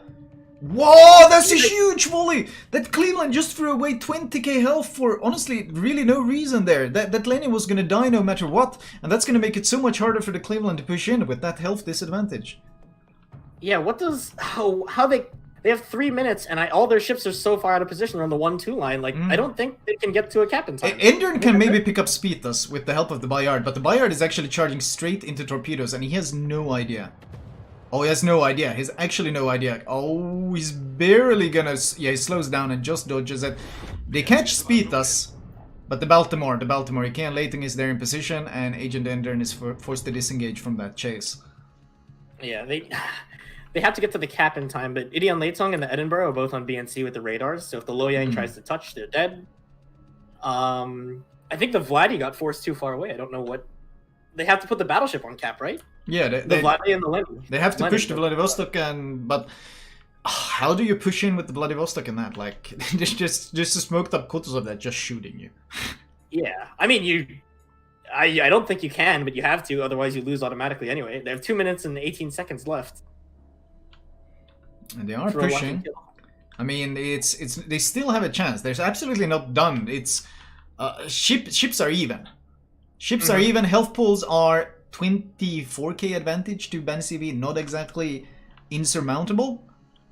The thing is, where can they find an advantage? Because BANCV just looks so anchored in those islands, and it's going to be so hard to get an opening. Yeah, I really don't... This is going to be tough. I think their best chance is Anakin Seawalker. If he's unspotted, he can pop out and ambush Yoshi with his Lenin and try to get a big sit. But I think that's their best chance for a kill to extend the game so they can get on the caps here. Anakin is being farmed though. They are shooting. Yeah, they're not gonna Yoshi is just sitting in the camp, spotting everything. He's playing the role of the DD here. I mean, Edinburgh, what, 9.2 camp concealment? He just sits here and spots everything. That's his job. Yeah, they pop a radar. They see Agent Endern. He's trying to hunt down Spitas. Oh, that's going to be rough. Spitas shooting there is kind of surprising, but I mean... Oh, he has a smoke. All right, he'll be fine. Oh, wow. They might actually pick up the Loyang here with the Cossack. Yeah, and the Albemarle joined in. The Albemarle has actually... Oh, that's a huge volley. The Albemarle has actually been sitting on his flank, not shooting, undetected this entire time, just waiting for an opportunity. And he picks the exact best time to do it, and he does take down Agent Ender. And now I have no idea what they can do. 20 seconds, they need to translate the kill. I'm surprised the Vladivostok still isn't pushing though. Like, Yeah. everyone else is. Why is he not the guy who can basically push the best of them? And points are ticking out. YEBOI seems lost. They don't seem to have any real idea of how they're going to recover this. And TWA's BANCV are just kiting away. They know this is in the bag. And just like that, 2-0. Wow. That was... Yeah. Start. 2-ship disadvantage. Losing RNG Sama, losing Belay, and... they still somehow took it back. That was very impressive indeed. That was really impressive gameplay from BANCV. Even with a horrendous start, they still proved that, well, they are basically EU's team to beat in this tournament. Let's send it off to the studio. That was a very interesting match, and BANCV definitely moving on to the next stage.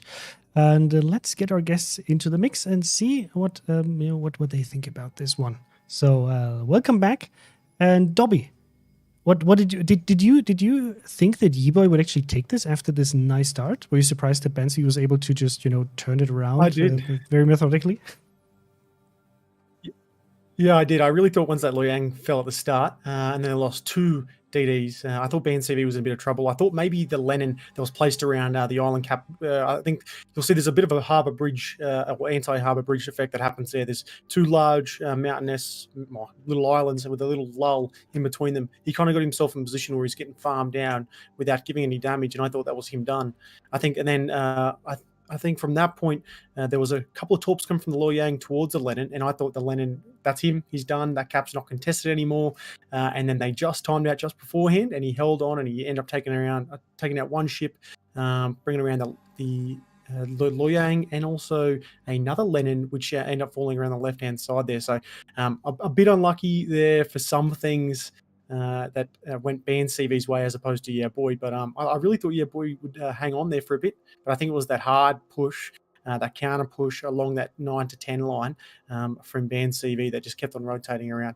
I did think there was an Albemarle around the back. I didn't really know exactly what he was doing to start off with, but towards the end game, he basically pulled over 2 DDs, which end up being the Luoyang falling as well at the end, to just coming outside of that smoke. So, I mean, it was close, not close enough, but again, BANCV, they're great at what they're good at. What do you think, C? I loved it. It was a fabulous game. Man, when YEBOI went up 2 ships, I was like, wow, they're going to do it. They're going to tie this series up. They're looking really good. And then it just all kind of seemed to unravel in different ways. I loved what BANCV attempted to do with that Luoyang and Fantastic pair early. They almost done-eyed YEBOI like their home cap, the B cap on this map, the North Spawn.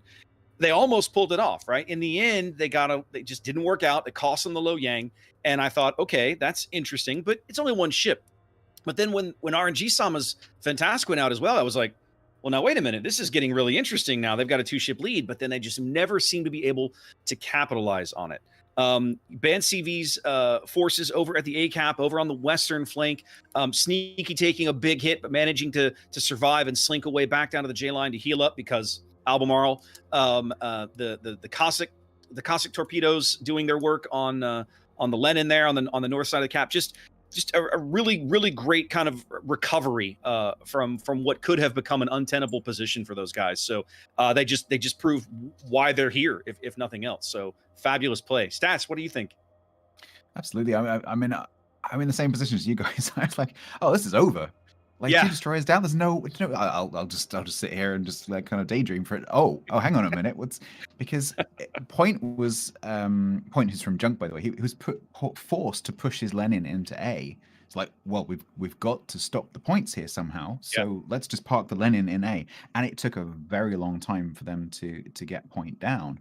And then right at the end, like Dobby said, that Albemarle like going all the way across the J line at the bottom, and BANCV were in the process of running away because they knew that basically if time keeps going, if there was infinite time, we're going to lose this. So we need to run away, keep the points, and win on points. And the destroyer's running away, and the Cossacks like smoking away every time he gets spotted. And then that Albemarle star, the destroyer goes a little bit too far, fires on the smoke screen, gets spotted by the Albemarle, and the Albemarle just goes, nope, you're dead. Oof. and that's what put the nail in the coffin. So, how I'm honestly still quite confused about how they actually managed to pull that off, but somehow they did it. And this is what TGA, you know, those two clans together, they're both very, very good at doing that whole "we're on the back foot, okay, let's adapt" thing, because they're all individually very good players, like very good callers. Yeah, I'm really happy. There was a fall of the eddy around near that A cap, where I think he thought maybe that Lennon, like you said, point was going to be taken out by those torps from the Loyang coming around the corner, and he kind of pushed forward, and he wasn't quite broadside, but it was one of those things where if you were watching the camera, I went, oof. It was just one round straight in the side of the belly, and he was done. And that pretty much left that whole cap uncontested and forced the Loyang to go chase that Albemarle, because he was kind of hoping the Lennon would get taken out by his Lennon on the opposing side, which obviously didn't happen until the end. Which, yeah, it was just one of those things where it's like, well, there's no way they can. But you're right. They just looked at the timer. They looked at what points they were accruing, and they realized that if they walked away from the cap, kind of rotated the opposite direction to the way YEBOI was going, they're just going to win it in the end anyways. And I think they got lucky with a couple of shots. Like you said, that Loyang kind of overextended outside of that smoke. As soon as there was an opportunity to shoot him, that Albemarle took it. Yeah, I want to go back to something Stats pointed out, which was I want to huge props to whoever the BANCV caller was for this match. But when they went down 2-0, they almost immediately reacted and told the Lennon driver, get in the A cap, stop those points. And he was on the way, right? And he sat in there and that was just a great call. Strategically, that's the right move. You've got to kind of stop. You're down 2 ships. You've got to stop the bleeding and try to make up some ground. Give your team buy time to make up ground. And it worked brilliantly. I think a lot of clans in that position, if they were just doing clan battles, not a tournament, if they were just doing clan battles, like my clan, for example, at that point, you're probably going to say, oh, this is over. Let's just next match, let's just get it over with. But that's not the mentality these players have. They're never going to say that's it now. It's going to say, okay, we've got to push the Lenin. We have to. It's the only option. Push the Lenin in. See if we can do something. See if you can survive long enough to maybe take out that cruiser that's in the middle. Maybe take out that Edinburgh. Maybe then you can push around the corner and do something else. And all those maybes can pan out. And this time they did.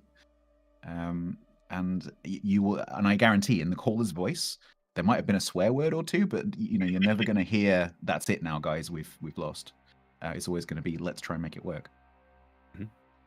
Absolutely, kind of level play. Yeah, so let's take a look at the next set of, actually not the next set of matches, the next match we're going to see, because we're going to be moving over to Rain versus NoCap, and this is actually a draw at the moment. NoCap took the first map, Mountain Range, and the second map was taken by Warriors Path while we were watching BANCV versus YEBOI. So now we're going to see the final match and see who's going to advance to, well, the next stage, when it's going to be, about coming into tomorrow's final session for this tournament. And the last map we're going to see is Sleeping Giant, and we haven't seen this map at all today. And Mr. Conway, do you have the ship bans by any chance?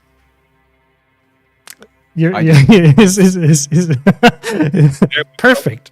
We have the Kiev and the Edinburgh here as the 2 bans. No Orkan ban. So do you guys think we're going to finally see the first Orkan of the tournament? It'd be a shame not to, right? yes. I mean, it's unbanned. It should come. Yes, that's what do you think? But have we seen that many Kievs? Not at all. Have we seen a Kiev? I think we've seen two. Yeah, you saw 2. Was Smile ran 2 on the Northern Waters game. They ran him up that flank, right? The one line. You're right. But I mean, Kiev. The thing with Kiev, like back in the day, if we'd done this tournament 2 years ago, Kiev might have been on everybody's ban list. But today, banning Kiev usually just means, oh, well, I'd probably just go grab a Le Terrible and get most of the same value out of the ship, or a Le Fantasque, right? Same idea. It's a speedy little gunboat. The difference, of course, Kiev having the extra longevity with that heel that the French destroyers don't get access to. I think the interesting thing with Orkan as a choice is, yes, it brings that radar, and yes, everyone can then chip in and focus fire, and it gives you a massive advantage to spotting the enemy destroyer. But that Orkan is massively at risk, and it can't really look after itself very well. And so you better have a plan to extract that Orkan or support it in some way. And these teams are absolutely of the kind of caliber of teams that can do that. But it'll be interesting to see if any of them try it out. And it will be the first time, I think, I've ever seen an Orkan in any kind of competitive, which is very interesting. Yeah, I wouldn't be surprised if they favour more of the Kid or Cossack on this map, purely because of that, I guess, that centralisation around that ring of islands to the left-hand side, a bit more movability, but they might do it just for the lulz. You never know. I doubt it. 30,000 balls on the line. If you're going to bring an Orkan, I'm not convinced that maybe this is the map to do it in. We'll have to see, but I feel like that the way the cap arrangements work out and everything, I'm not sure you're going to get a whole lot of it. Somebody might disagree with me. I mean, the teams might disagree with me, but it probably wouldn't be the first thing I'd reach for. I think Cossack is probably a better choice just because you've got that low detection, and around most of these caps, or at least nearby most of these caps, there's places that you can break line of sight, duck away, pop a smoke, get some hard cover, and extract your ship from a potentially unfortunate situation it might find itself in. Yeah, I think you might see. Sorry, mate. Go ahead. Go on, Toby. No, you go ahead. I wouldn't be surprised if you see the return of the Shapiev here, the Shapie or the Bolty. Those two will be mainly used, I think. I'll probably favour the Shap on this one, purely because of the movability around that right-hand side along the eastern flank. But you never know; they might surprise us. It's going to be interesting. I'm excited to see this map for the first time because it's the enclosed cap. I always love seeing how teams approach that. Because you can end up with quite strongly mismatched approaches. Maybe they go for the inside, or maybe they get countered going for the inside, which is a really risky thing to do because you can very quickly lose a ship. Maybe they both just kind of faff around at the entrance and don't really do anything for quite a long time. It's going to be very interesting to see how they approach that. This is a lot like Warrior's Path, actually, with the two halves of the map being quite separate. So it's going to be, it's quite exciting. All I know is that Mr. Conway's rain pick will now be valid, so he could go ahead and make it this match. I'm sorry. I heard my name. I felt summoned. I'm excited for this. The fact that we've got a 1-1... we know, because you've already been excited for rain during the BANCV match. That's true. But the fact that we have a 1-1 here already goes to show that these teams are quite closely matched. So I'm excited. I'm gonna stick with my rain pick. You've been preparing this moment for a very long time, right? Yes, for a very long time. And how about the rest of you guys? Statsblock, who are you gonna give it to? I'm gonna have to go rain. I'm sorry to be boring, but I'm gonna have to go rain. Rain. Okay. Sea Raptor. I can flip a coin. I'll pick no cap just to be the voice of different right now. Okay. Fine. Dobby? Yeah, I'm going to go no cap as well, just because you went rain, and I want to see your face afterwards. Okay, we've got a tie. So Chrysanthos has the deciding vote. Oh, rain, like I think I've picked rain too often in the past, and I'll give it to no cap. They actually took the first match. Rain took the second one, so I think that, no cap might have a good chance here, so I'll just go with no cap. Did you know no cap was originally Portuguese? Like purely Portuguese, the first competitive Portuguese clan, and now they're branched out to an international clan. But little tidbit of information I remember from the cheat sheet. Amazing. So yeah, guys, we'll be handing over to Flamu and Kirinichiban. So I hope you're going to enjoy this map. Please let us know in chat, who do you think is going to win this map? Do you stick with Mr. Conway or the rest of us? We're happy to know. So I hope you're going to enjoy this one. See you on the other side, and take care. Bye-bye. And we are live with the other EU game going down right now. No cap versus rain. And we see the Ignis once again, but we also see the gas can from rain. Why do you think they brought the ship with 380mm guns? The fast heal? I mean, on this map, I would expect he's going to go into the Thunderdome. Alright, brawling in there, huh? Yeah. That makes the most sense to me. On the other side, we have two Belfast 43s. The first time we've seen this ship today, and the Orkan. The reason we haven't seen Orkan at all is because it's been banned in almost every series. No, understandable. Double Le Terrible, Loyang, Chapaev. Actually, only one radar for Rain. Whereas, as compared to NoCap, that is bringing 3 radars. How do you think they're going to play around this disadvantage? I don't think they're going to play the radar disadvantage. They're probably going to play the Thunderdome. That's why. Because like the radar doesn't really help because it's so hard to get angles.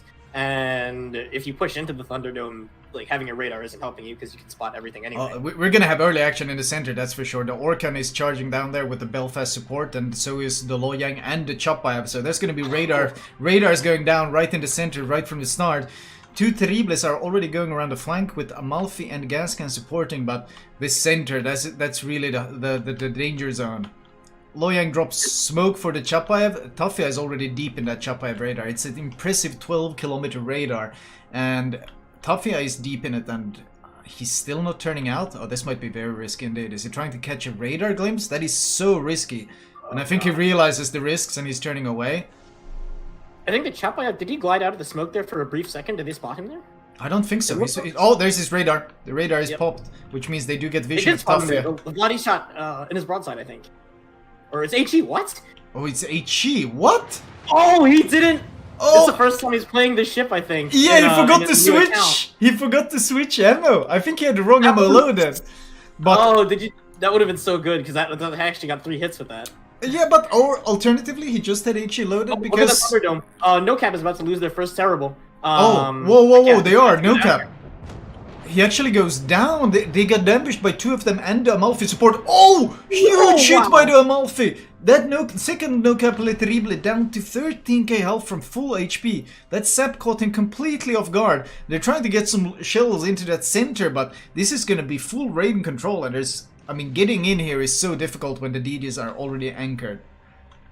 Yeah, any ship that goes in basically has to contend with the double torpedoes, and they're basically going to be guaranteed to trade. He might have had HE loaded just because the Orkan was pushing up. They were hoping to radar DD. Oh, that could have been it too, yeah. Yeah, it doesn't necessarily have to be a mistake in that sense, just a different kind of mistake. Yeah. Amalfi being shot, Vladivostok AP is out, but no real damage on him. Well, I mean, they have this Atago is getting the Terrible and Atago. This entire A flank for NoCap has been getting completely bullied. The Atago's already down to half. And Terrible is down to half as well. Yeah, they're down 30k, and I mean, just losing the DD early. And in fact, if you look at the DDs in general in NoCap, we are just 3.5 minutes into the game. They lost the DD, and the other 2 are half HP. That is not the best possible start you can have. Yeah, this Orkan is going to have such a hard time. He wants to play middle so that he can kind of get shots on these terribles, like in cap, but because he lost so much HP at the start, he really can't afford to do that. They are getting an angle with Entaro 337 right now. He's going to be able to shoot these terribles in the cap, but it's going to take so long to kill them. They only have 5 minutes to do it, right? Right. Like, they are hydroed, and I mean, they know they're there. The problem is, what I'm worried about here is that Rain is perhaps giving a bit too much space to NoCap, and NoCap will be able to push from both sides. That's really the best way of dealing with the DD in there, is you contest both sides at once. Storo is spotted in the center by the Orkan. Both Belfast smoke up and start opening up on him. There's a radar from Capital. Yep, they're just going to keep these terribly spotted until they get the kill. Do you think the Vladi can push in and kill them both without going down? Big hits on the Loyang. Is there going to be a follow-up from Marios or Ignis? He should still be in the radar. He is. He still is deep in the radar. Where's the follow-up? Where's the crossfire? Oh, huge hit. Marios is... they're shooting the terribles in the inside A instead of killing the Loyang. That might actually be a mistake. And Storo will survive with a scare and some lost health. I mean, that equalized the DD trade, basically. The other problem right now is the Chapaev is stuck in the open with no smoke, unlike these Belfasts. So he's taken half of his HP, he just fell off. Vladivostok is going for this, and this is risky. Yeah, this is definitely, I think they could afford to wait. They have 4 minutes left, and you know that every competitive player is going to be running that timer mod. Yeah, 4 minutes, it's not a rush. But he's going for it. This is whoa, this is so ballsy. This is the thing. There's so many torps coming his way if he goes around that island. They pop the radar so that they know he's there. Well, I mean, obviously they know he's there. Yeah. They also pop the Orkan. The Orkan's down to 3k. Oh god. Oh, he is. Tafia. He's being chunked. Chapa is caught in the Chapaev radar. He's disengaging. I think he will survive. Oh, will he? I should get out. Maybe? One more shot. He has no other shells in the air. Dodges most of that. Back turret is out, but he's being chunked himself, so the chopper has to angle against the incoming AP. Vladivostok is going in. He dodges the first hit. He will eat the second. No, will he? No. Oh, good baiting! What is that reverse? He baits it out! He baits out the set from Mr. DC, and now he's got 3 shots on Mr. DC. Then, wait, Eagle, he's grounded. He can't actually help him right now. He doesn't have the angle to help him. Oh no, they're actually gonna pick up Mr. DC like this? No. He can get behind the island and be safe, right? No, I don't think so. The crossfire from the other side is gonna kill him. Being forced away from this island. Is he gonna burn out? Oh no, the other Belfast is gonna. Yeah, the crossfire. That's the problem. He couldn't leave the island. He tried to leave it to get the torps off, but that's all she wrote, I think. Wait, the fire? Oh, it runs out. Oh god. Oh, there we go. Oh man, the Thunderdome is turning out to be quite costly for Rain, I think. And yeah. Oh, the Belfast's gonna go in and pick up the other Terrible now. Yeah, and Vice Admiral's pushing at the same time. They're boxing him in. This is the worst situation. Oh, AP is out from the Vladdy. Oh, huge hit from Goodman. Is that enough to save Eagle? I don't think so. And he goes down. No. Whew, that's 2 ships dead for both teams, and AE's up for grabs for Entaro. But Vice Admiral, is he too overextended at this point? How does he disengage anymore? I don't think he can. Do they have enough firepower to pick up the kill in a reasonable amount of time here? On How does he do Vladivostok? against the Russian deck? I'm not sure. I think he probably does nothing, right? It is 54mm pen, isn't it? Which should be enough against Vladivostok, so he should do decent. I want to see Storo kind of commit for this. Just go in with his Hydro. With the Hydro and Smoke combo, as long as he's not radared by the Orkan, he should be able to pick up the Terrible.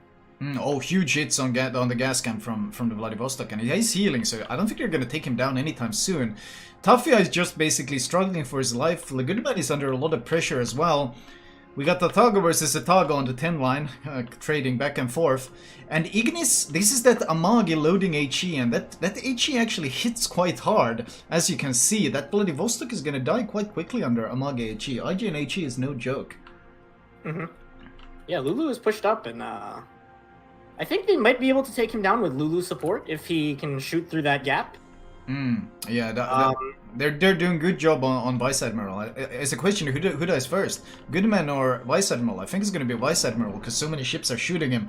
Azur has found a really good angle here between the islands where he can just farm undetected. And Vice Admiral, if he can get behind the island, that will mitigate the damage he takes significantly. Oh, another HE ball is out. Oof, he's down to 11k. Chapayev. I would imagine. Yeah, they're just going to take their time here. I like this. They're taking their time. They're going to pick up this kill, and then they're going to push in afterwards. They're not going to rush anything. Lulu is taking a lot of damage here. They are pushing up for the center now. Tafia, is he going to radar? Tafia should be he should radar him as he comes through the gap. He should wait because no one else will have shots except Tafia, and Tafia can't really afford to kind of get those shots in. Or no, actually, the Belfast has broadside on them. He could pop the radar now. Yep. Goodman is actually, he's going to sneak out through the center. I think he's trying to disengage through the center, put the island between himself and Ignis. Torps are out, dodged by the Loyang. What about the Amalfi? The Amalfi should see them. He will be dodging them as well. Or the Le Terrible is trying to close the distance with them. H is out on the Loyang. Oh, the Loyang! I think he overextended. He's going to die. Yeah. He's going to go down. And now he's got Torps for the Amalfi. Oh! Should be able to shot him, right? Oh no! They take down the Orkan. They take down the Orkan, but those torps are great. Those torps are fantastic. Lulu is gonna go down to those torps, and that's great play by the Terrible, being able to trade 2 ships for his own, and more importantly, that means there's no ship close to A to contest that, which means 2 cap advantage. Both teams have lost 4 ships, but it is still a no cap win in 3 minutes 20.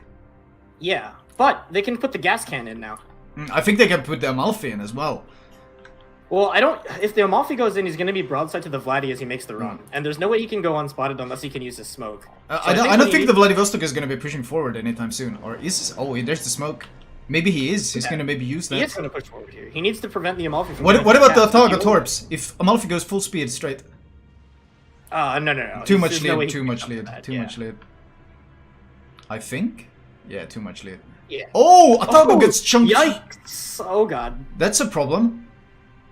Can they? The Amalfi Goodman. can't open up here though because he would be full broadside to the Atago if he shoots because of the smoke firing. Oh, they spot him anyway. How did they spot him? I'm not sure. Did he shoot? I think he must have shot. No? Oh, that's odd. Okay. Indeed. Well, I mean, once he steps on the cap, it's going to be a rain win, so the Vladdy is going to have to go in probably to the Thunderdome and duke it out with the Amalfi. I think he dropped really good torps as well. He might even catch Vice Admiral with one on the nose. He's turning in. Yeah. He's turning in. Oh, he might be able to dodge it. Oh, no. I think he gets it on the stern. Yeah, it's gonna be... no, it's gonna be a good torpedo, actually. And he's down to 12k, and it broke his engine and caused the flooding, so that's another damage con burnt on the ship.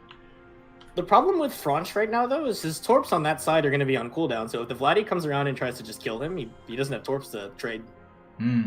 Goodman has... I think they're struggling to get value out of this Ignis Purgatia here. They've been kind of stalemating on this flank, but they didn't kill the Vladivostok. The Vladivostok parked in the center, and he's actually providing a really nice crossfire.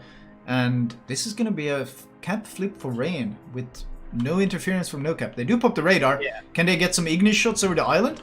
He can They lob need to over get this the- gap. oh, 116. Oh god. No, it's not going to be enough.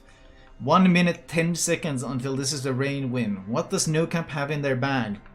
They need to put the Vladdy's the gas can HE, and he doesn't have a DCP because he used it earlier on that torp. Oh, he's gonna burn to death. He's gonna burn to death, yeah. Oh wow, that's gonna. Oh, they have no time left after this. They have absolutely no time left. They're gonna be 10 seconds or something left. Oh, he goes down. We're down to 19, 17 seconds. Oh man, this is brutal. What is their? I don't think they have any opening here. The Amalfi just needs drive to the mid, but he's gonna get broadsided by the Vladdy as soon as he comes around. No, he can't even make the cap. He can't make Vladivostok himself. Is just reversing. He knows there's no risk.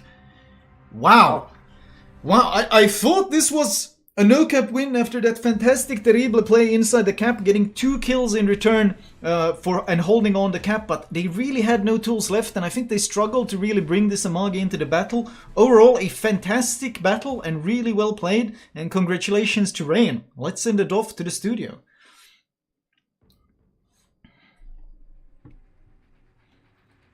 Thank you, Flamo and Kirinichiban. Wow, what a match. And I think Mr. Conway's very heavy lobbying for Rain for the past 2 hours has actually paid off, and they are advancing to the next stage of this tournament as a team and get a chance to, maybe get their hands on the prize pool. We will have to see in the next hours and tomorrow. So let's bring in our guests and talk about this match. What do you guys think? We saw so many ships that we haven't seen before. We saw the Orkan for the first time. We saw a Belfast 43. Stats. Finally at Belfast. What do you say? Two Belfast 43s, which I think is a brave choice. I mean, it has the right tools for this kind of environment, but it's very, very new ship, and so the players can't possibly be very familiar with it yet, unless they've spent a lot of hours playing it over the last couple of weeks if they were due to play it. So I was very interested to see that, but it seems to be a good fit for competitive. Orkan obviously has the radar, and it can sit and, like it did, sit next to ACAP and keep popping that radar. So yeah, very excited. Can I just quickly point out, not man of the match, player of the match has got to go to Entaro. I'm sure we'll be talking about this in a minute. Who basically traded and killed another ship as they tried to push into A. Had the foresight to basically run for the wall of the inside of the ACAP, so that they could deal with the destroyer that pushed in first, and then also managed to get torps as they died onto the cruiser that was pushing in afterwards. That was a great bit of quick thinking, I think, to just take off forwards. So I've got to mention that while I remember it. I don't know. Okay, see. Go ahead. No, go ahead. Go, Dubby. Oh yeah, no, I think that was probably the most decisive point of the game for me. I thought maybe at that point, no cap turn it around. If it wasn't for that Amalfi coming around the other flank and pushing in, taking out the Vladivostok in the middle there in that Charlie cap. I did like how the Telebels were in there to start off with.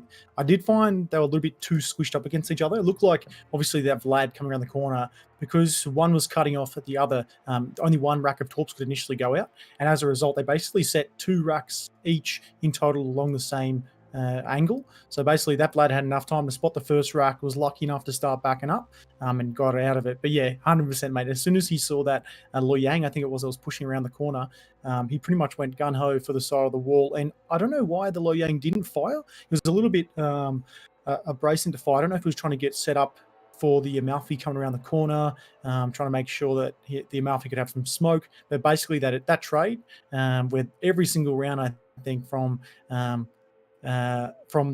Laterra ball, was it a Laterra ball that was around the corner there? And was it like literally? Yeah, he was literally every single round was on target. Every single round, I think he destroyed him in 3 salvos, and those 2 Raptor torps after he died on that Amalfi. I thought maybe that might be no caps game, but obviously with that Vlad going down, that Amalfi coming into the Charlie cap, it was pretty much game, set, match.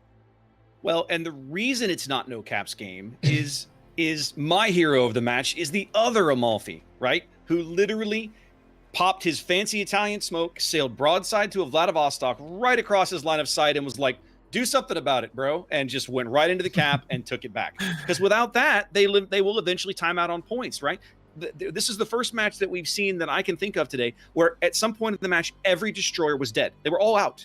So now you're in a position where if you're, the no cap is, they have a cap advantage, which sounds ridiculous compared to their name, but they have the cap advantage. They're slowly ticking up points. It got to within about 50 points or so. And the Amalfi he was like, no, I'm going to take care of this. He drove right across, right in front of a battleship, broadside, the place where no cruiser player wants to be. But that Italian smoke lets him make that maneuver, get into the cap, and ensure that Rain walks away with the victory. I think these teams are really good at spotting those moments when you have to go. I mean, we saw at least 2 moments in that match where the players just like, got to go. And if that Amalfi hadn't immediately take off, the Bloody would have probably got 2 volleys into it. It would have been hanging around in front of the battleship, and the points would have still been ticking. So, props to those players for spotting those little opportunities to just get the stuff done quicker. And yeah, absolutely. Amalfi charge. As those shells came out of the Vladivostok, I was like, ah! I think we all did it because I looked across at the camera. I don't know I actually don't know whether the Amalfi was spotted or whether it was just a blind shot into the smoke. But I think 1 shell landed, and I think it was an overpen. So I think it was a blind shot. Yeah, I think you're right. I'll tell you what, I felt pretty bad for that Belfast though. I think everyone tried a little those rounds coming in, and it was basically first round straight broadside, second one done. I really felt bad because he was playing quite smart. He was trying to push in as fast as he could to that cap to be able to contest it because he didn't want anyone to rotate around. If he would have pushed into there, he was going to be pretty much undetected. He was going to hold that cap off, which might have gone the other way. And again, probably good props to the caller because the caller probably saw that possibility happening and told one of was it the Vladivostok on the seaside to say, right, you need to turn your guns in preparation for that Belfast. So yeah, good call there, I think. Yeah.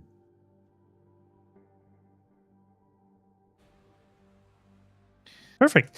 So, guys, I think we'll end this part of the Verizon Warriors Championship here because we already have the next segment coming up. So I'll say thank you to our guest here, StatsBlog, Dobbymate, and C-Raptor. They're all also streaming on Twitch, and also some of them have their YouTube channel. So if you want to check them out, I can highly recommend you to go and take a look. And if you like it, go push that follow or subscribe button.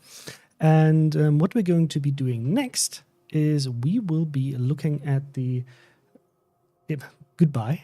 Mr. Conway is waving here from the side. Do you want to jump in here? No, I just wanted you to say goodbye because I'm about to remove them from the screen, and it just felt rude without saying goodbye. I thought saying thank you and giving them the channels is enough. But guys, so thank you very much for being here. We will get back to you. That's the thing. We will have you back after the Verizon, the next part of our Verizon Warriors Championship, because we have something new planned, and we'll be talking about this right after this. But I want you to have some informational bits and pieces out before we do that. So thank you, guys, and we will be seeing you after this break.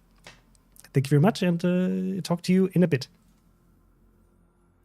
Yes, so because just want to address a few points that we saw in the comments about, for example, Twitch drops. Just clarify that, hey, Twitch drops, they are working. If you watch the official broadcast today for 75 minutes or longer, you will get your Santa gift container. The same thing is true for tomorrow. So you can get in total up to 2 Santa gift containers, but only 1 per day.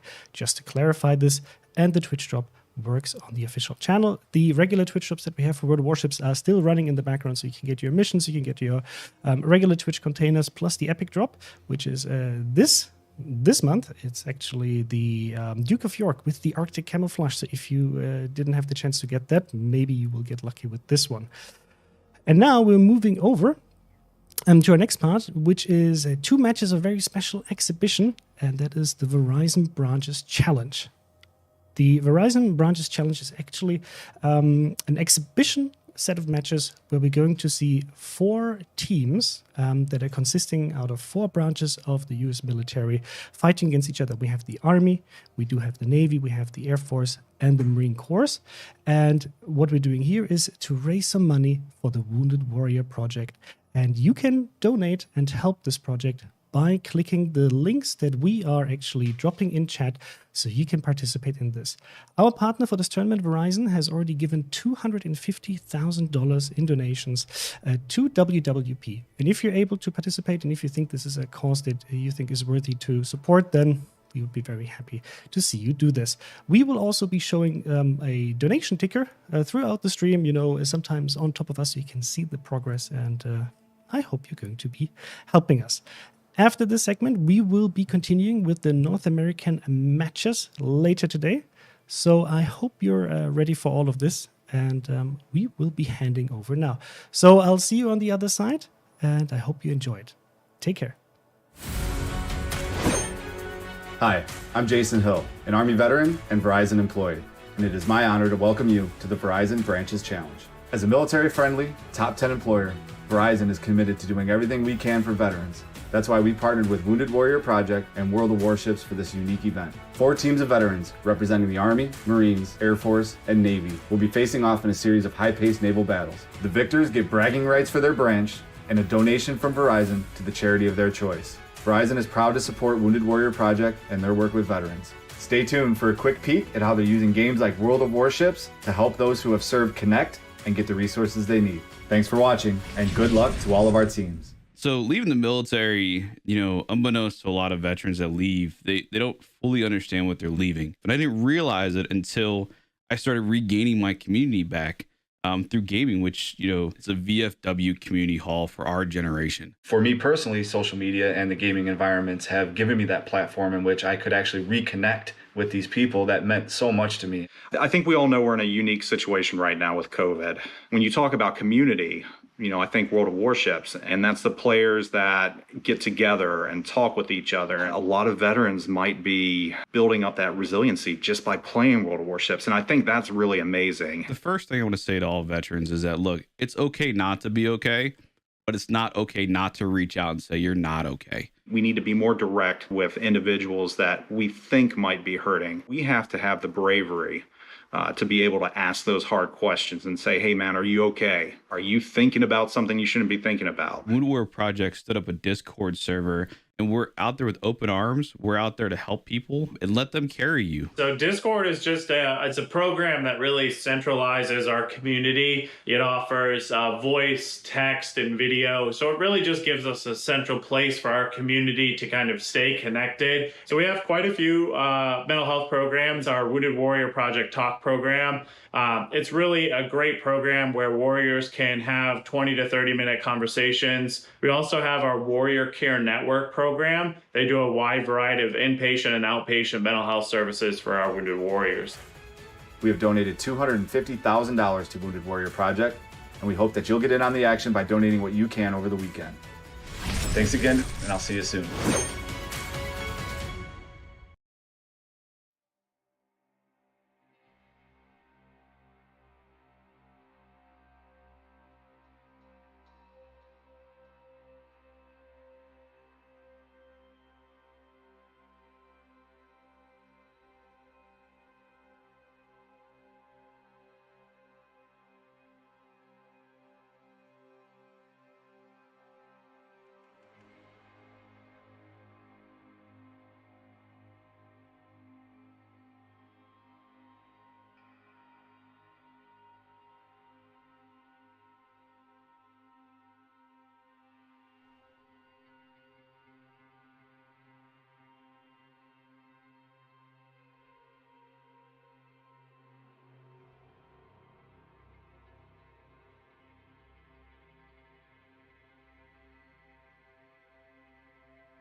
But I think, do we have anything else we want to cover before we dive into this?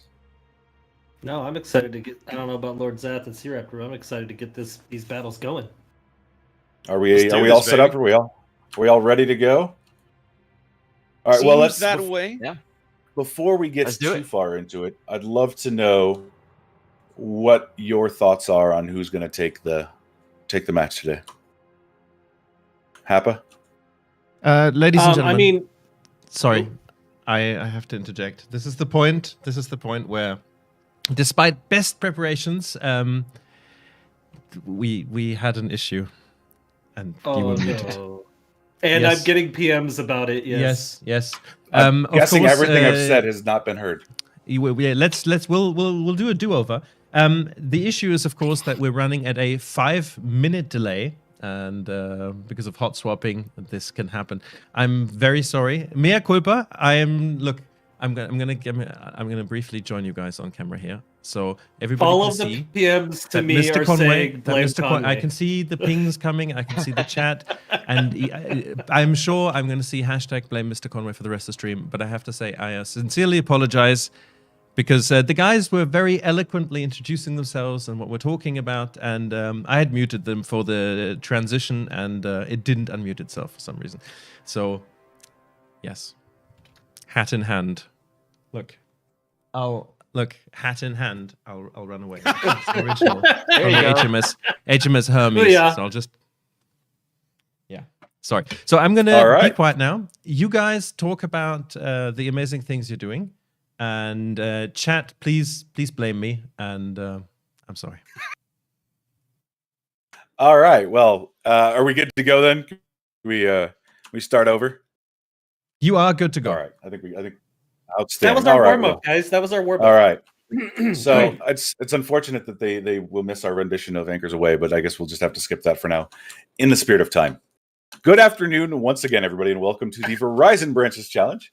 We are super excited to have this opportunity to partner with Verizon for such a great cause to bring the different branches of the service together. We have members of the United States Army, Navy, Air Force, Marine Corps, Army National Guard, and we've invited the Space Force, but they were probably on Mars or something. I'm not sure. So we weren't able to get anybody from the Space Force to join us. But we do have a great lineup of awesome veterans from each of the branches. We're also joined by veterans from Wounded Warrior Project as well as Verizon, and they'll be competing in a branches challenge. Army will take on the Navy today right after we get done talking 2.0.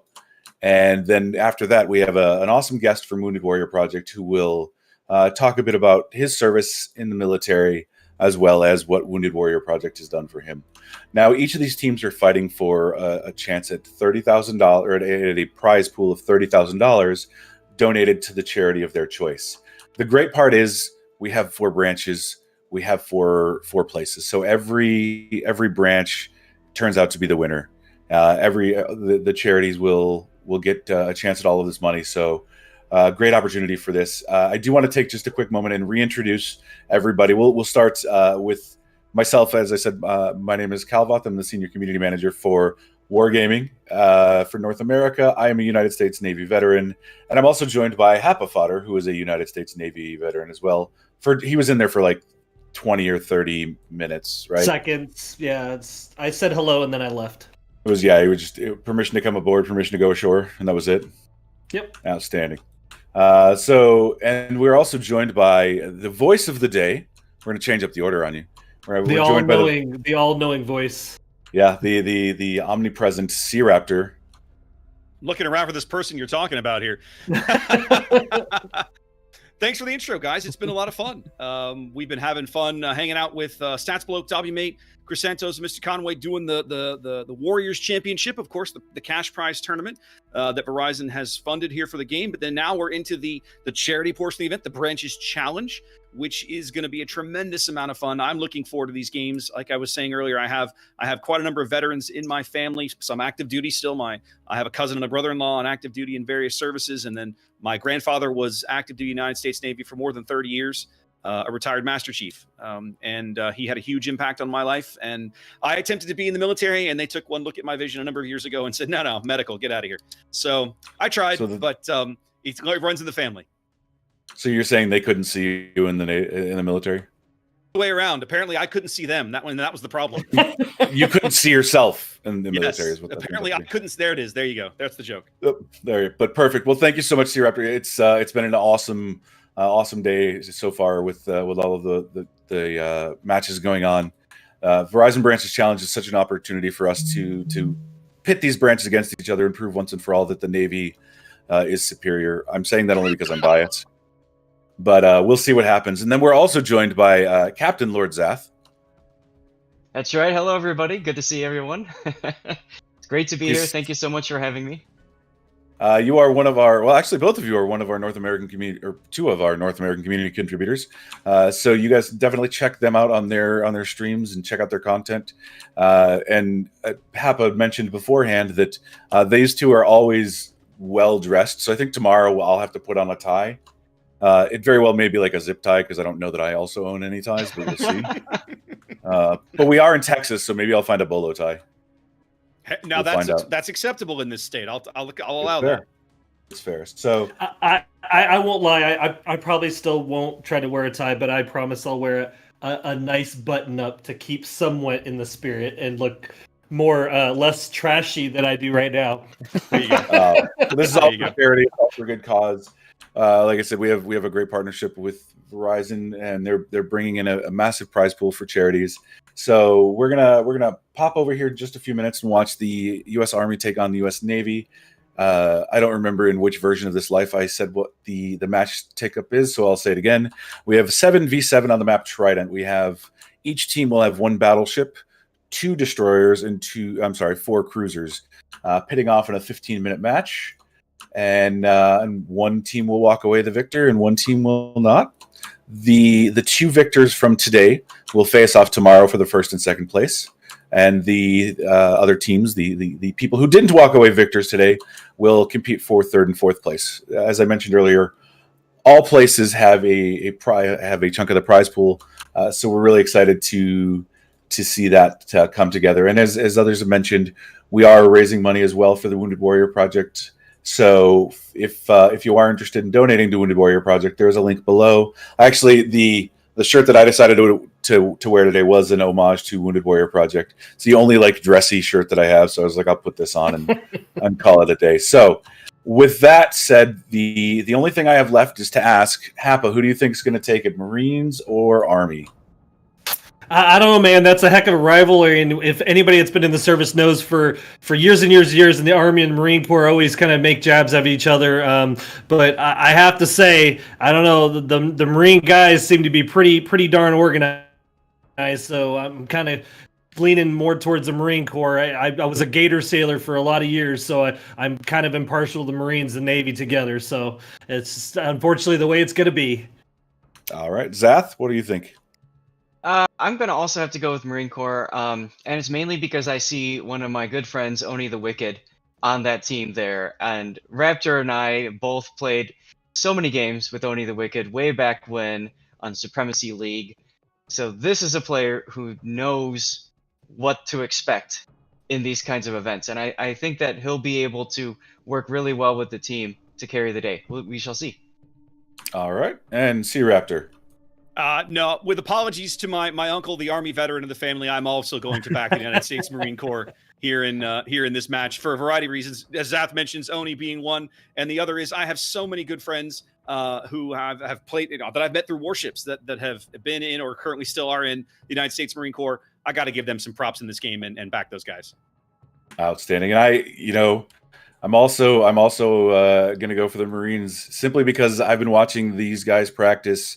And it's funny, we've been prepping this for a week or so, 2 weeks now, and the moment we had everybody on board, the Marines were just nonstop online practicing, playing, and just being super awesome. And I want to talk about one other thing. For the production side, we're ready to go. We'll kick this match off in about 20 seconds, but I will say that it has been amazing to see these branches come together and help each other, talk to each other, share strategies, teach each other how to play ships. Even though they're all, fighting in a competition, they've been super helpful and super uplifting of everybody. And it's great team spirit, great camaraderie, and it's that warm and fuzzy feeling that we all get to experience. So we're gonna kick over to the Army versus Marine Corps game now, and good luck to everybody. After this, we'll be joined by a gentleman from Wounded Warrior Project for a few minutes to talk about Wounded Warrior Project. All right, I think we're good to go. Let's do this. Outstanding. Good luck, gentlemen. Warrior Project. All right, I think we're good to go. Let's do this. Outstanding. Good luck, gentlemen.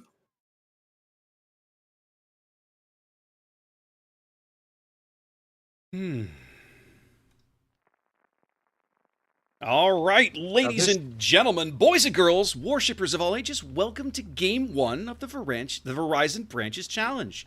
Zath, what were you going to say? I was going to say, this feels so good to be back into this. Yeah, back in the saddle again, as the song goes. Right. That's right. That's right. Zath and I have a lot of competitive experience working together, well over 200 games of King of the Sea. This is going to be a ton of fun, because this is not King of the Sea, Zap. No, it is not. It's King of the Trident in this particular case. Yes, it is indeed. It is indeed. I tell you what, take us in and take us through the Army lineup, if you would. Sure. So on the Army side of things, they're starting off with the destroyers. They have the Monahan and the TED-61. In terms of cruisers, we have Duca d'Aosta, Molotov, Graf Spee, and Leander.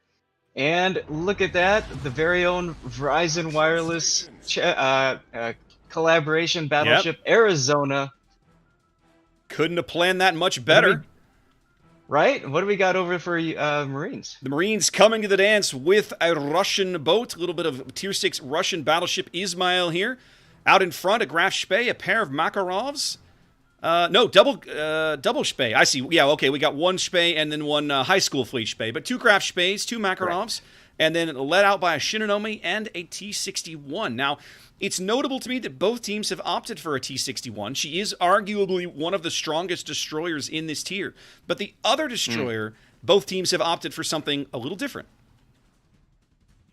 Yeah, it's interesting. So Monahan, being a USN destroyer, has the that torpedo range of 9.2 kilometer, which at Tier 6 is quite lethal. And it's got the USN Smoke, whereas on the other side, the Shinonome is a more of like a middle tier Japanese destroyer, to where it's got pretty good guns and it's got torpedoes that can not reach as far as the other Tier 6 destroyers, but they still pack a great punch. Monahan is one of those ships that comes in multiple different configurations, right? And what the one that the Army has chosen here is she only has 2 guns on the bow, and then she has a pair of quintuple torpedo launchers. All of her stern guns were removed. This is a late war modification, and replaced with anti-aircraft guns. Those won't come into play this match, but those torpedo launchers could be devastating in the right scenario. Absolutely. Now, we see here the Marines going for a bit of an AC split. The Shinonome will be on to A momentarily as Atreides' dad touches the top end of the C cap. He'll be countered momentarily by Reshe on the bottom end. Yeah, it's going to be interesting to see if those two end up in just like a hydro standoff, just sitting there angrily, shaking fists at each other. Yeah, we'll have to see. I gotta say, early on, I don't know that I like what the Army has done. They've kind of gone for this real heavy eastern flank push, but they don't have anybody onto the B cap yet. That's points they're leaving on the board. They could have those already. Sure, I think they wanted to make sure that the Monahan wouldn't face spot the Shinonome before everybody was ready to go. On this map in particular, BC is very common because if you send a significant force to A, you get really cut off from the rest of the battle for a couple of minutes, but those couple of minutes could be decisive. True, and the Marines have they've done that, a little bit of that. They've paired up a Spee and a Makarov. One of the Marine Makarovs just taking a big hit there. Dragon Gunner way over on the 8 line. But Oni and Crash Bandit here, I think they're going to figure out very quickly that there's not really anybody over here, and they pretty much have free reign of the A cap.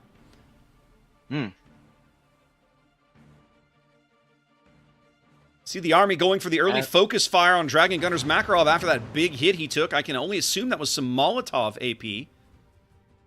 Could have been the Zona. Yeah, could have been. Could have been. That Molotov, of course, has those Tier 8 Donskoy guns. Well, now they're Tier 9 Donskoy guns.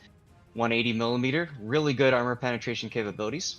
Molotov is one of my favorite Tier 6 cruisers, but she is incredibly fragile. She takes full pen damage from just about any angle and anything you shoot at her.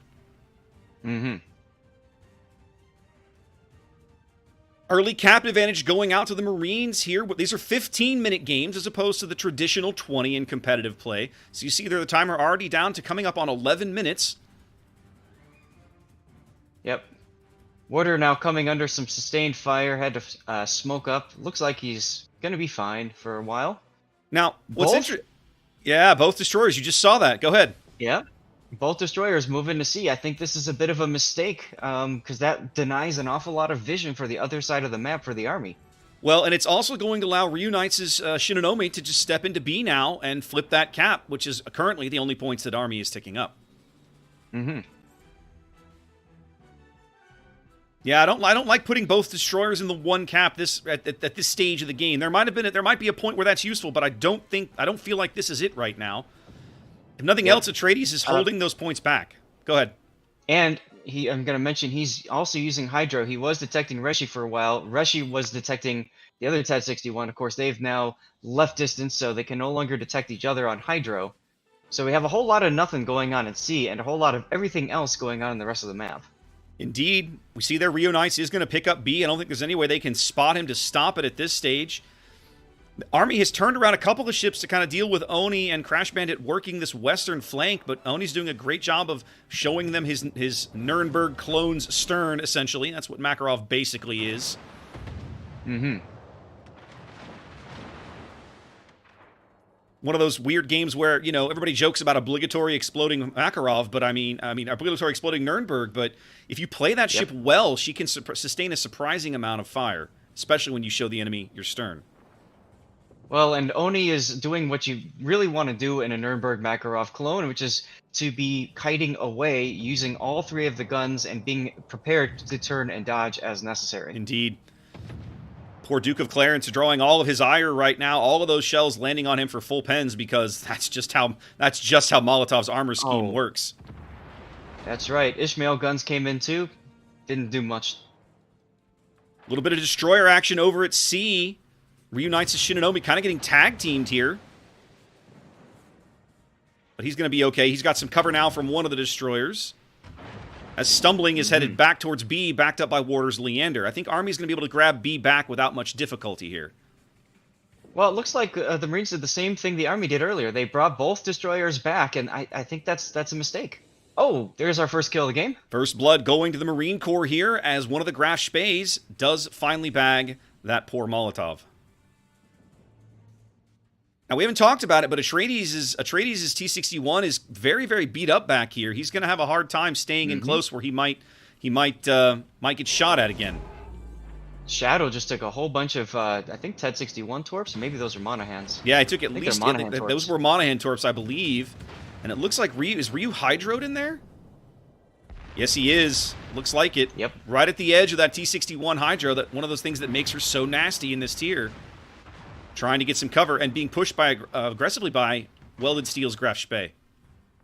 Look at the fight in the corner, though, as Hops in the Duca now is finding himself surrounded on all sides by Marines. This is, that's interesting. You point that out, indeed. Yeah. The army is surrounded by Marines. That's an odd turn of phrase, but certainly accurate in this instance. Yep. Looking like both. There goes Atreides. I would say both Marine Corps destroyers are going to be off the board shortly. There goes one, and here goes the other. Army with a very aggressive push through C, but it's playing out for them really well right now. As they're definitely back in this game as we cross over the halfway mark. Oh, absolutely, yes. Oni still trying to do work over on the flank there. He's starting to work down that Arizona. Oh, showing broadside to the Ishmael, not a good idea. Yeah, if they can take out the Army battleship, that will make a huge impact in this game. Both teams only have one battleship, and it is a solid board control piece. But right now, momentum is definitely with Army. They're up now 2 ships and a cap here. There's our first lead change. This is the point where I'd love to see the Monahan just come out and YOLO charge that He Ishmael. could, He I could think, totally do that. yeah, he could absolutely get away with it too. And I don't think there's anything the Ismail could do about it. In fact, the Ismail's about to offer him the opportunity. Mm-hmm. They do finally bag the Duca as there goes one of the Makarovs. So trading ships there, Army retains their 2-ship lead and their cap advantage. Yeah, I feel like Stumbling is playing this maybe a little too cautiously, Zath. He could absolutely move right up and just trash this Ismail. And this Ismail's about to put the Arizona out of his misery. Well, and at the very least, it'll take the Ishmael out of the fight and give Maverick a little bit of time to try to, get out of there or heal up or something. Indeed. Now, at the end here, the Marines they only have 3 board pieces left, and 2 of them are on the 2 line. So the kiting has worked. They're going to get this Arizona, although he's healing now. But I mean, it's going to leave them in a weird they're not going to have great board position to get back to the middle, other than Gunny Chuck's Ismail here. That's right. They do finally bag the Arizona. That flips the lead back momentarily. Yeah, Stumblings I think is playing this just a little too cautiously in the Monahan. Tier 6 is one of those tiers where you can still charge a battleship and get away with it. Well, and let's be real, I'm sure he's worried about the 2 cruisers that are on the, G2 area, but the thing is, they were so focused on getting that Arizona down, I don't necessarily know that they would all just turn their guns and immediately, gun him down. No. I think he definitely could have gotten away with it. Yeah. That being said, like you mentioned, Army's on 2 caps right now. They're on a ship lead, so why push and potentially throw away a ship? Fair point. Like, I guess maybe that's the thinking, is that there's not really a need to make that play, but I mean, it would absolutely seal the deal. Right now, Gunny's the most important ship on the field, right? He's the thing with the biggest guns, the most amount of health, and certainly with the most surviving HP available to him with his heal buttons. So he is going to be integral to how this remaining engagement plays out. We're under 5 minutes now. Army has retaken the lead, but it's a very narrow lead, a very fragile one. A single ship kill will flip that back. And if the Marines can get back into the middle of the board, this could all change. This could all fall apart in a real hurry. Yep. Now check it out. Rishi's trying to go around from the backside. Oh, of Gunny. look at the torpedo beats. Yep.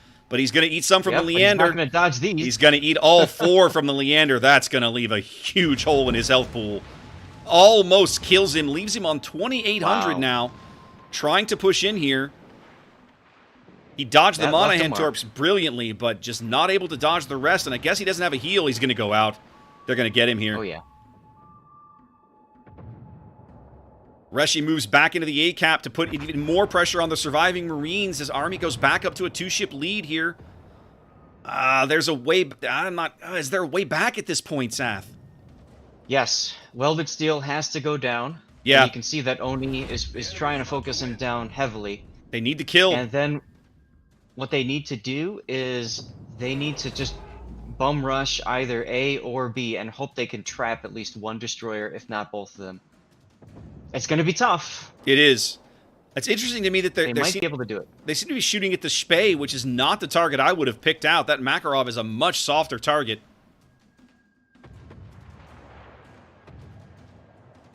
That is true, yes. All down to execution at this point. Army firmly in the driver's seat here in this game.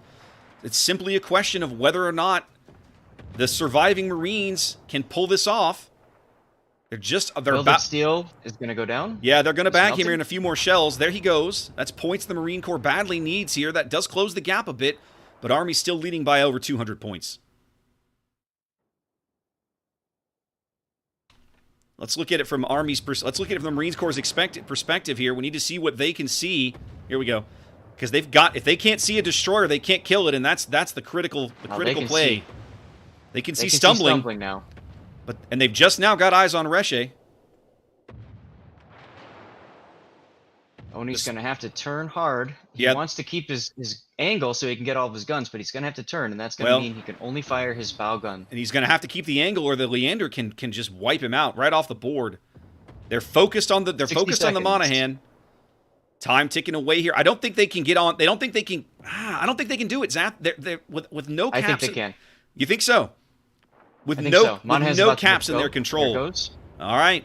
Time extension. Now they have to kill the T-61. Yep. The Marines have tied it up now. 2 surviving ships on each team, but Army in control of the entire board here. They're trying. I guess I assume Crash has got.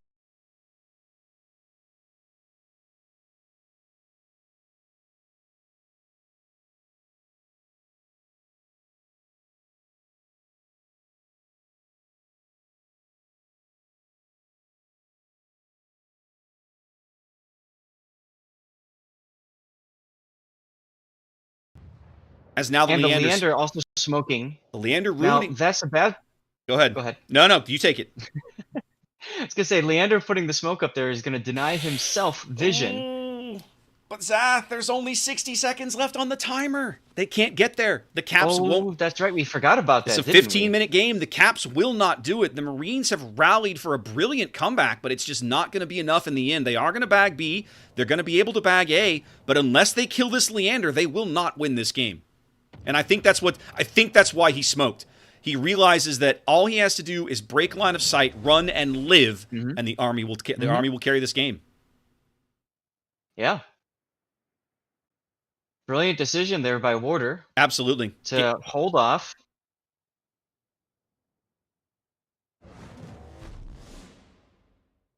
Yep, 27 seconds to go. Time ticking away, and Army's going to win this game. There's just unless Warder just screws up, there's just no way the Marines can come back. Unfortunately, I think we talked about it at the time, right? The Ismail charge, I feel like was probably the right call, but man, you look back on it now, and that was catastrophic. Man, the problem with the Ishmael charge was that he charged alone. He really needed to get Oni and the Grash Bay that was next to him. They got to get turned around, and they got to be pushing with him, because what the Ishmael charging alone did was it allowed the Army to just focus all of their torpedoes on that one ship. Yep. All right, well, gentlemen, there you go. That was an incredible match. I think we all guessed wrong. We did indeed. The United States Army, that was an incredible comeback from the Marine Corps. I thought they were going to take it. I got nervous. I was like, yeah, this is going to go way differently than the match has been going. So thank you guys so much. Congratulations to the United States Army, and of course, congratulations to the Marines for a battle well fought. Now we're gonna have a great opportunity for us to spend some time with a member of Wounded Warrior Project who actually just fought in that match, had a brilliant battle. So we're gonna speak with a gentleman by the name of James Martin from Wounded Warrior Project. Hold a second. Thank you so much for joining us today, James. Let's first talk about you, and then we'll talk about that match. All right. So tell us a little bit about you, Sir James. My name is James Martin. First off, thank you for this opportunity. I really appreciate it. My name is James Martin. I was a 15-year Marine artilleryman, and gaming has been my love for as long as I can remember. So I really, really enjoyed this. Thank you. Oh, I'm glad to have you on board. Sorry you guys weren't able to pull it out there at the end. It got close. It got close. We gave it the best shot we could. So we definitely got close there, and I think we were all sitting here like, oh, what's going to happen? What's going to happen? And nobody was paying attention to the timer. Nobody was paying attention, and I think that timer was clutch. Yeah, that timer's a little clutch. Sitting there watching, I was like, the team, rallied the comeback. We tried to, take the points first, so this way, it's easier to take points than it is to sit there and play destroy them all. So go for the points early, and it started to work, and then Army had a better plan. They did. But you know what? The Marine Corps spent a lot of time together, and that was awesome to see. Yes, absolutely. We spent the majority part of the week together, off and on, getting comfortable with each other, learning how each other plays, learning how to back each other up. And we were playing on various matches and different maps, so we started to get the hang of things. It was just knowing where we were going. Right on. That's awesome. So again, thank you for joining us. We want to spend some time chatting with you about Wounded Warrior Project, and Hap and I have some questions that we want to go over. So Hap, do you want to lead us off with the first set of questions that are very, very serious and focused? I didn't have anything Oh. really prepared as. No worries. No worries. That's so. The first question I really have for you is, tell us your story with Wounded Warrior Project and what it's done for you. So I got injured in 2013. Was ended up paralyzed from the chest down, spinal cord injury, and life had changed drastically. I wasn't going to be able to do my job. I was looking at getting retired, and to know the purpose behind everything that I've done since the age of 18 was now going to drastically shift.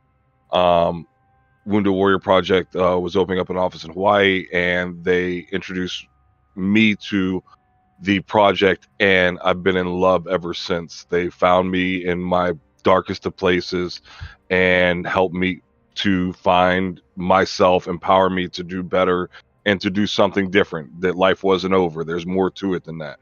So they gave me friendship and companions and other veterans that are going through it. And together we came to the table so everybody can eat, so no one's hungry ever again. Something that I've always said, especially for those of us that volunteer to serve, is that a lot of times the call to serve is kind of ingrained in you even after you serve. Yeah. And so the fact that you're working with an association like Wounded Warrior after your service is phenomenal. I commend that. Could you talk a little bit about some of the services that Wounded Warrior actually provides to our veterans? They provide all sorts of services, whether it's just events, so this way you can meet other veterans, whether it's things like the Soldier Ride. So this way, if you still have the need to feel active and you want to do something with a group of like-minded individuals, it's there. They have programs for those who have traumatic brain injuries, spinal cord injuries, those who are severely disabled, that there's help that comes to you, mental health on the 24/7. You always call the hotline, there's somebody there. We've introduced gaming to help unify everybody, especially in this crazy world we call the pandemic that's inflicted everything on everybody, that warriors may not have been able to leave the house, or they may have just been by themselves gaming. Well, now there's a whole entire community waiting for you, and we play everything from this to Call of Duty and all sorts of other things. So there's events for you, and not just for you, there's others for your family, for you to bring a guest. So there's ways for you to connect with others, to know that you're not by yourself. If it's something deeper, or they have Project Odysseys for you to go to, so this way you can sit there with other people who are going through it just like yourself, because there's nothing more eye-opening and to make you want to do better than when you're like, it's not just me. Exactly. I'm not in it by myself. I'm not in the dark by myself. So it's beautiful. It's true. And I think that's one of the things that when you're transitioning from the military to the civilian world, it's such a different experience, because you're used to regimented schedules. You're used to, I've told this story a few times before, but when I got out of the military and I took a job working for a retailer, I stood around at the end of my first shift for like 45 minutes because I hadn't been secured for the day. Right. And nobody told me it was okay to go home. And I was not used to the idea that I'm able to do these things on my own, and I don't have an LPO or somebody telling me, hey, you know what, it's okay to leave. Or even that person to your left and or right that you did this day in and day out in the trenches. Totally. With. Yeah, exactly. And it's such a different, you go into the civilian world thinking that everybody is this experience of having that connection immediately with the people that you serve with, and you find out that that's not how the civilian world operates. Right. So I'd love to know more about you, James. Tell us a little bit about what you did in the service, what you do now.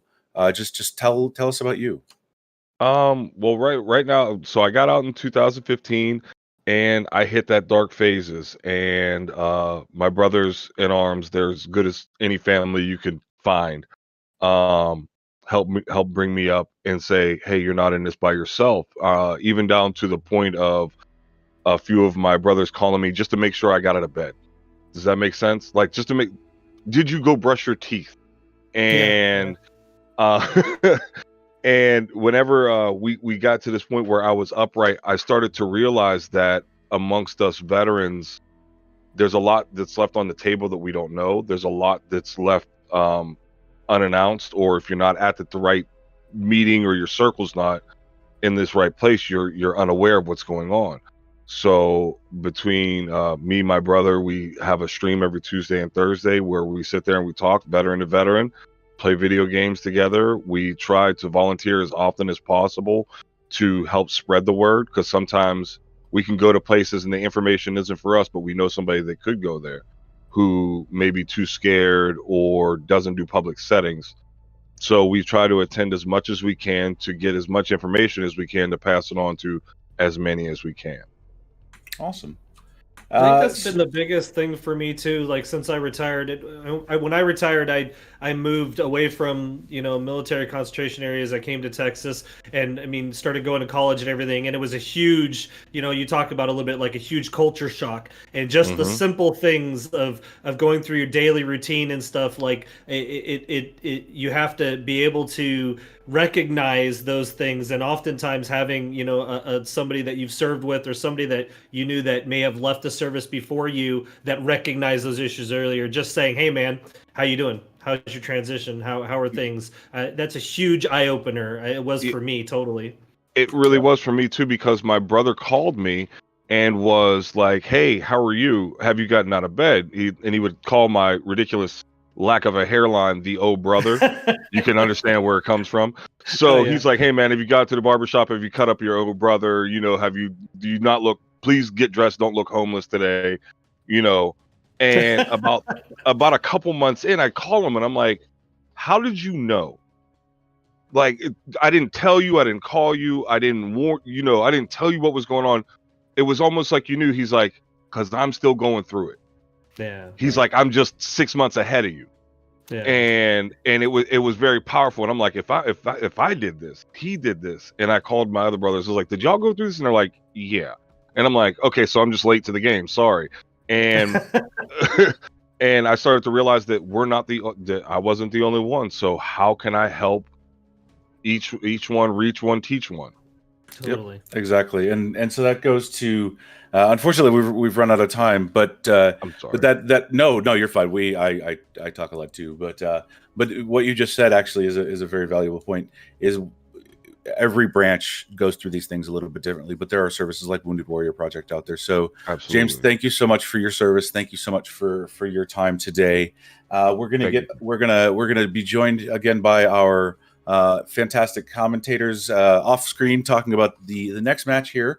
So we're gonna get ready for the Air Force taking on the Navy. We're gonna let them know to start that match, and we'll get them started. Again, James, thank you so much for your service. Thank you for your time, and thank you for talking to us today about Wounded Warrior Project. Thank you for having us. Thanks, man. All right. So next up, we're gonna have the Army, or I keep saying Army, Navy and the Marine Corps. Wow, I'm good today. HAFA, you take over. The Navy and the Air Force are about to be battling it out, and I'm going to turn it over to Sea Raptor and Lord Zat to give their amazing commentary. All right, here we go. Outstanding. I sense that. Okay. All right, here we go. Outstanding. I sense that Cal is still stinging from that army comeback. He's like, oh, we were gonna get there, and it's why he's got Army on the brain, right? It burns. I'll tell you though, what a great opportunity to hear a little bit more from about a player who is also military opening up about their life. And what was so cool was, as that story is going, I'm seeing donations being put into World Wounded Warrior Project. You guys are fantastic. Indeed.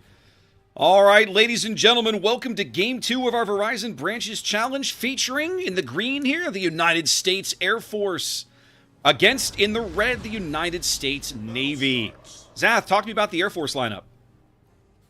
I was afraid you were going to do that to me. Damn right I am. Damn right I am.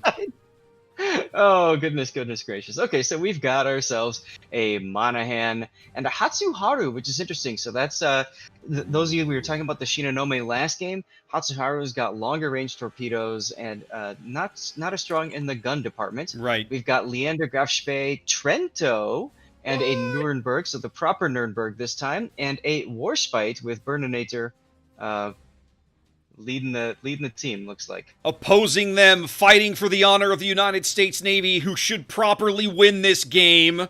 Yes, I went there.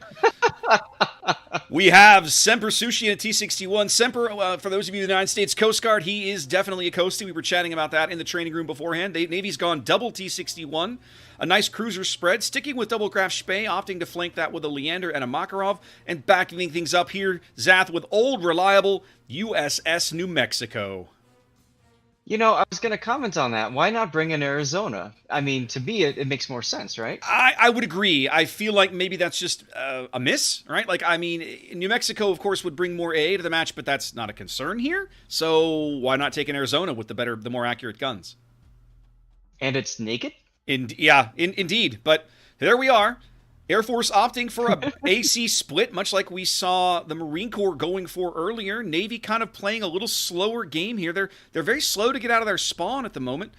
Only one of their destroyers is kind of up near the cap. Zoran here kind of lagging, moving about half speed on the G line, playing close to his cruisers. Yeah, this is interesting. So it looks like Navy they're focusing AB, and we mentioned last game about how that island in the middle of AB cuts off support from either side. We'll have to see how this plays out for him. Yeah, I agree. It's easier to transition from B to C. If you're going to pick two to focus, B to C is the easier ones tactically to move in on and grab. So, I don't know. We'll see. 2.5 minutes gone here, and Air Force is going to move out to a 2-cap lead here momentarily.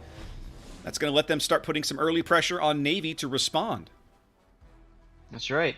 But Navy brought 2 TED-61s, so they can get in the cap when they want and hold it down with that magic hydro button. Indeed. Now, you talked about the Hatsuharu pick earlier, Zath. I really like Hatsu at tier 6, right? Like, she's a very different offering from Shinonome, right? But there's a lot to like about most of these mid-tier Japanese destroyers in a format where you don't have to worry about planes buzzing over your head. True.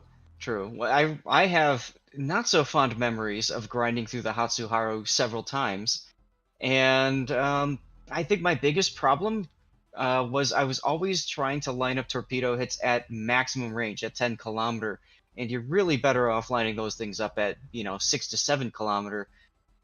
Then you get the hits. Indeed, work into mid range rather than try for long range everything. Mm-hmm. All right, Semper's T-61 finally onto the top end of A here, being kind of aggressive. The entire Navy team kind of migrating towards the A cap. Nobody really interested in going to B. Air Force is going to be on B in moments with the majority of their fleet. I gotta say, I'm really not sure what the Navy's trying to pull off here. I don't know either, Zath. I gotta say, right now, Air Force looks like they came into this game with a plan, and they are just executing well for the moment. Let's see what this New Mexico can see. He does have a couple of targets he could be shooting at. No shells out yet. Just took a hit from the Warspite, it looked like. I'm surprised this Graf Spee and smoke is not really firing. Putting his torpedoes into the B cap, but not really shooting at the targets he could see. Navy does bag Those are 8-kilometer. Go ahead. Those are 8-kilometer torpedoes, so they really don't have a chance of hitting the Hatsuharu, but of course CP doesn't know that the Hatsuharu is on the backside of the B cap. So. Right. Yeah, he's not sure where he is, so he's just dumping those in there speculatively, just guessing, right? Mm-hmm. Luck Chuck's work. Oh, Verizon Challenge 23 is going to take a tour, possibly go down. He does take He's one on in the double bow. Fires. Ooh. He's going out. Navy looking like they're going to lose a ship here. Down a cap. Yeah, they're going to go. He's going out.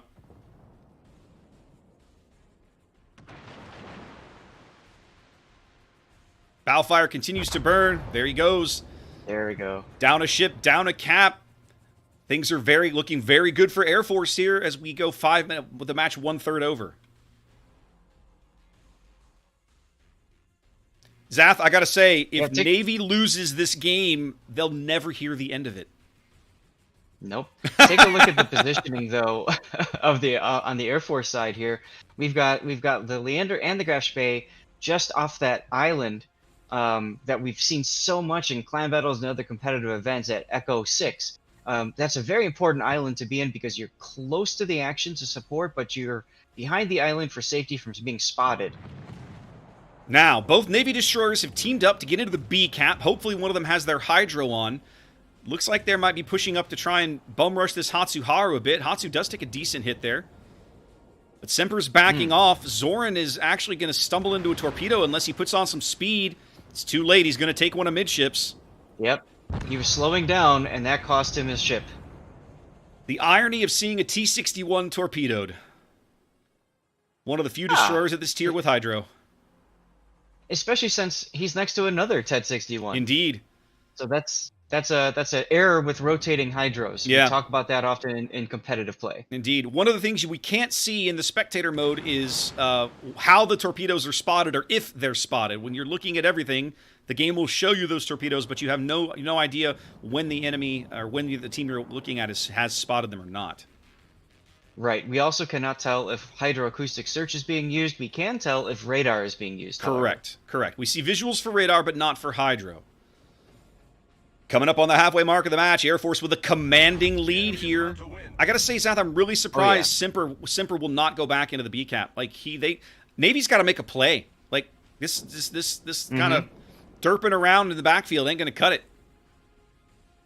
Yep, this is the point where it's time to turn around and become aggressive and pick a place and just all push, because at this point it's their game to lose anyways. Might as well try to make something happen. Yeah, like if you can push up and force a mistake, then you might get something out of it. But if you don't do that without that opportunity, without generating that mistake, I don't think Air Force is going to just make one for you. Yep, Semper Sushi now forcing to go defensive with that smoke. Unfortunately, that's going to let Air Force know exactly where he is. More importantly, though, they can just turn around. I mean, at this point, honestly, Air Force could even surrender the B cap. They could give up the B cap and then probably still have a commanding lead at this point, coming up on 500 points. That's exactly what I mean. They could all hit the M key, click on A10 corner, and just go make a coffee. Yeah, it's looking that way. No Factor Spey has an opportunity to get into the B cap and stop the bleeding, but he's gonna have to tweak his rudder if he wants to do it. He's kind of just not really in a hurry. In fact, on his current line, he's avoiding the cap entirely. Very question marks. Yeah, I have so many questions. Yeah, what's the meme? Confused screaming. Yes, there's a lot of confused screaming, I think, from the audience. There certainly would be in my shoes if I were watching this game. I'd be like, why are you not trying to win? Remember, guys, these aren't players that are part of like one specific clan that work together and know each other all that Very time. True. These are players that have that military background, coming and playing for charity. So this is a very different experience than what you have been watching so many hours earlier. Indeed. Semper Sushi does finally get onto B, but all it does at the moment is lengthen the inevitable. That stretches the cap timer out to a little less than 2 minutes to an Air Force victory. It's going to take something a lot bigger than that to make a difference in this match. Yep. Doc Supreme trying to get out of that area. He had a good opportunity to go into C-Cap and at least stop the point gain, which would have been huge because then Air Force would be getting 0 points. But instead, he turned back into mid, and he's probably going to go down pretty soon. He's not careful. He's going to wander into one of these torpedoes. That's exactly what's about to happen. One on the face. And he's going to take one on mid. And there we go. There he goes. That's going to be all she wrote, guys, with 20 seconds. Oh, look at that. He bags the Warspite. Really?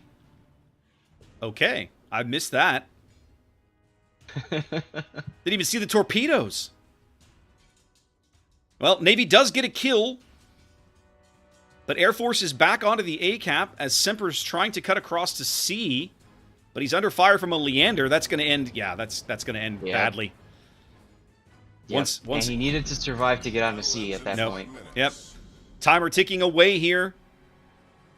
as Air Force is going to claim this game and move on to face Army in the big final showdown tomorrow. And That's there it right. is. Landlubbers unite. Well, I mean, calling the Air Force landlubbers is probably not correct. But I mean, I get where you're going with the comment, right? Solid win from Air Force. They're advancing. Yep.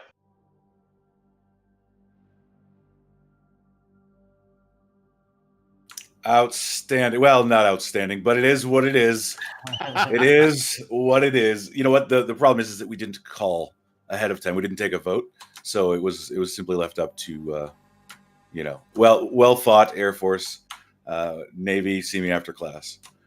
We'll talk.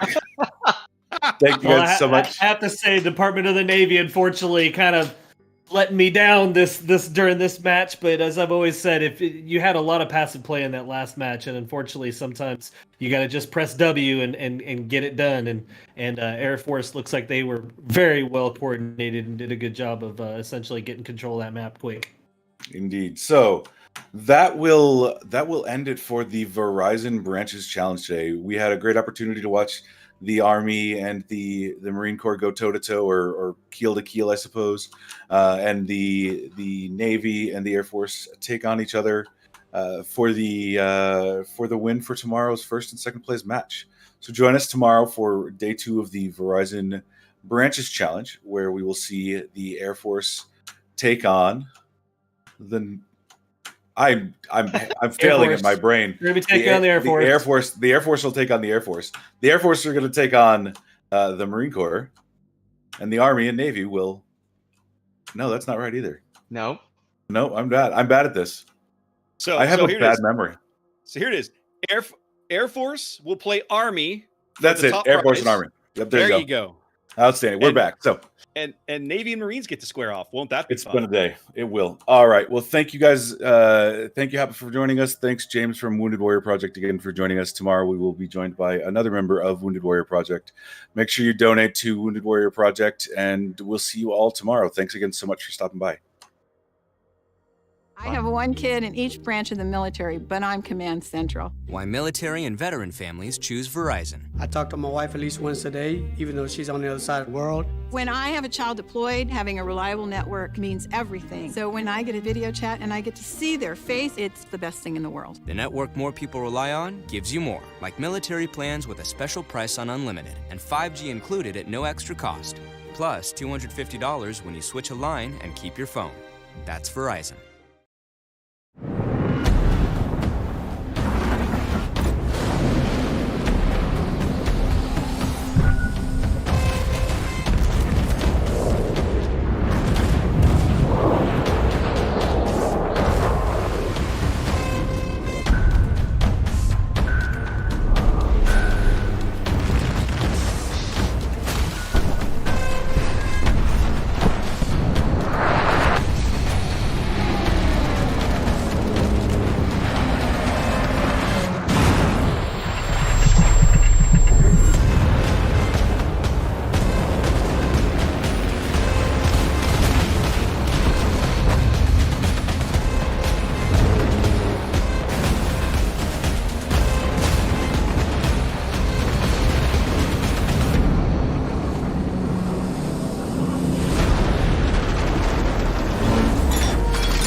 And I hope you enjoyed this slightly different segment and had some fun watching these military branches duke it out and see who's the best. I'm still a bit disappointed that the Navy didn't win. I had high hopes, but I guess there will be a lot of trash talking going on behind the scenes as well. For those of you who missed our earlier matches, Verizon actually has a special offer for all of our World of Warships PC players. If you're interested in what they have to offer, it's actually 2 premium warships and premium time and more.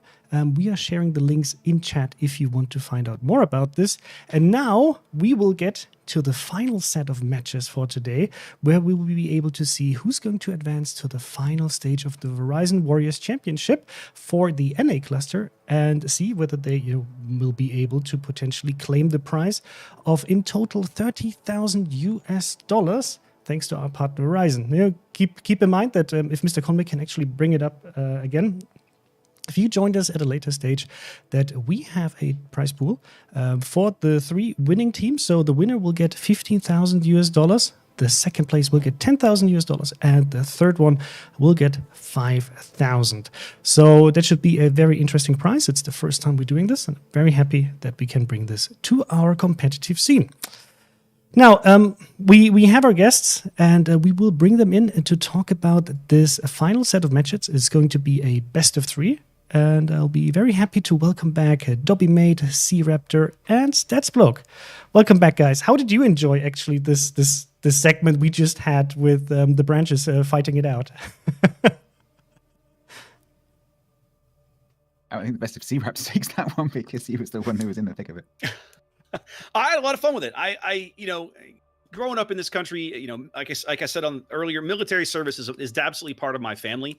But even within my own family, I had an uncle in the Army. My his father was in the Navy. I had an uncle in the Navy, cousin, my brother-in-law. There's, you get around the table at family time, and you always snipe at each other, right? That's just the way it is. But at the same time, everybody's there because they're called to serve, right? Is what a lot of them will tell you. And so they're all there for the same reasons, but the little intra-service rivalries are fun, especially when we play American football in the fall. The service academies all play football against each other. That's always a lot of fun. So this was kind of the similar thing, and I enjoyed it. It was a fun way to raise money for charity. Yeah, no, I think it was great. I'm actually a Australian Army veteran myself, and I'm a little bit of an Army fan at heart. I always will be. So I reckon they're going to take it out. I think you're right, though. I think you touched on something really important. Is that regardless of, it's like, for me, I guess sister services are kind of like your little brother or your little sister. Like you're allowed to pick on them, but no one else is allowed to pick on them. That kind of thing, where it's like it's all family fun. So it was good to see, and also it was really good to listen to the stories that were told, to understand that it's okay to speak out. It's okay to want to have help, and even if it's just not ever having help, if you're institutionalized, if you're used to waking up every day seeing the same mate wearing the same pair of shoes, wearing the same uniform, and all of a sudden that changes, that can have an effect on you. So it's always good to keep that community. I think the Winter Warrior Project is a fantastic cause. It was great to see. The charity sounds a lot like some charities that I've worked with in the UK with the UK military, which I worked alongside for 15 years, and I've seen the kind of work that those charities do, and it's fundamentally important, that little bit of extra support, because the militaries can only go so far in the support that they can give. It's not a bottomless pit of money. So these charities really, really do help these families to deal with whatever's happened, and to help the individual soldiers from going down a path that they could otherwise avoid quite easily with the help of these charities. And the work they do is just amazing. So if you feel like supporting that charity, then that your money will definitely be going to a very, very good cause. Absolutely. So, and then we will take a look at the next set of matches that we're going to have. And it's going to be, Mr. Conway, if you can bring up the maps we're going to see. First of all, the teams that will be fighting here are Malt versus 07. And we do have the maps Sleeping Giant, Greece, and North being played, because this is, once more, a best of 3, as all matches that we've seen so far. So whoever gets 2 points first will move on to the next stage. And since this is the home turf of C-Raptor, what can you tell us about these 2 teams? Essentially, you're looking at probably the top 2 competitive teams on the NA server. I don't think anybody who plays competitive on NA would really argue with anybody who said that. 07, of course, a multi-time champion here on King of the Sea, and Mauld, the current name of the clan. They change their clan name quite regularly, but basically they are the main kind of competition for 07 in that bracket. I believe they've played the last 2 regional finals against each other here on King of the Sea in NA. And 07 has claimed both of those matches, but by no means were they cakewalks, right? Like these 2 teams are very evenly matched, highly skilled. They know each other very well. It's going to be a lot of fun to see because I'm used to seeing these guys play at tier 10, like we were talking about with stats earlier. I'm going to be fascinated to see what ship selection and what strategies they bring down to tier 8.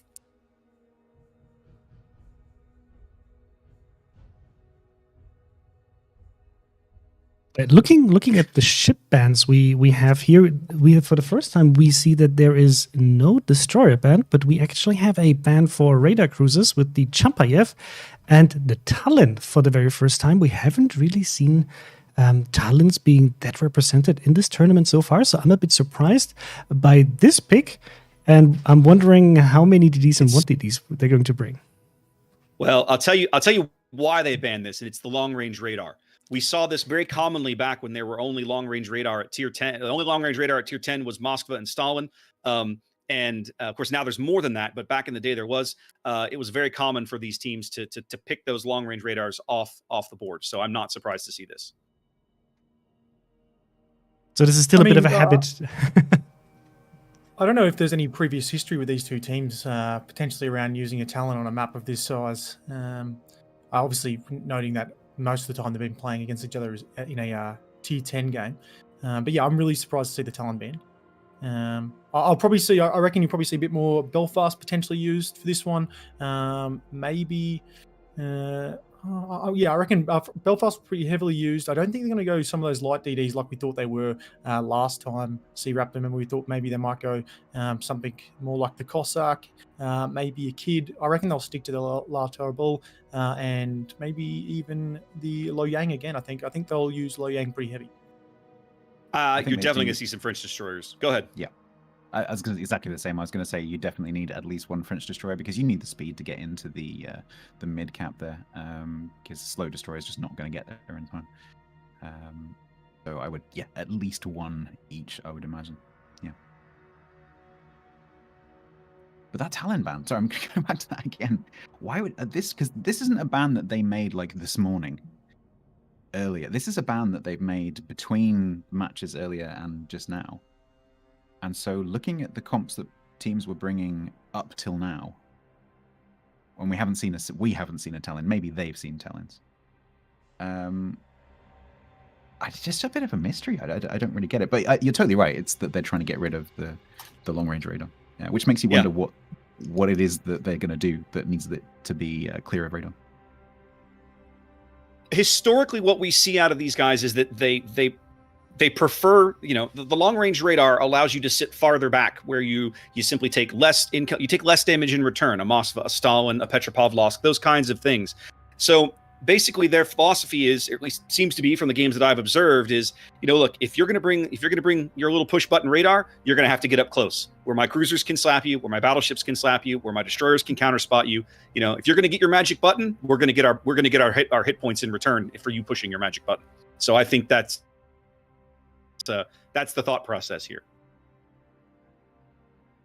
Yes, so I'm curious whether we like how the teams will deploy differently compared to what we've seen just in the matches before going to the Branches Challenge, because that was a very interesting fight that we saw from Rain versus NoCap, especially in that Thunderdome, which is always a kind of like it's great if you can get that cap, but you always pay the blood price if you want to get that.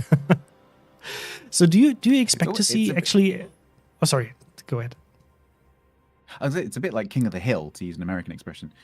So, like, one ship goes in, and then they're there for a little bit, and then they get displaced, and something else goes in, and the cap flips, and then something else goes in. That tends to happen quite a lot. I don't think this match is going to be any different. I think they're going to be fighting over it tooth and nail quite heavily. Yeah, I reckon you'll see a pretty heavy push to start off with. I reckon whatever team gets in to start off with will probably dominate it for at least half the game. And I reckon it'll come down probably to the late game push and who holds it for the majority. I hope no one sends a battleship in there this time. And I hope that Belfast doesn't get blapped by Vladivostok from across the map. It's gonna be entertaining. I look across this team lineup, and I'm used to seeing these guys in certain ships, right? Of course, like I said, tier 10, none of those ships available. So I'm just going to be fascinated to see what everybody shows up in. William the Dank, for example, on 07, one of the most well-known and arguably best Montana players on the entire server, obviously can't play Montana today. So what's he going to be driving? I don't know, but it's going to be entertaining to watch. I don't know, and I don't know how I feel about William the Dank without a Montana. It's like I've been married to this thought for the last few seasons. You see what I'm saying? You see what I'm saying? Like that's a whole meme on the NA server all in and of itself. But today, no Montana. What do we do? Yes, we'll be maybe. You know, I'm sure he's still gonna pick a USBB. The question is just which one he's gonna take, right? Might we If see he a picks, Kansas? no. She is thick. It's a good point though. Like, what do you do if you're a player that always plays a certain ship at tier 10? Do you try and find the closest ship to that at tier 8 and just play the same kind of game, or do you take the opportunity to exploit the diversity of tier 8? It's an interesting Maybe question. might use it as an opportunity, step outside the norm. Maybe not be known as the Montana player. Maybe now be known as the La Fantastique player. Maybe. Yeah, I'm gonna be curious to see what battleship William loads in, just for that alone. We have seen him play Lenin in competitive play before. It's almost seemingly it happens that way, like begrudgingly, right? Like you kind of get the sense he does it, you know, like I do this under protest. So you might see Vladivostok, or Lenin, but we'll see. I'm just not sure. Yeah, I mean these players, they play on such a high level of skill that, you know, they can probably pick any battleship and still do a fantastic job. But every player has a certain favorite kind of play style or a ship that, you know, he just prefers because it served him very well. And I have great news, because in the background the team's readied up and they're almost in battle already. So I'll just get your guesses and see who do you think is going to take the first map here. Sea Raptor, you get to go first. I got to go with 07. I've learned long ago. I've said it before. Never bet against 07. Stats. I'm going to go with 07 as well, mate. I think they're going to have a bit to show after the falling out of King of the Sea. So I think here's their opportunity to show everyone. I'm gonna have to back Mold, aren't I? I mean, it's not a bad team. So this is the first place versus the second place. So it's anybody's game, I think. Yeah. It's the hair loss, isn't it? Okay, so I'm going to go with 07 for the first one, and we will be handing over. Let us know in chat who you think is going to win this one, and enjoy this match with Flamu and Kiriri Chiban. I'm reading out loud. And we are live with our first game between 07 and Mold. The bans of this match are Chapayev and Tallinn, so 12k radar being banned out. 07 starting with shooting their teammates because apparently they hate life. So you know what? Let's send this game right back to the studio because it looks like these guys need another minute. So apparently the training room loves my presence on the screen today very, very much. So just as you saw before, apparently one of the players got disconnected. So we'll just restart this in the background because these players will not team kill each other for any other reason than going back to the training room. Look, I'm just surprised that, you know, suddenly the scene changes and Mr. Conway appears out of nowhere. Look, I take these Are you opportunities for rain? when technical issues occur, because this is my trademark, the technical issue, to appear in the background to smugly comment on how 07 is going to look really good, I think. I don't know. Did you have a look at the stat sheet? Because I remember seeing something interesting about Mold versus 07. I don't know if I can find it in time. So I don't have it right in front of me. So I'll let you do the digging. And in the do meantime, the digging. Can you bring up the Twitch drops infographic, because then I can just give you a reminder, guys. Because I know that it's already a bit later, so we have a lot of new viewers also from North America and from other regions. So I will just explain this to you. We have today the official Twitch channel drop here at twitch.tv/World of Warships. If you watch at least 75 minutes of this special stream, you can get your hands on one Santa gift container today. And that is true for today and also for tomorrow's broadcast. So in total, you can get 2, but 1 per day.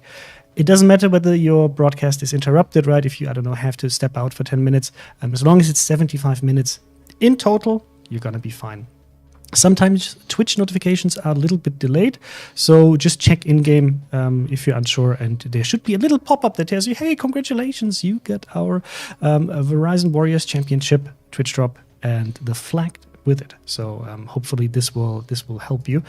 And then if Mr. Conway found it, now he has the sad face and I don't get to show it to you.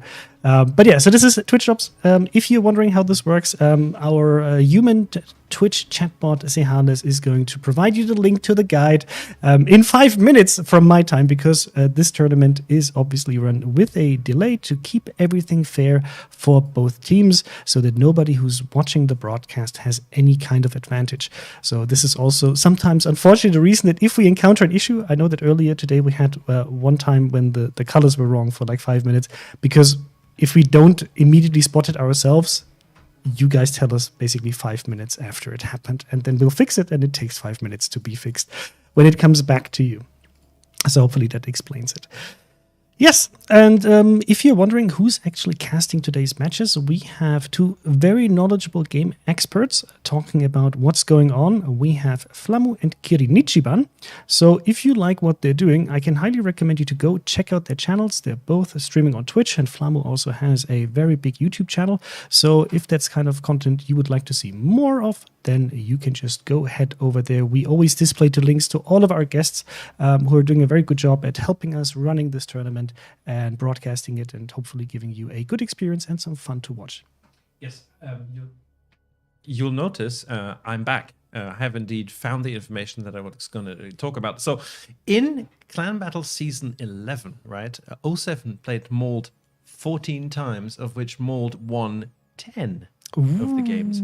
So that's what I'm saying. Is like I have some interesting I think right? C-Raptor is already starting to sweat. It's like, oh no, this During, might go the other way. This might go the other way. I backed up the wrong team. However, no. I'm sure he still backs up 07 with both thumbs up, because he learned his lesson in King of the Sea. However, during the qualification season that we played for this tournament, they played each other 4 times, of which 07 won 3. Interesting. And to throw another extra layer and dimension into the works, by the way, I hope we're not missing the game or anything. No. I will let you know. I can see it. No, but is there movement? I'm not entirely sure. Well, people are readying up. So okay, the stream is soon live. TM. Okay, I'm just worrying about the, like sometimes things freeze. Now they're starting it. Okay, now they're starting it. Okay, but I quickly wanted to check. We're going to play Sleeping Giant, right? Yes. And 07 has a win rate of 93% on Sleeping Giant during the qualification season, and Mold 100%. Oof. Okay, I don't think that actually told us much. Well, I mean, both of the teams are going to be very good at playing on this map. Yes. And we'll just have to see or who any has... any map, really. Yeah. True. Maybe they don't like Ocean. Who knows? But yeah, so we will be slowly but steadily handing it over back to Flamu. I hope you like this kind of stats. If you would like to hear more information like this, let us know in chat, so we can try to give you more of this kind of information for the next matches, especially tomorrow. So we'll be handing back to Flamu. I hope everything goes smoothly now, and let's see these two NA teams duke it out. Enjoy and see you on the other side. Good luck and have fun. And we're live with our second attempt at being live with this American final, this NA final. And once again, double Bayard, triple Le Terrible. So very French focused from this 07 team. On the other hand, we do have an Asashio on Mold. And apparently this Asashio has actually been getting quite a lot of success for this Mold team. Kirin can explain it a bit better. Yeah, so basically what we've seen from the battleships so far is they kind of just park in a spot and shoot over and over again. They're not really moving or being active. And with the 20 km deep waters, or super deep waters, I guess, poses a huge threat to any battleship that's not actively dodging all the time or without scouting directly in front of it. I think on this map, though, I kind of thought they would bring something else, because it's going to be very hard for the Asashio to find SORP angles on their battleships due to the amount of island. Indeed. And I mean, on the open maps, it makes a lot of sense, because we've seen a lot of Lenin, a lot of Vladivostok, and they kind of just park there, knowing that their armor is going to protect them, and they don't move a whole lot. And Asashio has been able to punish this for Mold. But on this map, well, he's going to need to find some really nifty angles to make that work. Yeah, I am kind of sketched out at the Thunderdome entrance, right? Like, what are they supposed to do to stop these Terribles from getting in there? Yeah, and I mean, it's two of them and the Bayard. I don't think... will the Bayard commit? That seems really nutty. The Bayard committing seems kind of like insanity, but He is stupidly fast. He does have that speed boost, but he is so squishy.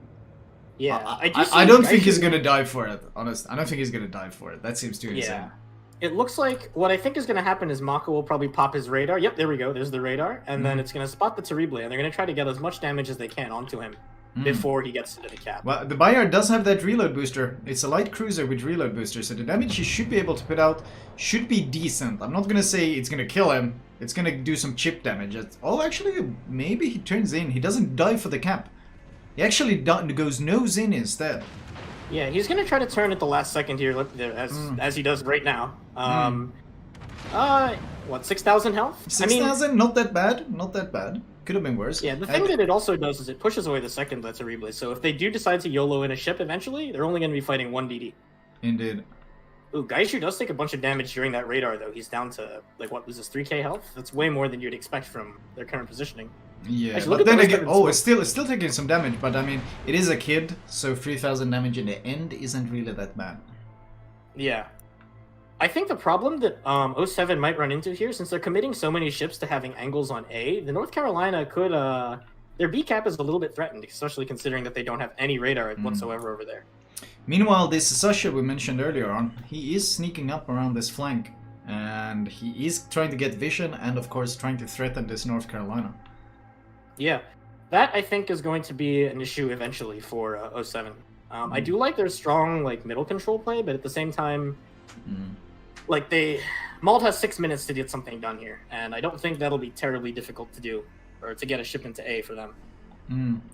Meanwhile, they do have the camp advantage, so all 07 really needs to do at this point is just hold on. Yamamoto in the Bayard, he's down to 5k HP. He's gonna die here to the Cereble, I think. Whoa, what happened?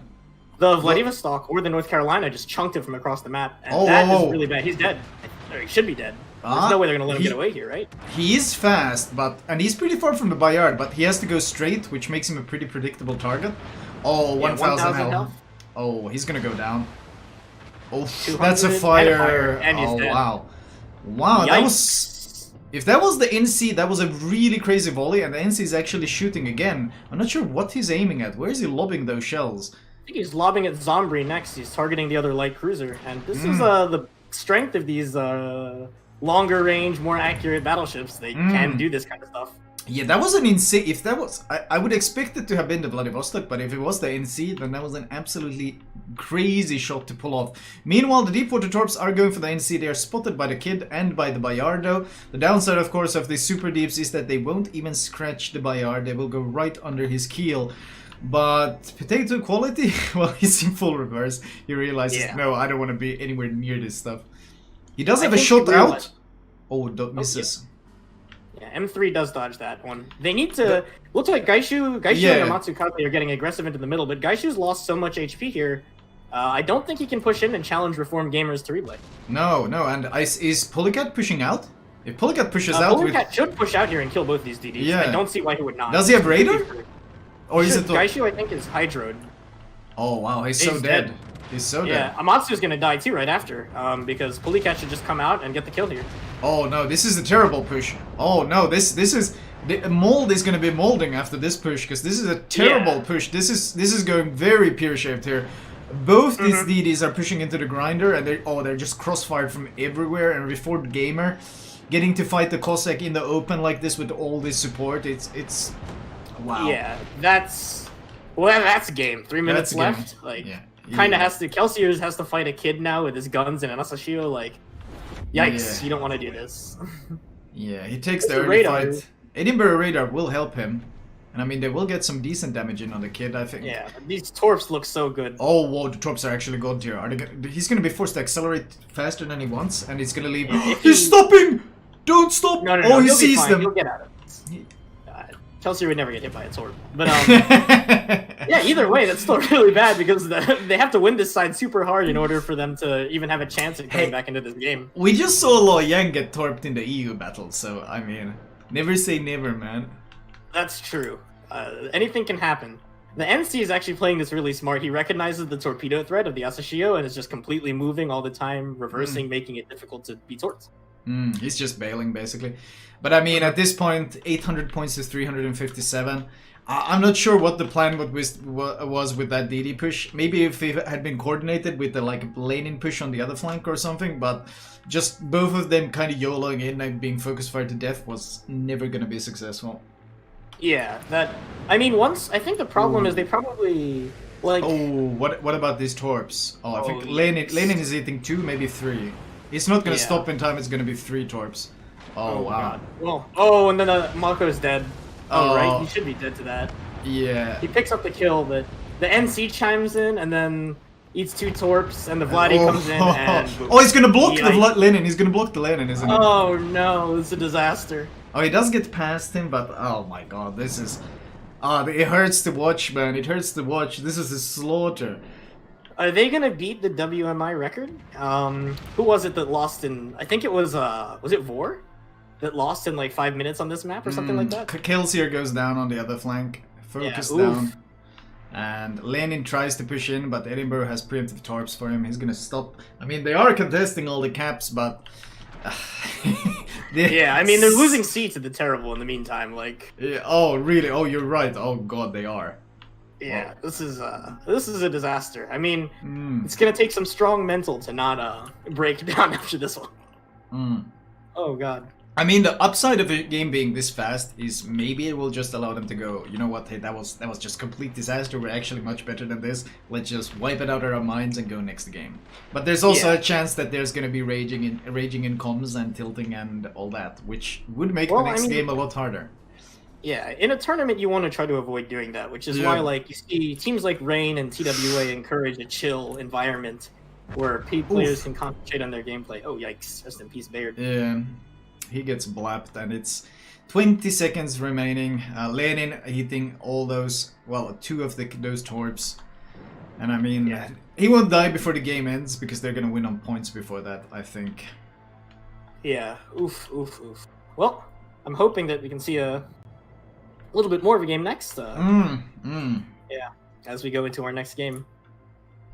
Oh man, that was a rough one. That was absolute dominance, I would say, by 07. I'm a bit sad that we never really got to see Mold's tactic like materialize, because they kind of threw away 2 DDs into a grinder, and then after that there was an uphill battle. I think it was before that. After the NC got that snipe on the yeah. Was it NC though, or was it Vladivostok? Because I mean, William the Yankees. NC, because the Vladdy, the Bayard was fully bow onto the Vladdy and like kind of angled, not really angled to the NC. I think it had to be the NC. I love that. I love that you're expecting Vladivostok AP to respect Bayard armor. But you know what? Let's send it off to the studio. Well done by 07, and I have to admit, if there's one thing I've never expected to see in a competitive match, it's an Asashio. I was really surprised to see this. Like, did they pick the wrong ship? Because the Asashio is not a bad ship, right? But for competitive, I did not expect it. But let's get our commentators here back with us and to talk a bit about what just happened, because this was a very interesting match to see, even though it was very short. But I think there's a lot to talk about. So let's start with C-Raptor, who remains very confident in his 07 pick here, and we can see why. So what happened here, C-Raptor? It amuses me that you thought I was concerned when you were reading off your fancy statistics. I wasn't concerned. I think this game was just kind of textbook 07. One of the things we saw different from the earlier strategy that was tried on Sleeping Giant, where the I forget which team it was Rain, I think. They pushed 2 Lataribs in there, right? Ended up losing them both. 07 here only shoving 1 in, grabbing the cap early, and now forcing Maul to respond. Of course, the whole thing kind of hinged around that Maul destroyer push from mid into the A cap, right? Because if you manage to get the Kid and the Cossack into the cap against the Latarib, Tarib's going to mess somebody up, but they're probably going to win that fight. The fact that 07 was able to kind of shut the door, stomp on that, and that never really materialized. In fact, both destroyers ended up dying, and the Latarib survived, was just a testament to them understanding that move, how to counter it, and playing well. The Asashio, I can only assume, was that is the lowest detection destroyer at tier 8, even beating out a Cossack. So that's the only reason I could think you would bring one, other than unless maybe you were expecting a static battleship position. You had to shove out of the way. Stats? I spent most of that match looking at the 8 line and the Asashio going, what do you do? Why would you do that? So there are other very low detection destroyers that you could use that have torpedoes that would hit the stuff that's going to be screening the battleship, which they were. Because as soon as you see an Asashio on the enemy team, you're going to go, right, we're not putting our battleships anywhere where that Asashio can get near them without there being a ship in front of it. And you saw the battleship that it was facing just, right, okay, well, the Asashio must be over there, so I'm just going to point my bow at the Asashio, and then the torps are just going to come straight past me, and I'll just keep moving so I can just shuffle to the side slightly, which is exactly what the battleship did. And you saw the cruiser just sail straight past the torpedoes and spot them all. Maybe they were thinking, if we take an Asashio, that's going to force them to pull some ships back to do the screening, because those torps do hit hard. But I like the idea. But it was never going to work. I don't understand why they did it. And there's no fast destroyers on their team either to get into the cap, so I don't get it. Dobby, do you get it? No, I don't really know what they were doing exactly there with the Asashio. I mean, it could have worked out in the long run. I mean, I think maybe they were hoping that both battleships would push one side. Maybe the Asashio would get lucky, be able to push them back from that 8 line. I mean, one thing I did really like from 07, though, is I really liked, they had to sacrifice some of their radar cruisers in order to take the Bayards. What they did was, you saw straight away, I think they popped their reload booster to farm down the Bayard at the back right-hand side of the Charlie cap, and that was pretty much stopped any push at all from there, which basically meant that Asashio, if anything could work, really didn't. Because he was kind of hesitant to do a full hard push and drop those torps. Like you said, obviously having that advantage with the detectability, he thought maybe he'd get behind enemy lines. I think that's maybe what the tactic was going for, and then hopefully push them back in and out of the caps. But obviously, I know sometimes it works, sometimes it doesn't. Obviously, this time it did not. But I mean, beyond the first few ships, I think Mal did get pretty run over there, unfortunately. But at the start, it did look pretty even. Until that first Bayard was taken down, I think it was a pretty even game. Yes, and Dobby, I just have to do a shout out here for changing in the meantime to your full caster suit up setup. Yeah. Guys, I just realized that the teams are already readying up in the background, so we should probably talk about the next map, because the teams will be ready to go in roughly like 2 minutes. But Dobby, you wanted to give us a bit of background information on that, or? Yeah, and I was just going to say, I was just pretty much doing exactly what the Asian teams did on the King of the Sea tournament. It was a late game show, and we nearly took out the win. So it was there were some comments about how the NA members were all dressed up, and I thought I had to do the Asian members proud. Very, very well done. Yeah, so Mr. Conway, if you can bring up the next map, and we can talk about this one. I mean, I'm pretty sure that Mauled, as Kaishu's team, they're probably just going to write this one off as, we wanted to try it and it didn't work out. We'll just jump into the next one. Both of these teams should have the experience to, even compensate a loss like this and just say, okay, you know what, hit the reset button and jump into the next battle. And so Mr. Conway, can we get the next map, please? You keep in mind, guys, obviously this is going to be a best of 3, so if 07 takes this map, then they will advance automatically to the next stage. And this map is Greece, and we've seen Greece today already several times, and with various tactics. So I'm curious whether we're going to see a rather DD-heavy setup, because I've seen that, especially in King of the Sea, I was always surprised to see NA being very happy with a very DD-heavy setup. But on this map, it's probably not the best pick. But maybe C-Raptor can give us a bit more insights what he expects from these two teams. I mean, teams this talented can go a lot of different ways. They've got a lot of different tools in their toolbox, of a deep roster of talent, so you can do whatever you like, really. But I think the comments that you guys were making earlier about the lack of the French destroyer, the lack of the speed destroyer, whether you pick Kiev or Le Terrible or Le Fantasque, are going to be well taken. I mean, we've seen Mauled historically, like once upon a time they would run Kleber comps back in the old tier 10 gaze. So I think you're going to see some speedy destroyers on both sides, and it wouldn't shock me to see some plays kind of like we saw out of that the earlier match. Indeed. So we see that the match is going to be on its way, because we already sent it off into the queue. So guys, who do you think is going to win this one? C-Raptor, do I even have to ask you? Nope, you don't have to ask. You know the answer. So he's definitely voting for Malt. We know this. Dobby, what do you think? Negative. Yeah, I'm gonna back and go with 07. I think they just played too well last game. They just have fantastic gameplay, and I can see the ships are brought in. I reckon they'll have it. Which means I've got to go Mal. This, as I said before, is the underdog map, so let's go with Mal. Okay, so wow, 07 has been so impressive that you know what? I'll just go with Malt because I think they can do better than this, and I want to see a third match. Heading over to Flamu, enjoy. Oh. And we are live with the second match of this series. The first one went, honestly, quite convincingly in 07's favor.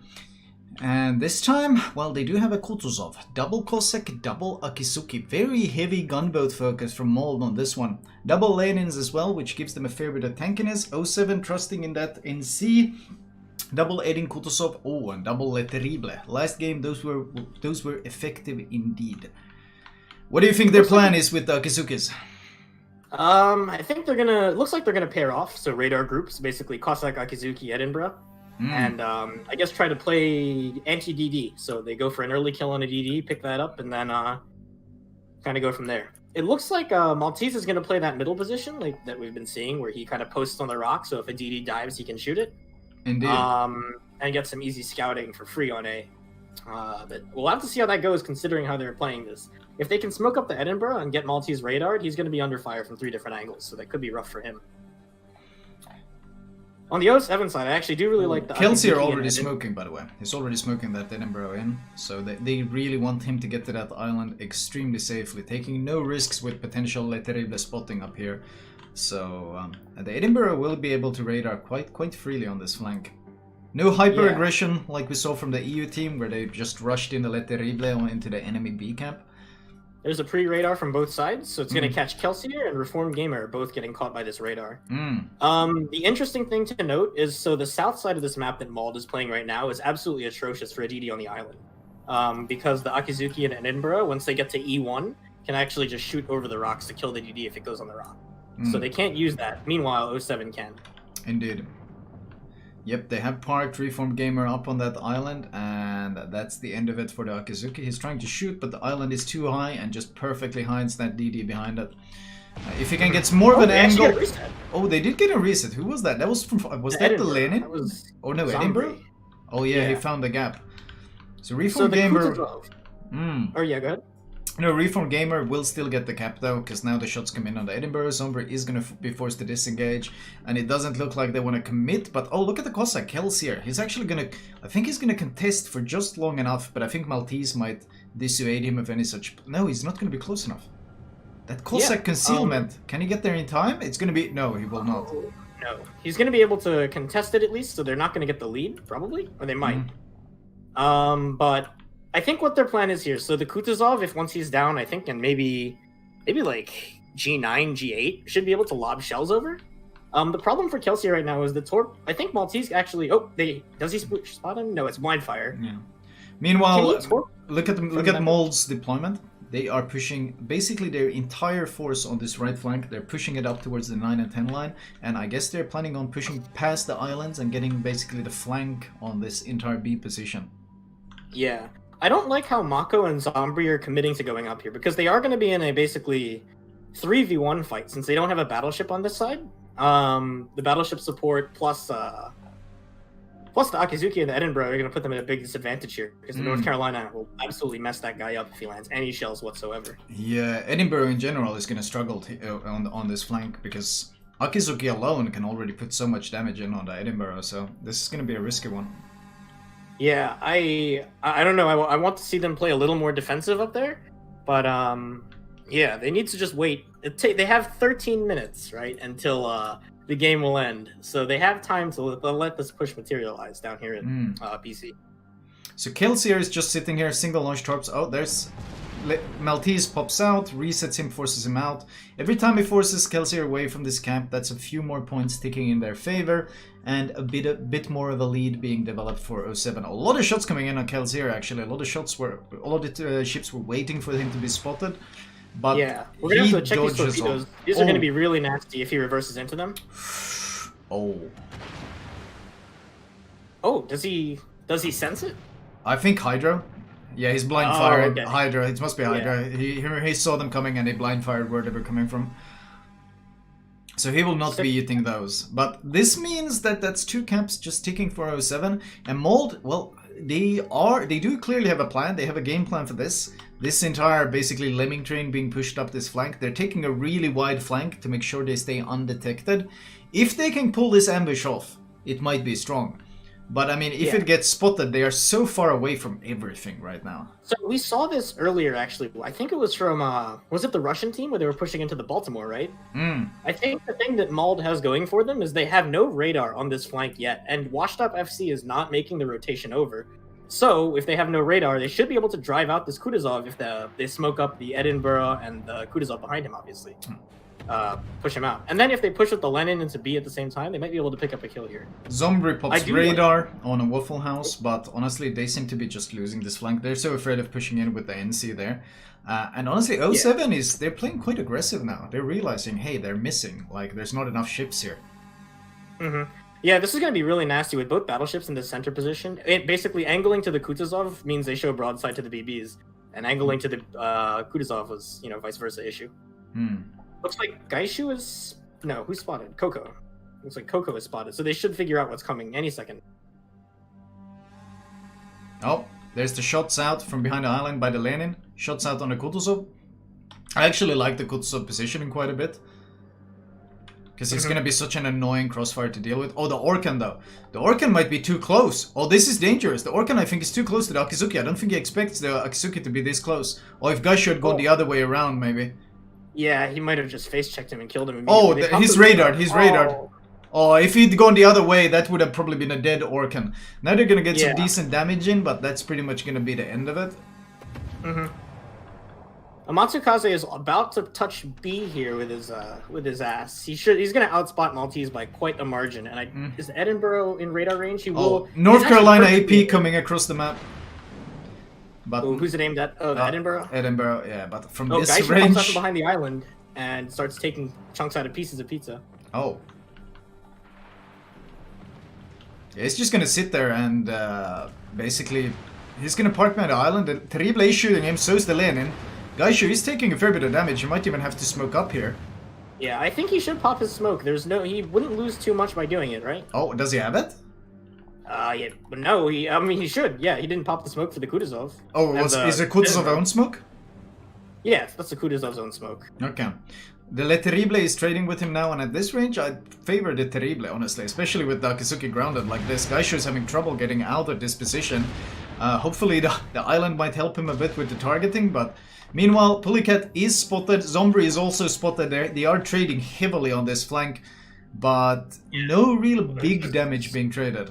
Trading into an NC with an Edinburgh is not going to go your way. This is definitely a fight I would not take. Is Reform? No. Gaishu is losing so much health here. He's just losing so much health, and I think the Orkan, he might just push in close and radar him soon. Yeah. I mean, they only have 2 minutes and 42 seconds to touch this cap here, and it looks like Amatsu, the radar should be down, so he should be able to drive on the cap and smoke up, if he so chooses. Using Mako's from this really awkward angle where you can just farm the Lenin with the Akizuki. Oh, there's the other Eden radar. Amatsu is caught in it, so he should be forced off here. 780 to 600 points. 4 minutes until the win, provided Amatsukaze can contest B. If he's forced out of B, it's going to take a lot longer, and I think he's going to be pushed out of the radar. Yep. But due to the radar, I mean. And now it's a 2 minute. Yeah, they have double radar on this cap, so there's really no way they can. There's actually no way they can do this. I mean, if you look at the minimap, do you see what a division has formed? Like, basically, the map has been cut in half, but the problem is 07 is the part that has the caps. So it's very, very hard for them to push past this, basically, this no man's land. Yeah, I think they need to push a battleship onto B to buy them time. Like, both their battleships are still full HP. They can definitely do it. And the closer the Lenins get, the more pressure these Edinburghs are going to be under. So they need to start using their BB HP, I think. Like, they have a 20k or 10k HP lead. And, There's no reason they shouldn't slap a BB onto B. Akizuki actually smokes himself towards the cap while the Cossack goes for it once again. And I think they're going to start farming William the Dank. At this point, I wonder how bad of a move would it be from William to just basically ram the Lenin. It would probably be if the Lenin keeps pushing like this, it would be a good move because they need to get Pulleycat. They're trying to get Pulleycat out. Oh, Kelsey's caught in the right near, like really deep in the Edinburgh radar. This could be really he's bad. in trouble. Yeah, he's in huge trouble. That's Akisuki and Terrible both farming him. He's so far managed to survive, but that's not gonna last long. Pulleycat is charging him now. Do they have any crossfire? There's nothing here to punish Pulleycat pushing in like this, and he realizes it. I think he's just gonna rush him down, and the Cossack Amatsukasa goes down. That's what I'm saying. They need the BB to do this, not the DD. He's gonna die every time he does that. There's no way. The problem is the BB is trying to push in now, and honestly, I wouldn't be surprised if William just presses the gas and just runs him over, basically.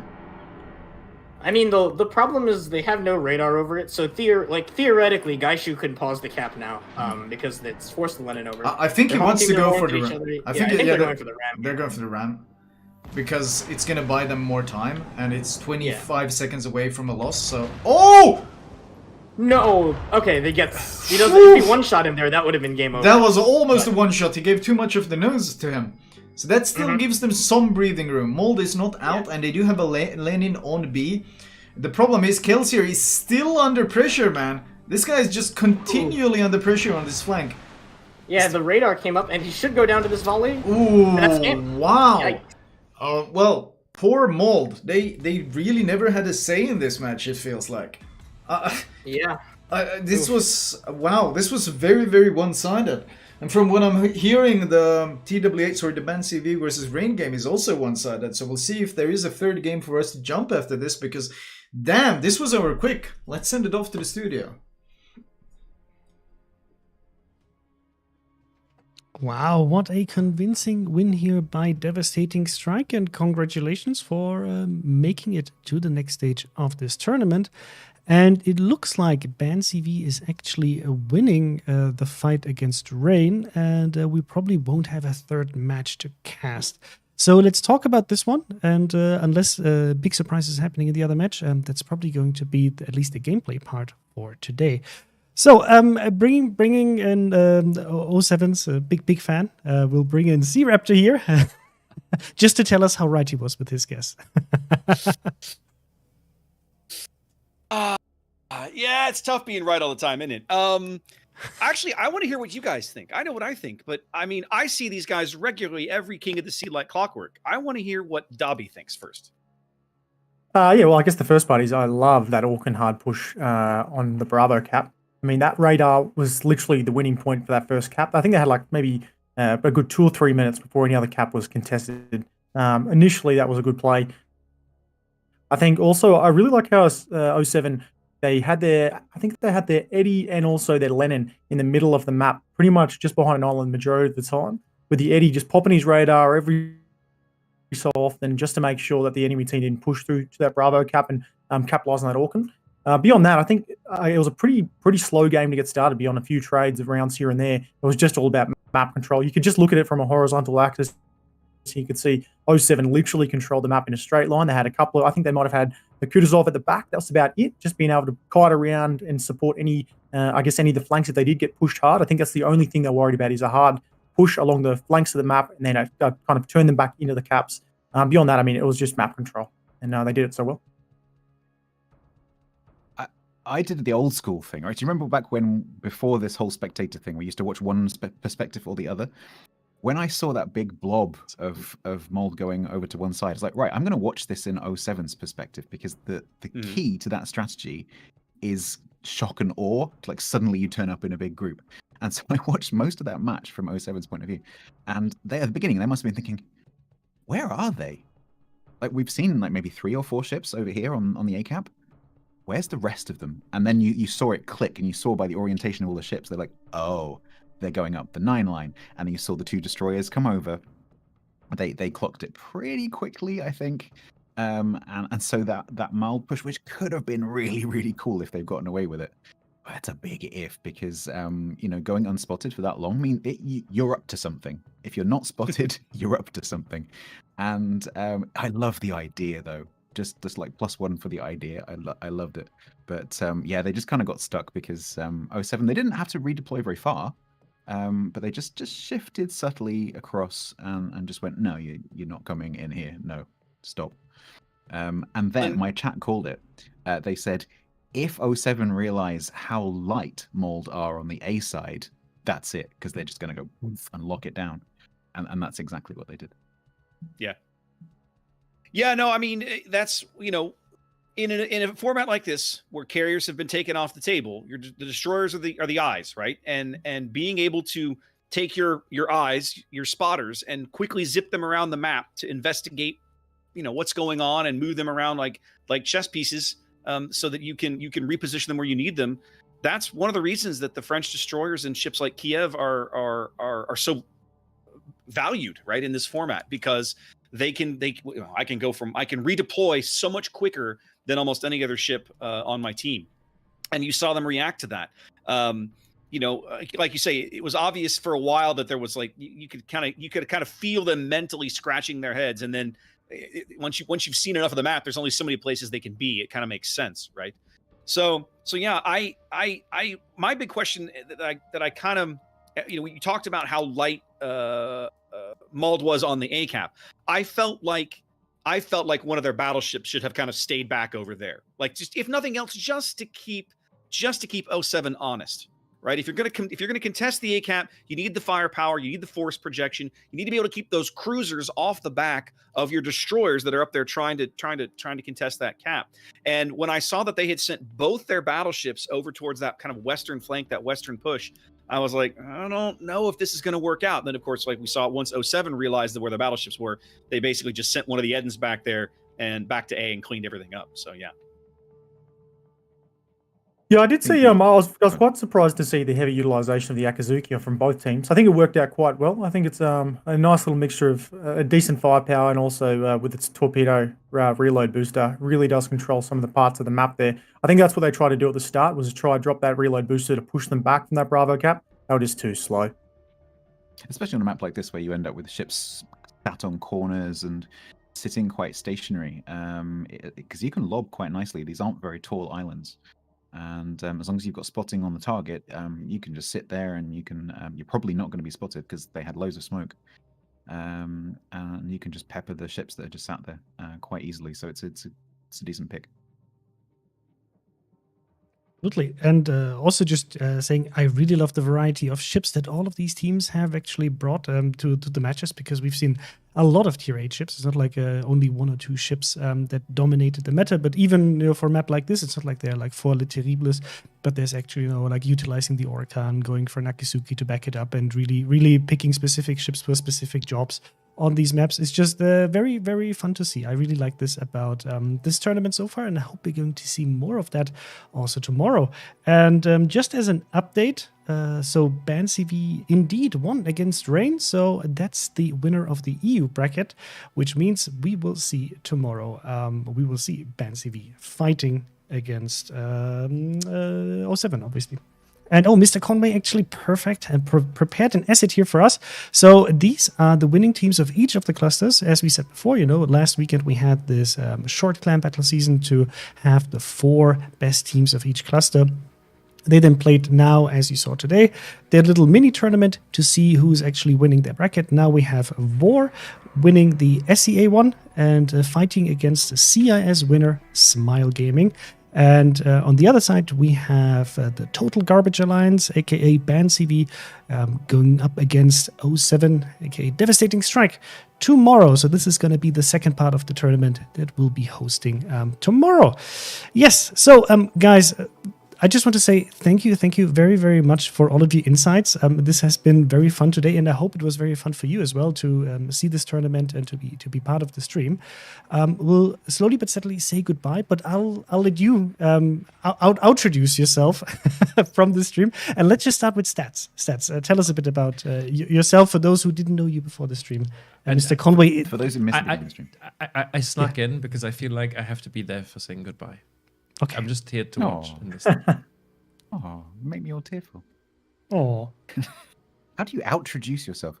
For those of you who missed the beginning of the stream, my name is Statsbloke. I'm a World of Warships CC for the EU region. I've been a CC for 2 years. You can find me on Twitch, twitch.tv/Statsbloke, same on YouTube and the same on Twitter.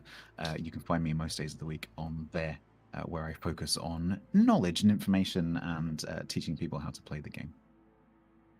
See, Raptor?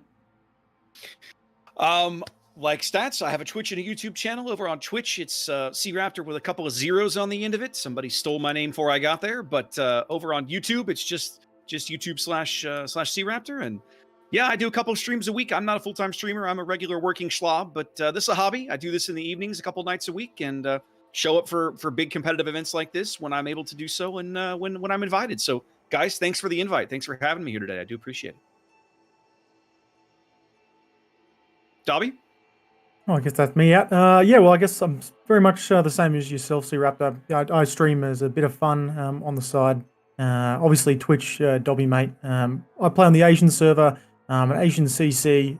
It's been really, really good and really appreciative for the invite to be able to represent the Asian community. Obviously, it's a wider community, very similar, or not too dissimilar to EU, with a lot of members from all different walks of life, a lot of countries, and a lot of languages. So it's been my pleasure to be able to jump in, to learn a lot from you guys, and hopefully provide some feedback on the Asian gameplay. And I'll be looking forward to Vor tomorrow winning it. You wish. No, we'll see. Look, they play good World of Warships, undeniably. I think they definitely have the potential to take it.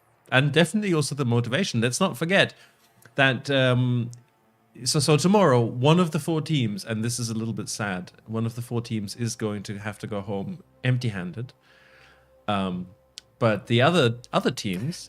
You can blame me for this because I thought, 15-10-5 is a nice split. So I'm sorry. Yes. I'm sorry, but it's like the protest, it's like that's how it is. That's how it is. But like the winning team was going to take home $15,000 graciously sponsored by our partner Verizon.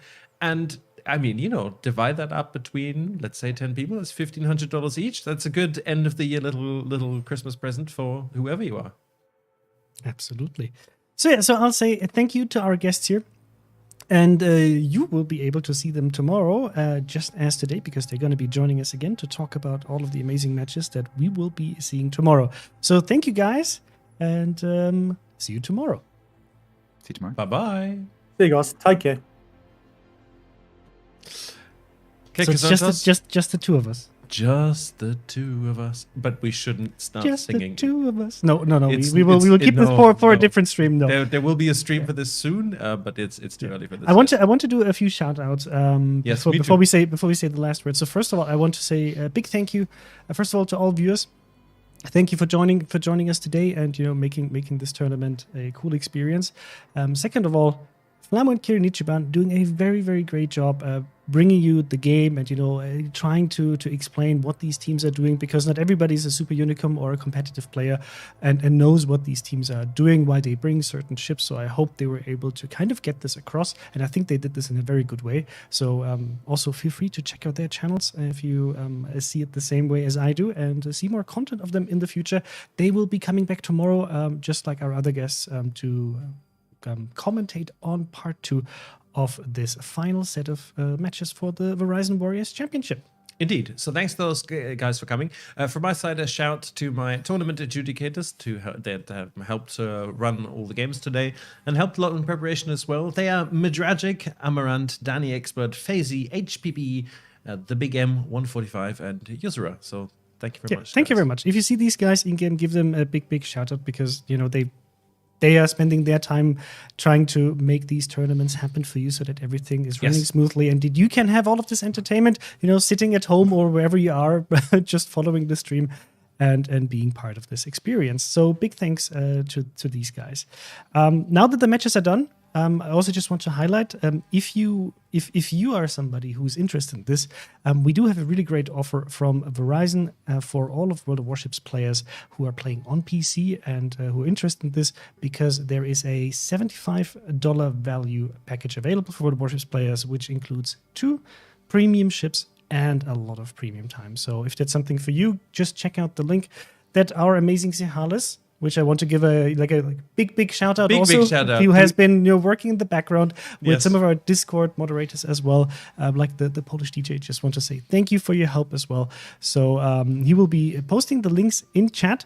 And as a reminder of those who like the WWP donation drive that we're doing today and tomorrow, that you can still donate also for that project. It's the Wounded Warrior project, and I think this is something that you should support if this is something that you are personally passionate about. And Verizon already donated $250,000, and we're trying to do our part as well, and give you the opportunity to donate from your side. Yeah, I don't know if we have big shout outs to do. Like tomorrow, you should definitely come back. It's going to be really exciting. But when should they come back, Mr. Yes, Conway? when? So we are going to be live from about 1:30 UTC. That's 13:30 UTC. Game number 1 is scheduled to start at 1400. We did actually today, for the most part, my schedule kind of held up, but then we we have a 25-minute delay in the end now. I think that's manageable.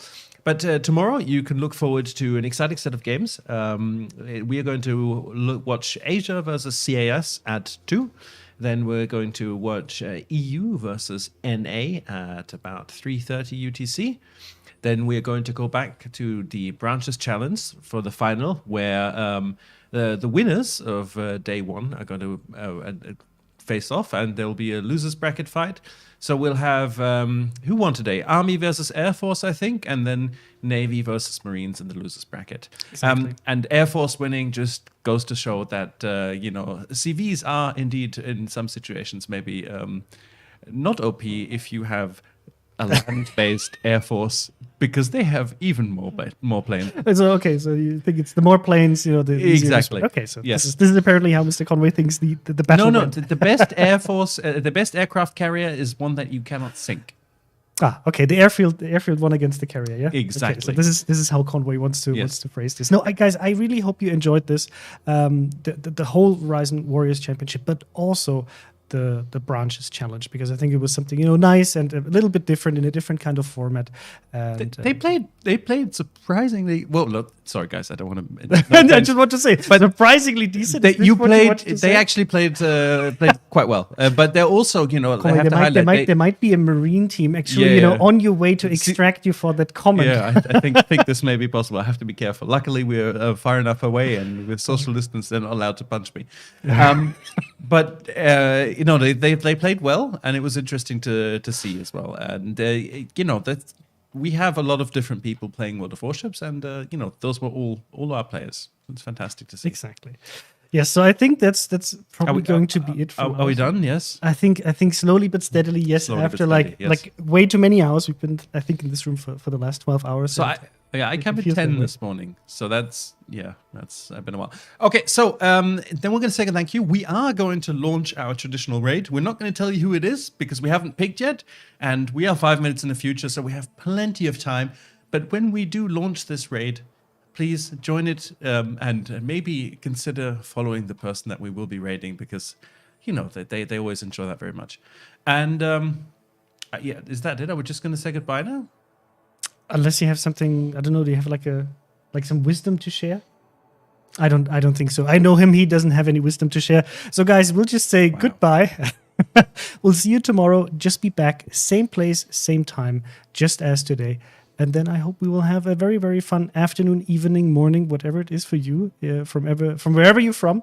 And we'll be very happy to have you back. So yes, go enjoy it. See you then. Take care and bye-bye. Bye-bye.